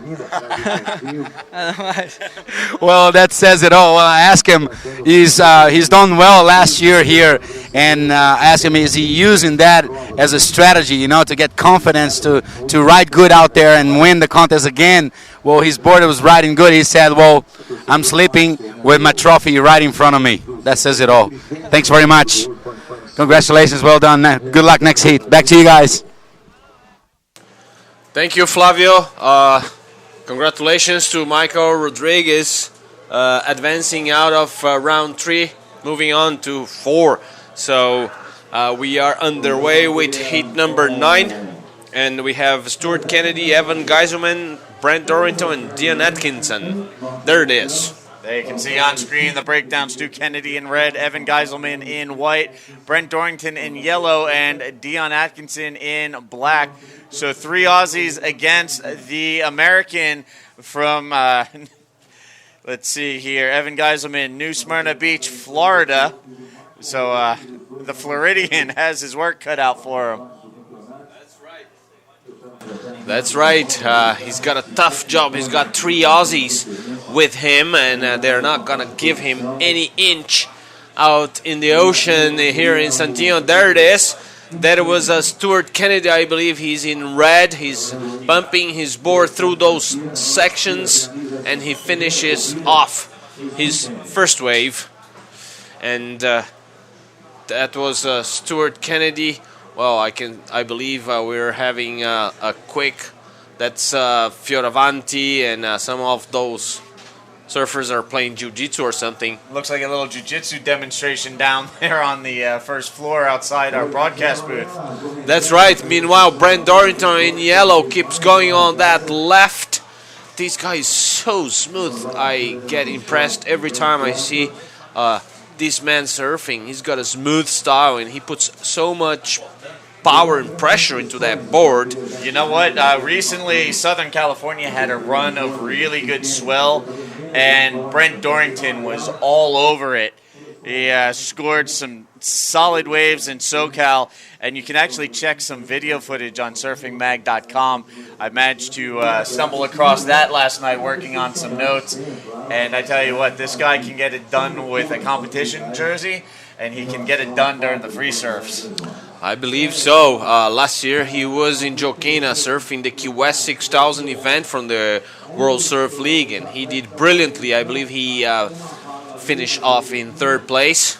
He was in the semifinals, and he surfed very well through all the event. Well, I believe Flavio Padraz has the winner from the last heat. Flavio, are you there?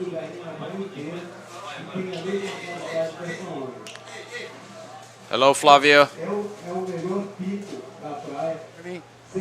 Hello. Oh, now you got it? Yes. You got me? Yes. Okay, right on. So I've got here the winner of last heat, Bino Lopez. It looked like his board was going really good, so I'm going to ask about it. Bino, você estava surfando muito bem, você não é um cara mais leve que tem no tour, você é um cara já mais pesado, mais forte, só que você estava andando muito bem, contra o vento, inclusive, na esquerda. Fala um pouco do seu equipamento e como você se sentiu dentro d'água ali. Eu venho fazendo um trabalho com o Ricardo Martins já há 3 anos. As pranchas dele são incríveis, são muito maleáveis nesse tipo de onda, especialmente em beach break. E essa é uma 510 round que eu tô usando bastante em vários tipos de onda, inclusive nesse tipo de onda que a gente tem aqui hoje. E ela tá bastante leve, tem apenas um tecido e um single concave, bem suave, para que ela fique maleável. E realmente ela tá muito boa no meu pé, tá bem encaixada, bem sharp, né? E muito feliz com o meu equipamento. Isso te dá confiança? Com certeza, eu acho que o equipamento é essencial, você tem que ter um bom equipamento e isso eu tenho de sobra. Beleza, obrigado, cara, parabéns e good luck, next heat.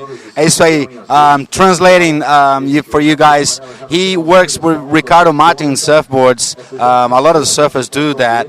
He's a very experienced shaper and it's a 510, it's a rounded tail. And he's really confident on that board. And I asked him, does that bring you confidence for the heat when you have a good equipment? He said, well, to win heats is essential to have a good equipment. Back to you guys. Thank you, Flav. That was Bino Lopez, the winner from the last heat. And he's moving on to round 4. Congratulations to Bino. Thanks, Flav. We are underway with heat number 9. We have Stuart Kennedy from Australia, Brent Dorrington. Brent Dorrington. And there is the replay from Black's last wave. That was this was Dion Atkinson up and riding on this one. Starts off on the left and then redirected on the right for one last hit. So there you have the red nose replay. And right now out in the water waiting for some scores to come in. Evan Geiselman, the Floridian, the lone American, currently with priority, waiting to get on the board with his first wave. That's right. So it's not an all-Australian affair. We have an American there from Florida, Evan Geiselman. He comes from a surfing family. He's got brothers, and I believe his father also surfs. I have seen some magazines with interviews with the whole family on the beach. So Evan Geiselman bringing his show to Brazil, to South Brazil in Santinho, and he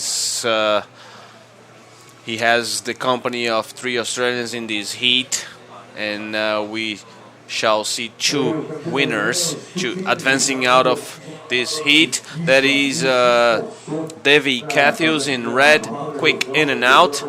Really, conditions have deteriorated a little bit here in the evening in Santinho.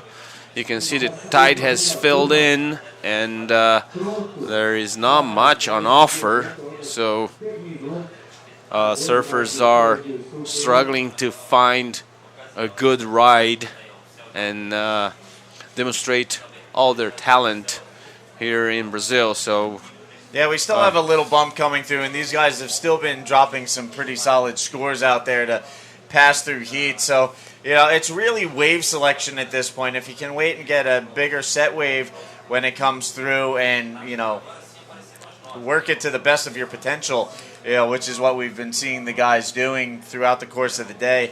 You know, those are the guys that are taking the heat wins, you know, and advancing on to the heats with, you know, moderate to, you know, excellent scores. So, you know, these guys really putting it together. And here we go. Evan Geiselman up and riding on his first wave, working this left-hander. Nice snap there. Comes around, whacks it again, and a nice slicing finish. Solid wave there for Evan Geiselman to get him on the board. Right on, Steve, and thanks for cheering me up. Maybe I'm getting a little bit tired. It's the evening here, and the conditions maybe not the best, but tell you what, these guys are killing it. We just watched Evan Geiselman to check the replay from his wave. First snap, very good snap, and then he hops through another one, and then he moves for the third time and fourth. What an amazing surfing done by these people here, these surfers.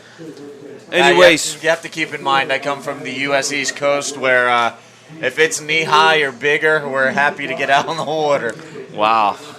Anyways, Stuart Kennedy has ridden two waves. He's got 3.83 and 1.70 for his efforts. He's in second place. He needs 3.04 to move to first place, who belongs to Brent Dorrington in yellow. Brent has 3.6 and 3.27 as his two scores. So he leads the way. And Dean Atkinson has two waves too, but it's a 4.83 and only a 0.33 as his backup. So he will change that very soon. Evan Geiselman, I believe, is going to have a good score for his first wave. Judges are still typing that, and that should change the situation of this heat. Just under 20 minutes remaining. We've already burned off the first third of this heat. And here it is, score coming in. You can see up in the top corner of your screen, only one wave ridden, but a 7.17 for Geiselman. So his efforts paid off on that wave. His first wave is enough to put him ahead of the other three riders who each have two waves ridden. That's right. As you were saying, one wave can change it all, so wave selection plays a big part, and Evan Geiselman is showing us all that they can do it. So there it is, 7.17, only one wave, and he's leading the Aussies. So the Australians are probably going to go around him and try to steal the lead. There it is. It's Brent Dorrington Well, he's surfing, right? Is there a wave there? Well, there was. He was up and riding. Well, he had second priority, and he just utilized it. That'll bump him down to fourth priority now, as Dorrington looks to continue to build his scores and maintain that second position to advance on to tomorrow's competition in round 4. That's right. These guys, they don't mind the conditions. They're gonna surf it and they're gonna go fast. It doesn't matter. As soon as they stand up on their board, they start putting pressure and their talent over it. And there it is, Davy Catthews. No, I'm sorry, that's Stuart Kennedy in red. And he goes down on his second move. He had a good snap there to start it off. Diving for lobsters on that one. Pearled his nose and went straight down. And here we have Geiselman up and riding, throws it out, chucks the air reverse. And then this wave gets really small. He's still cutting back, going rail to rail. Now a little hop there to try and stay with it. But unfortunately never really stood up and connected to an inside section. Yeah. So Geiselman pulling out the reverse. He'll paddle back out and wait for that score to drop in. He already started things off with a 7.17 on his first wave, which catapulted him right up to the top spot. Here's a quick look at the red nose replay of that last wave. Rejoining me in the booth, here's Flavio. What do you think of that one? Yeah, man, that was pretty sick. Nothing much to do on that wave, and he pulled it. Aerial reverse. That's it. On the only turn on that wave, but good to get him a better score than what he had. Let's see. Well, actually, he had a 7.17, so too big of a call to say about that aerial reverse. Let's wait for the judges to say. If he could have a wall in front of him right after that, it'll be a great wave, huh? Yeah. Still, it was nice to see him go for the aerial maneuver, going for the air reverse. A lot of these guys, it's really been more of a ground game today with the aerial fireworks because of the conditions. Here we have Stu Kennedy stabbing off the top there, and not much to work with, so he'll bail out on that. He's been having a little bit of a difficulty so far in this heat.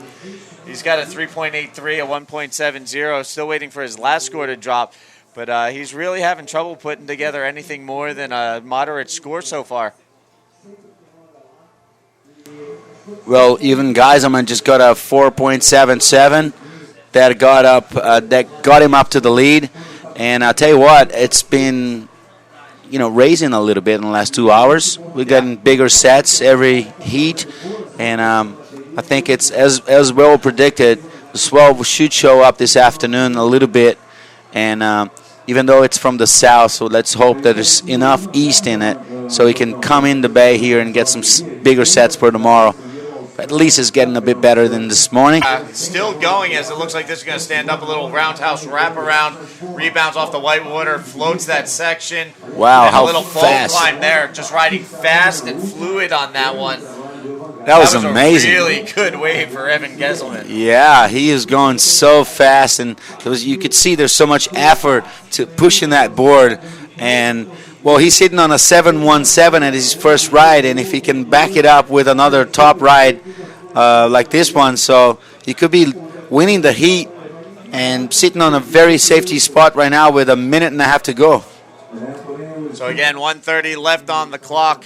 And here's Stu Kennedy with a quick up and down ride. Still waiting for his previous score, which is going to be a very sizable score. He's definitely going to get rid of that 4.13 as a backup and firm up his hold on the top spot. Meanwhile, waiting for the last score of Evan Geiselman to come down the pipe. Here's a look at that ride on the red nose replay one more time. Just flying down the line, floats the section, boom. Wow. Chucks the air reverse, and then he... hasn't ridden a wave yet. So he needs 6.66 to go to second. All the surfers, apart from Michael Wright, have only ridden 2 waves. 0-1 to move to first place. So with 18 minutes and 8 seconds, that's the situation right now. Yes, Decio. We got a slow start on this heat with only a few waves. Or just over the 4-point range there. So we've seen surfers getting a lot bigger scores, and here we go. Finally, the left of white jersey starting off the heat. Michael Wright, that's his first ride. Well, 4 turns over. He's got quite a few years on tour. He's been on the top and the elite of surfing for a few years, and he's got great results. And he's, I guess, experience is showing. Showing its best over here in this heat. He's got a 6.33 on his last ride. He extends his lead by 4.56, putting Lucas Silveira, Feminardi, and Wright in a much tougher situation right now. They're all outside waiting for set. There it is. Well, he's not tired, I'll tell you what. Heitor Alves keeps on moving there. He's up and riding again on what seemed to be a wave, but he decided to kick out and pedal back out for more. Yeah, Heitor Alves is such a fit surfer. If you look at him, I've seen him training, and he's so fit. He's so focused on training physically and also technically, and look for his equipment. He's really keen surfer and very well dedicated surfer to the sport. That's great to see. If you want to be the best in the world, you got to give your best. Right on, Flav. That's the experienced man here. Twice a world champion on the qualifying series. Flavio Padratz giving his impressions on his position on the last. Verminardi is in third. Verminardi needs 6.01 to move to second place, and Lucas Silveira now sits in fourth. He needs 6.77 to go to second place and get through this heat.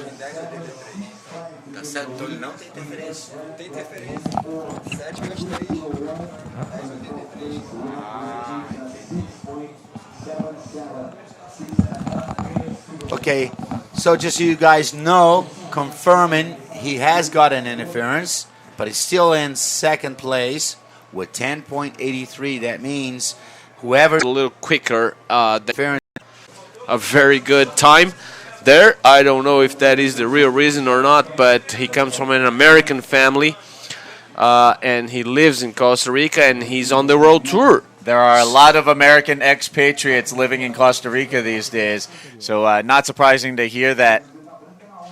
And here we see getting down to it on his first wave, the man in white, Ian Crane from San Clemente, California. And here Nomar McGonigal taking another look up and riding. So quick wave exchange between the Californian and the Costa Rican transplant. That's right. There he is. That's Noemar with his efforts on that left. He tried to float over through that section. And he keeps going. We have the slow motion here so that we can see all of the action and the technique from these guys. Okay, well, I believe we have Flavio Padrats with the winner from the last heat. Flavio, can you hear us? Yes, Decio, I've got here Heitor Alves. He was flying down those little waves.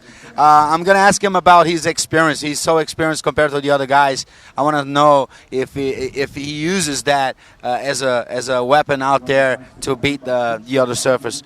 Heitor, você é um cara experiente e você, por um acaso, usou essa experiência contra os seus oponentes lá dentro d'água, escolhendo bem as ondas, procurando suas melhores ondas? Graças a Deus, quero agradecer a Deus por tudo que Ele tem feito na minha vida, apesar dos momentos difíceis. Mas é uma lição na vida da gente, então só estou evoluindo e graças a Deus, cara, a bateria aí, poucas ondas, mas a experiência ali que eu usei de quantas baterias já competi nessas dificuldades. Então eu usei um pouco isso, a experiência, a calma e a sabedoria um pouco, porque nessas condições, com essa galera toda quebrando aí, não é só o surf que vale, então usei um pouco da minha experiência e graças a Deus comecei surfando a bateria, comecei bem, já liderando e liderei o começo ao fim. Bem legal, bem seguro e tô amarradão. Well, translating that, guys, he's definitely using his experience to stay calm out there. You know, he would like to first thank God for this opportunity, because even in hardest moments, God is beside him and has helped him, and he would like to thank him. Well, about the heat, he knew he had to use his experience to select well the waves that he's got, and he's got a good wave right at the start, and he kept in the lead throughout the whole heat, and that really make him happy. I'm going to ask him about his surfboard. Você mudou a prancha de ontem para hoje, assim como outros surfistas? Você manteve a mesma prancha, está com aquela prancha confiante, né? Certeza, quando a gente passa, eu, por exemplo, quando eu passo a bateria eu não mudo nada, nem a parafina, só dou mais uma passadinha de parafina para não mudar nada, que o time que está ganhando não se muda. Então, eu usei essa tática, tá tudo aqui inteira, até deu um concerto aqui um pouco meio louco ontem à noite, que deu uma trincada, mas graças a Deus tudo certo, né? Aí o apoio de todo mundo, acreditando no meu trabalho, o pessoal lá de Porto Alegre, o pessoal de Garopaba, ali o Cris, do Pico da Tribo, obrigado por me acompanhar aí, por dar esse incentivo a mais esse ano aí, valeu. Obrigado, Heitor. Parabéns e boa sorte na próxima bateria. Well, Heitor was mentioning that a surfboard, when he loves a surfboard and when he wins a heat with a surfboard, he won't change anything, not even the wax. Maybe just a little slight bit of a wax to go surf again, but he won't change anything. He trusts this board. He wants to keep it until the end. And he would like to thank his sponsors, Pico da Tribo and the guys from Porto Alegre, somebody from Porto Alegre that he would like to thank to support him. I know he had a major sponsor before, and he's not with that major sponsor anymore. And that really makes a hard time for a surfer. Having no sponsor, how can he compete? Well, here's the message for the industry. There's an empty board to build. Back to you guys. All right, thank you, Flavio, and congratulations again to Heitor Alves for taking the heat win in impressive fashion. That's right. Well, Heitor Alves was responsible for the best score yesterday here in Praia do Santinho. Well, we have a paddle that's white. That's Ian Crane, I believe. Surfer in white, going left with quick snaps. Another one. He keeps hopping through that section. Another snap, and he kicks out and decided to. That's also yellow up and riding. Noemar is surfing that left, and he didn't offer much. So another quick wave. Wave exchange between Nomar McGonigal and Ian Crane.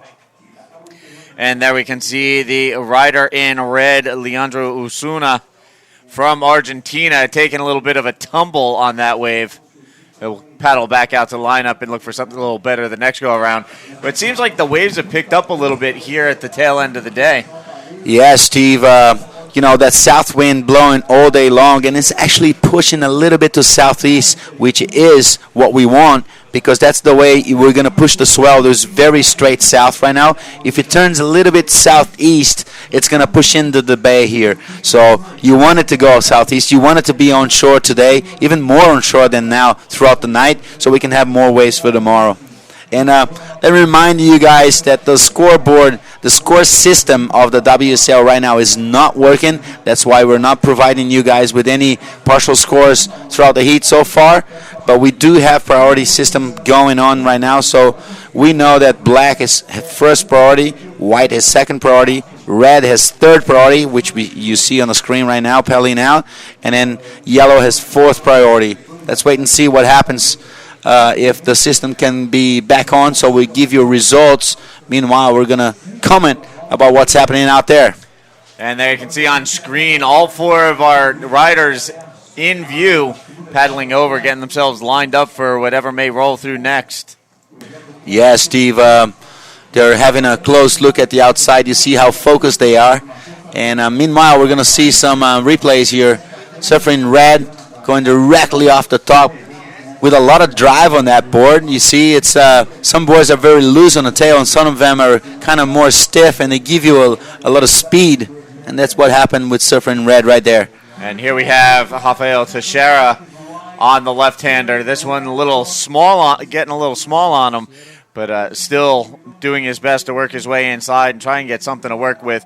Unfortunately, just did not line up in his favor. And here we have Nomar McGonigal. He's been staying busy so far through the heat. And he's had a couple of solid rides. Here you can see some nice turns on this left-hander. Yeah, last year he's done pretty well at this event, so he's hoping he can keep the momentum here in Brazil. You see some of the surfers are very superstitious about it, like Heitor Alves just then. He said he doesn't change his board. He actually fixed a little ding on his board near the fins there. He kind of creased the board there, and he had to fix it overnight, and he did it himself. That's good. Surfers that know how to deal with the equipment, it's perfect. You don't rely on anyone. You just rely on yourself. It's important to be able to repair small dings and wetsuit tears on your own, so you don't have to go to somebody else or pay big bucks to have somebody fix it. Yeah, for sure. I remember when I was on tour, I didn't know how to do it, but my fellow partner, Fabio Gouveia, a great partner I have for such a long time on tour, he used to fix our boards, and that happened pretty often back then. He was a great friend that I had that always taking care of our equipment and stuff, and I help him out in exchange, talking to the media and doing all the bookings and all the entry fees and stuff, because Fabio spoke no English back then. Well, we got red up and riding, short wave. Leandro. Anyways, yeah, just to finish, it was a good exchange, Yeah. And we even had a funny joke about us back then that I would say to Fabio, I do the talk and you do the walk. Well, we got our scores coming back up here, so pretty soon we're going to give you situation at this moment. Meanwhile, black jersey is riding. He's going backside to the right there. He's found a little inside section, small re-entry right there. He's pushing his board to see if he can get something else. He actually got it. One more big snap over the top there. Wow, he's miraculously going to the inside all the way to the sand. So Rafael Teixeira milking that one all the way to the beach. We'll see if he's rewarded accordingly by the judges.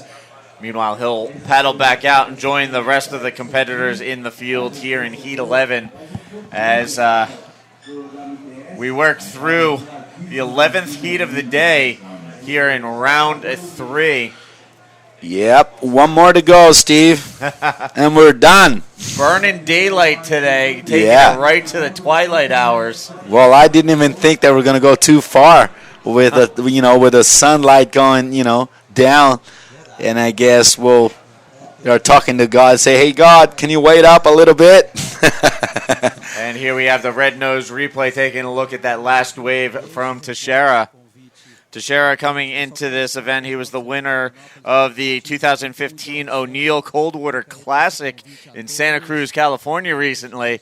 Now trying to put together a solid result in some slightly warmer, less sharky waters.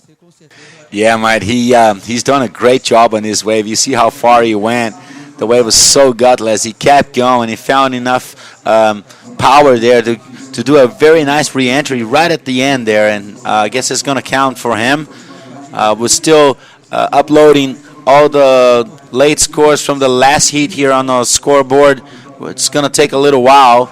They're actually doing it individually by hand, punching every score back into the system so he can run it smooth again. Meanwhile, yellow up and riding. Here's the Pavones local, Nomar McGonigal from Costa Rica. Take another look at that one. He's been pretty busy out in the water so far in this heat. Yep. Well, it's definitely keeping busy. Some surfers think that that's the right strategy so they can get the rhythm going, thinking that they can go back outside so fast. Might as well take a lot of waves. This is Red up and riding again. One snap, a floater over the section. He's racing down the line to give another re-entry there. And probably looking for a small little opportunity here on the inside. Pushing his board as far as he could. Well. So Leandro Osuna really doing his best to try and reconnect on the inside. Unfortunately, there was not much to reconnect with. So he'll make his way back out to the lineup. And now out in the water right now, there you can see the rider in white. He's got priority. The San Clemente local. Yeah, we Ian did. Crane waiting for something to roll through. For those of you at home who might recognize the name Ian Crane, Ian making himself a little bit infamous earlier this year. We'll mention that later. Here we have a look at McGonigal one last time on the Red Nose replay. Well, he's not going too far with those waves, but he keeps the rhythm going. The water's really cold, so you want to keep movement out there so you don't get too cold and start freezing up your turns. Well, we got another replay here for Red. One quick snap there, a floater over the section. He's racing down the line. He's got his board going pretty fast, and then a last little re-entry there to finish off. He's pushing down to get something happening, but it just couldn't do it. All right, here Live we go. action. Teixeira up and riding. Slides the tail. Hits the section there. And really trying to do some work on a wave that really isn't offering much. Well, not much, but you see his board is moving sideways a lot there, and he's found a little power there for another couple of re-entries, and just about to get back outside. He's Red up and riding. Funny little turn to start off with, and then look this out, a big snap there. Kind of went short on surfer in Red. Leandro Osuna from Argentina. You know that Argentina is playing Brazil in soccer pretty soon for the qualifying series of the World Cup. That's going to be massive. Argentina also playing against Australia this weekend in the Rugby World Cup. Wow. In the semifinals. That's a lot of rivalry there. Well, it's sports, man. How good is sports in a human life? And this is sport of surfing, just making so many people happy. And look at this guy in black. He's as happy as he can be, on top of his game, on top of his potentials, throwing everything he can, dedicating himself to be on tour. And there he is, fighting for a better place in the ratings. And here's Nomar McGonigal up and riding again. This kid's been non-stop out in the water so far through this heat. Couple of nice shots off the top there. And there you can see a little fist pump claim. He was stoked on that one. So he'll make his way back out and wait for scores to drop in. Again, bear with us. We're bringing the live scoring system back up. Some technical difficulties here at the end of the day. Yeah, so we're getting that squared away. Sorry to cut you off. We do have official results of last heat. So Heitor Alves won the heat, followed by Michael Wright from Australia in second place. Meanwhile, we saw Red there going crazy on that little wave. And just missing out, Lucas Silveira with 9.47 total points, and Medi Verminati with 9.36. Just two guys missing out. So we got White up and riding. Ian Crane from USA. A couple of snaps there, doing a cutback to get back into action here, but just too late.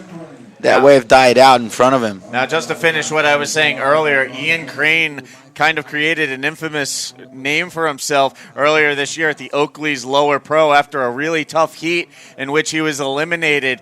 He was filmed flipping off the WSL judges, and the video ended up online. So I'd be curious to see what kind of fine he got hit with for that unpleasant gesture after his heat. Well, these situations are getting tougher and tougher for surfers lately. I mean, in the old days, you actually take it as, some emotions from the sport. But these days, so many followers, so many people following surfing that we cannot set a precedent of violence, either verbal or physical. So these situations have to be punished, and they are probably well taken care of by the technical committee of the WSL. And they are going to readdress him about it, and it will probably be a fine or some sort of suspension. I don't know how is the criteria these days, but it's taken care of by a special committee, and you can bet that it's not going to be impugned. Here he is up and riding again, Ian Crane, trying to keep focus on the here and now, doing some work out in the water here at Praia de San Chino. And here's a look at the red nose replay, the last wave of Nomar McGonigal. Yeah, that was a much better looking wave for him.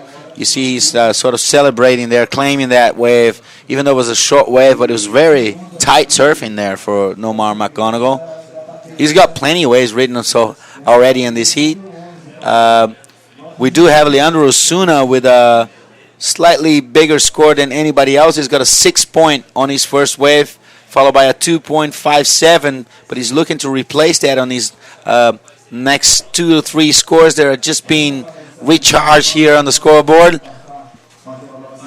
And we're getting very close to the final update with 10 minutes and 30 seconds to go that we can confirm.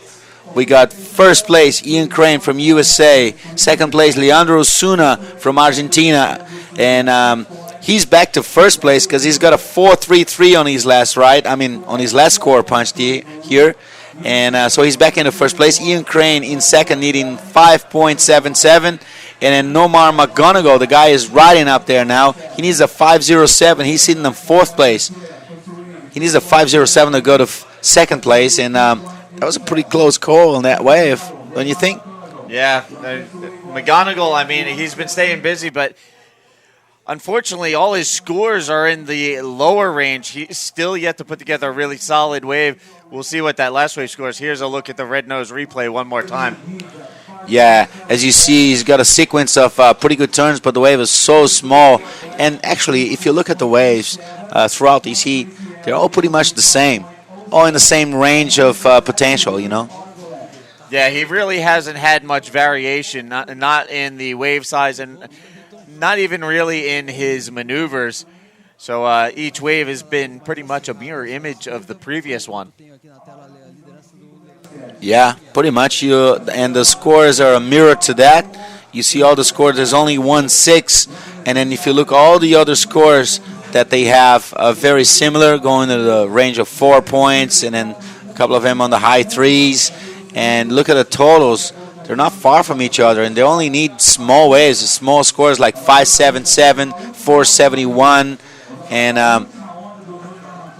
that's it makes it very competitive. Makes it nobody's land right now out there. And just to give you a quick update on the priority right now: black with first priority, red with second priority, white with third priority, and in fourth priority. The current heat leader, Nomar McGonigal, who actually finally found a little separation at 6.93, catapults him to the top. And here we have Ian Crane from San Clemente, California, driving down the line on this right-hander, redirects, snaps off the top, and Crane looking to get back into the mix of this. Yeah, That last left-hander that Nomar McGonigal got, you see the sequence of turns. Even though it was a small wave, he did a sequence of turns without any time in between them, and that is it. 6.93, the high-scoring wave of the heat.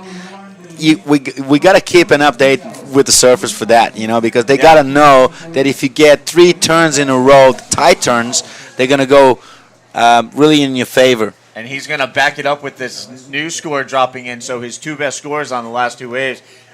And there's a look at the Red Nose replay of Ian Crane's last wave, waiting for that score to come in. Here we have Leandro Osuna. Well, you've seen replay of Ian Crane's last wave. You see that's pretty much what we talked about, a sequence of turns. We're going to wait and see what the judges think of that. But Nomar McGonigal is backing it, that 6.93 with another good score. Let's see what happens here on the replay. We've got Leandro Osuna's last right-hander. One top, quick little turn, a nice snap over there, and the wave is dying in front of him. He's connecting to the inside. He's got a little push there. He's going to see if he's got another chance to give a little turn, but that's it for Leandro Osuna. Leandro from Mar del Plata in Argentina, known by his friends and families as Lele. And trying to get some work done out in the water. Yeah, and I bet Leandro is just really worried about last couple of exchanges here because, you saw Nomar McGonigal jumping right up to first place, and then you see Ian Crane just got a 6.6 and he's got second place stolen from Leandro Osuna. He now needs a 5.18 to get to second place. So with 6 minutes left on the clock, just a quick rundown of the scores. Nomar McGonigal, on the strength of his last 2 scores, a 6.93 and 6.27, has the lead. Ian Crane jumps into the second spot with a 4.57 and a 6.60 on his most recent venture. And currently in third spot, Leandro Osuna looking for a 5.18. Rafael Teixeira sitting in the basement right now, trying to climb the stairs back up into the mix here. He needs a 7.14. Yep. Much tougher job for him. It's only 5.5 minutes to go. He needs a 7.14. And, he's well capable of doing it. But, it gets frustrating. And if you can't handle the mind game that happens when you're, sitting so far away from first place, everybody gets out there thinking that they're going to be first place, and they're hoping that they can, accomplish their strategy and stuff. But once you haven't done it, and time is ticking away, and there's only 5 minutes to go, you got to be well trained for that, so you can keep focused on the next wave that comes in. Rafael has got priority right now. He's got priority number 1. He can take any wave he wants. He'll be very selective. Not much time to go, so you got to choose well, eh? 4:45 left on the clock, and again, it's McGonigal in the lead, Crane in second. And here we have Crane up and riding, takes a look, quickly kicks out. And it's Osuna up and riding. Well, Osuna's trying anything there to get a score. He saw his first place being stolen real quick by a couple of guys. So right now, Black, Rafael Teixeira in the he's using priority spot. Here he is up and riding. Fast down the line. One nice off the top, followed by another re-entry there. A little snap back into the wash. He's racing down the line. Another little turn here. He's getting some inside. See if he continues, but not. Meanwhile, the leader of the heat doesn't want to give it away so easy. McGonigal staying busy, and that previous turn, a solid snap off the top there, throwing some buckets. Yeah, I tell you what, that guy's pretty big and heavy and strong, man. It's hard for him to keep going on such a small wave, huh? Yeah, we've seen some really impressive performances from this kid in the last couple of years, both in the Pro Junior and most recently on the QS. I enjoyed watching this kid surf during the Saquahema Pro, and you know what? He's been putting on a pretty solid performance here as well. I agree with you. I've seen him last year here in Florianopolis at Joaquina, and he was surfing so hard. And, it's just a matter of time that this Costa Rican new generation smashes the tour. You know, I mean, they're on the QS making a lot of damage. Imagine when they go to the CT, you know, being such a young country on surfing, that they're going to go far, you know. Yeah, there's a handful of Costa Ricans that, you know, once they get a little more consistent with their surfing, the results are going to be pretty impressive, and they're going to make people take notice. Yeah, if you follow the steps of Brazilians on tour, it was just a matter of time to get a world champion, because we got so many surfers around the country and so many examples in the past that it's inevitable. So if you look at other countries, you kind of look for these items, you know, you look for these signals. And Costa Rica is showing the first couple signals there, for sure, man. Well, these days, the way the WSL is set up, it's the perfect step, perfect process, I guess you could say. You've got the Pro Junior World Tour. Yep. Then you've got guys doing well on the Pro Junior and getting their feet wet in the QS. And then once they start doing well in the QS, they start getting into the 10,000-point qualifier events. And then that's where you start seeing guys qualify for the CT. And here you have Ian Crane up and riding out in the water. Yeah, using his priority. You see surfer in black, Rafael Teixeira had better position, but he had to let it go for White, who's been surfing really well this wave so far. He got through the section right at the inside there, another little hump, and he's followed by another little re-entry at the end. He must be really stoked with this wave. That's Ian Crane from USA. Ian checking his watch to see how much time is left in the heat. Just under a minute and a half remaining, and it's Crane holding on to that second spot. Right now, Leandro Osuna needs a 5.18. He's got priority. We'll see if he uses it. Here he is. Yeah, that's Leandro Osuna in red. He was leading the heat a while ago. He's trying to get back up there. He needs a 5.18 to go through. Squeezing everything out of this wave with 1 minute to go. He doesn't look too happy. Tough situation right now. Less than a minute on the clock. Sitting in third spot, looking at a 5.18, and the waves aren't offering a whole lot right now. He'll paddle back out, but time counting down. I don't think he has enough time to get back out there as we get down to the 42nd point in the heat. Well, this is Rafael Teixeira going fast down the line to make it through the section, but just couldn't make it. There's just 30 seconds to go. How frustrating it is for a guy who knows he can ride well in this kind of conditions, but he just can't find the waves. 20 seconds and counting down. McGonigal leads the way. Crane holding on to second. Osuna in third, chasing a 6.38. Teixeira looking for a 7.84. And McGonigal has priority right now as we count down the last 8 seconds. And here, Teixeira, last-ditch effort from the Brazilian. Yeah, he's trying to squeeze anything here. Maybe go to the inside and try something else. He needs 6.38. Well, actually 7.84 now, because we had other scores coming in for the winners. Ian McCrane in second and Nomar McGonigal in first place. So just to give you a quick rundown, McGonigal wins the heat with a 6.93 and a 6.97. Here's a look at Osuna, who did his best to battle it out. He started off with a 6.0, but then couldn't really back it up with much more than a 4.33. It ended up costing him in the end. Here's a look at Ian Crane. He dialed in a 6.60 and a 5.77 to take the second spot and advance on to the next round. And here we have a look at Nomar McGonigal. He was busy early, but only minimal scores, and then at the end he dropped some big scores and took over the lead and really didn't look back. A 6.93 and a 6.97 ended up being his high scores, as this kid just went to town out in the water, and as a result he wins the heat. Stays alive in competition. We'll see him again tomorrow in round 4. And there you have the Red Nose Heat recap. Rejoining me here in the booth, I have Decio Couto. Thank you, Steve. I just had a quick break to get some, well, not dinner. I just had an acai back there at Mini Calzone.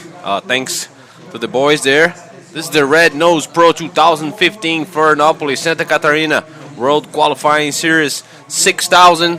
It's a World Surf League event. And I believe this was heat 11 we just finished. And I don't think we're running in heat number 12 today. It's getting dark, and I believe the contest director just took that decision, and I believe Flavio Paderatz will soon interview the winner from the last heat, which was Nomar McGonigal from Pavones in Costa Rica. So the Costa Rican taking the heat win as we were burning the tail end of our daylight hours here in Florianopolis. So congratulations to Nomar McGonigal. Solid performance there. Really dialed it in the late portion of that heat, got the scores he needed. He was sitting in 4th place at one point and drove himself straight up into the top spot. Wow.